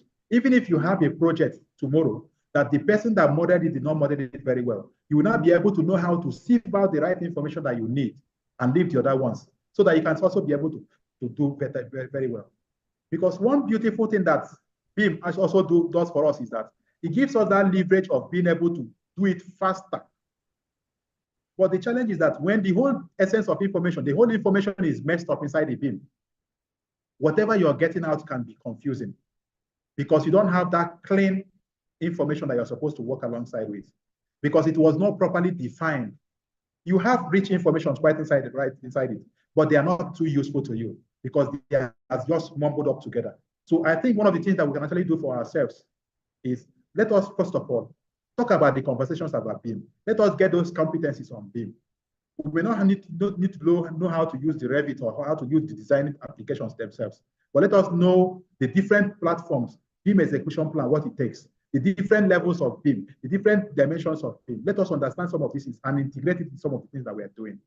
Like, there is also something else that I also do. Sometimes the client might not give me money to use some of these technologies or some of these technologies that I have on their project. But because I have already acquired that and I want a way to retain that knowledge to make it useful for me, I go ahead to apply some of those knowledge on some of those jobs. And it helps me to get edge because I have less risk at hand in applying it on that very knowledge. One, I will use it to achieve the same thing that I've intended to achieve. Secondly, I will also use it to advance my knowledge and understanding about the technology or about the innovation that I'm discussing about. So I feel for us as quantity surveyors, in all that we do, we may not have control of stimulating the whole industry to jump on the bandwagon of some of these technologies. But let us get prepared. Let us acquire the knowledges and the informations as we have it today with us. Because tomorrow, it might happen to us. Because they say that opportunity only dances with those already on the dance floor. By that time, we'll be on that dance floor, ready to dance with the opportunity that's come for us. Thank you, sir. Thank you so much. Thank you so much, QSCJ is on fire today.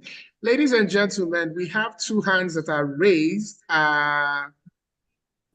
Kukoluyi Damilola, your hand has been raised. Can you ask your question, please? Unmute yourself and ask your question, please.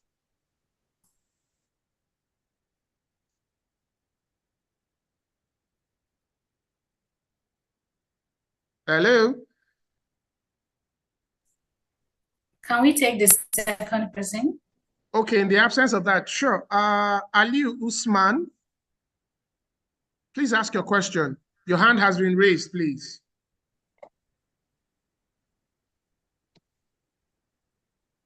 Hello. Can you hear me, sir? Yes, Aliu Usman, go ahead. You're live. Okay, sir. All right, sir. Good afternoon, everyone. Good afternoon. You're welcome. To hear the voice of Mr. Chijioke. Last year, precisely by this time around, when he was taking us a program on software's training, organized by these very young quantity surveyors in collaboration with Waxing. That's notwithstanding, I'm calling from Kano State. My question goes this way. When he was explaining about sustainability of materials, for instance, during your initial cost of construction, your client was able to get the budget of the initial cost. But along the line, you find out that there are more sustainability materials that your clients will want to use, but he has already budgeted this amount of money for that particular project. How are you going to handle such kind of cases? That is just my question, sir. If you can get me right. Yeah, I got you. Thank you. Yes, sir. QS Aliu, Usman Kotu. Yes, sir. One thing we also need to understand about establishing a cost budget. You're not establishing it on your own alone. You're working in consonance with your client's needs. Remember, in part of the cycles that I presented to us earlier, I gave planning, executing, and then refining. That is more like a cycle, a continuous cycle that we need to implement. One, it is the client that is going to be the ultimate beneficiary of this thing you're doing. And what it simply means is that he is also in the know. If there is ever any need for you to expand the cost budget, he has to give the sign off first. He will be the one that will sign off first before such can actually come to line. So there is no how you can actually alter the cost budget without getting the buy or the approval of the clients. For whatever information that you need to change, whatever reason that your cost has to change, the client also already knows about it. You have to inform him. That is the essence of that effective communication. Remember, it's one of the things that we outlined that we did here. That communication has to be coming clear. Say, okay, sir, this is what we have intended to call from the word go. Because for you to actually implement sustainability, one of the cheapest ways of implementing sustainability is that sustainability has to be at the foreground before you start your project. It has to be there. It should not be an afterthought. But if for any reason you want to incorporate sustainable approaches or components into your project, it simply means that the client also has to give his own approval. And by giving his approval, he has also committed to a revision of the possible cost. So it is not something you can do without the client. You need the client's approval, like my Oga said earlier, because Balogu said earlier. He said the client has one thing that he always remembers very well. That's the initial cost that he told you. He does not easily forget it. So for you not to be messing up that initial impression that you have given to him, you should also have a very good reason why that initial impression has to change. And the client has to be also in consonance with that decision to change it. That's my answer to that. Thank you very much, QS Chijioke. QS Aliu, I believe your question has been responded to adequately. We have one more person who has their hands raised. Ofonime Okum. I hope I got that correctly. Ofonime Okum, kindly ask your questions, please. And we are short for time, so kindly make your questions brief. Okay, thank you so much. Thank you, QS Chijioke. Michael, I really appreciate you. Yeah, like QS Choma said, you're a born teacher. Thank you so much. Thank you. A very quick one, sir. You said something in your first presentation, and my question is based on data, sir. So I think with all the informations we will be needing in this involvement, sir, I think I'm suggesting maybe a data bank. I don't know if we have one. And if we want to create one, how do we go about it? I know individually in our years of experience, we might have our own personal, maybe data banks, like where we keep our info that we usually refer to. But I mean, as industry professionals now, I don't know if there is one, or how do we create so that in the case where we have a project where we need information, we can always go there and get information, analyze, build on that, and make preferred solutions. Thank you so much. Okay, thank you, ma'am. It's more like from what you have just asked, I understand maybe you were not available at the just concluded NIKS workshop, which is fine. Because in the course of that workshop, the Institute actually rolled out a plan, not just a plan, who rolled out about a project that they have been undertaking for quite some while. One of the challenges that the project has been facing is getting the information required, the data themselves. But they have gone ahead of time to at least to build up some of the required necessary information that will be needed to actually have that robust information, something similar to the BCIS that we have in the UK. Which is why I'm sure the chairman of that committee made also, while he was making his presentation in the course of that presentation, informed the institute and by extension all quantity surveyors of the need for them to also bring in the data that they have, so that we'll not house them in one place, in one data bank. Because as of today, the institute have a data bank. What we are now asking for, what we are sourcing for, what we are now looking around for, we are harvesting data that we put inside that data bank, so that the body of knowledge of quantity surveyors will be rich in terms of information and knowledge. So this is what we continue to do. It is not like it's a new thing. It's something that has been in the mind of the institute, and various administrations that has come have tried to implement it. And currently, the current administration of the institute, under the management of QS Kene C. Zekwe, has already kickstarted such. But in no distant time, maybe by November, the official opening will be launched, so that every member of every quantity surveyor can now be able to assess them based on the criteria that will be established to have access to that information. Thank you. Thank you, sir. Thank you so much. QS Ofonome Okum, I believe your question has been answered adequately. In the absence of any other questions, ladies and gentlemen, I hand the floor over to our able moderator, QS Chioma. You have the floor, please. Thank you very much for handling that session for us. QS Chijioke, it's been an amazing time with you, and I know that I speak the minds of others who have participated into this program, that you have written your name boldly in the sands of time around open innovation in the quantity surveying practice. And I want to enjoin every one of us here to also follow suit. You know, there are so many areas we can specialize in this open innovation that we've been talking about. There is robotics and automation, there is digital twin, there is artificial intelligence, green buildings, smart buildings, prefabrication, Internet of Things, so many of them. And just like QS Chijioke has distinguished himself, you know, in this area, we can also pick one of these areas as younger ones, as upcoming quantity surveyors, and develop ourselves and become specialists in that regard. And that is one of the ways we can remain relevant, so that whenever that aspect of maybe green building comes up, one name just comes to mind. We go to QS. QS Jamila, I don't know. Maybe she'll decide to throw that name. When it comes to open innovation and technologies, one name rings the bell, QS Chijioke.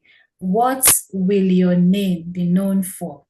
And that's the question I leave for all the upcoming quantity surveyors and all the participants that have joined us today. So find a place to pitch your tent and grow in that area. So to wrap up the session, ladies and gentlemen, distinguished colleagues, future innovators, and pioneer of success, you will agree with me that this is a watershed moment in the history of quantity surveying, and it has been my absolute delight to be a part of this journey, and also an honor to have led us through the opening session of this training. I just want to let us know that this is not just a program, it is a revolution in thinking. It is a catalyst for change and a bridge to the future of our profession. This training has been funded by the visionary Aubrey Baker Fund UK We sincerely appreciate them. And it stands at the threshold of re-imaging what quantity surveying can be. Over the next 3 days, we have taken day 1. We'll be transversing 6 groundbreaking modules. We've already taken the first 2 modules. QS Chijioke began today's session illuminating us on the essence of open innovation and revolutionize our approach to the construction estimates. He gave us a holistic overview of what open innovation is, a system which allows us to adopt technology to better our service deliveries as quantity surveyors.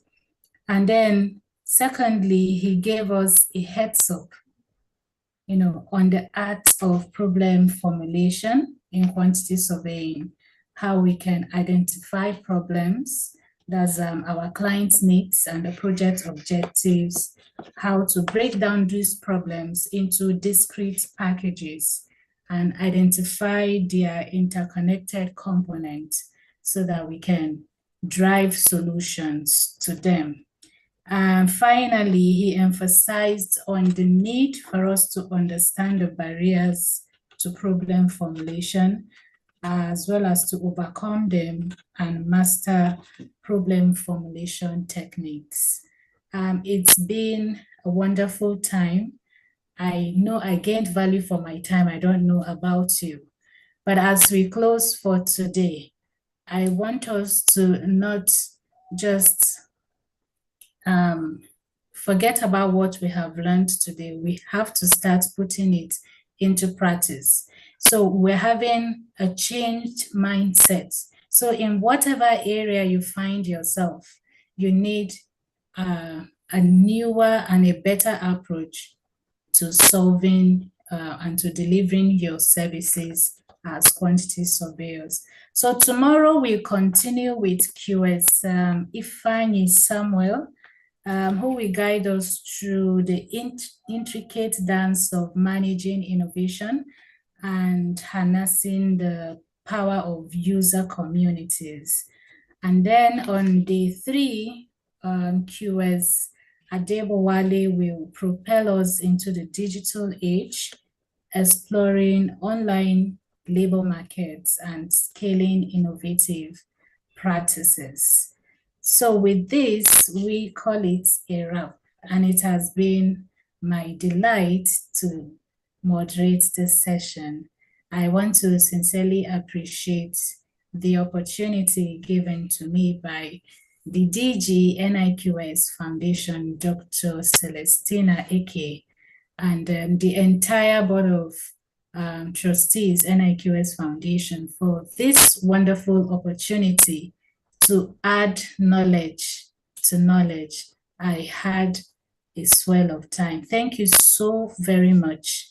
And with this, I take a bow and hand over to Mr. Ihebuzor. Thank you very much.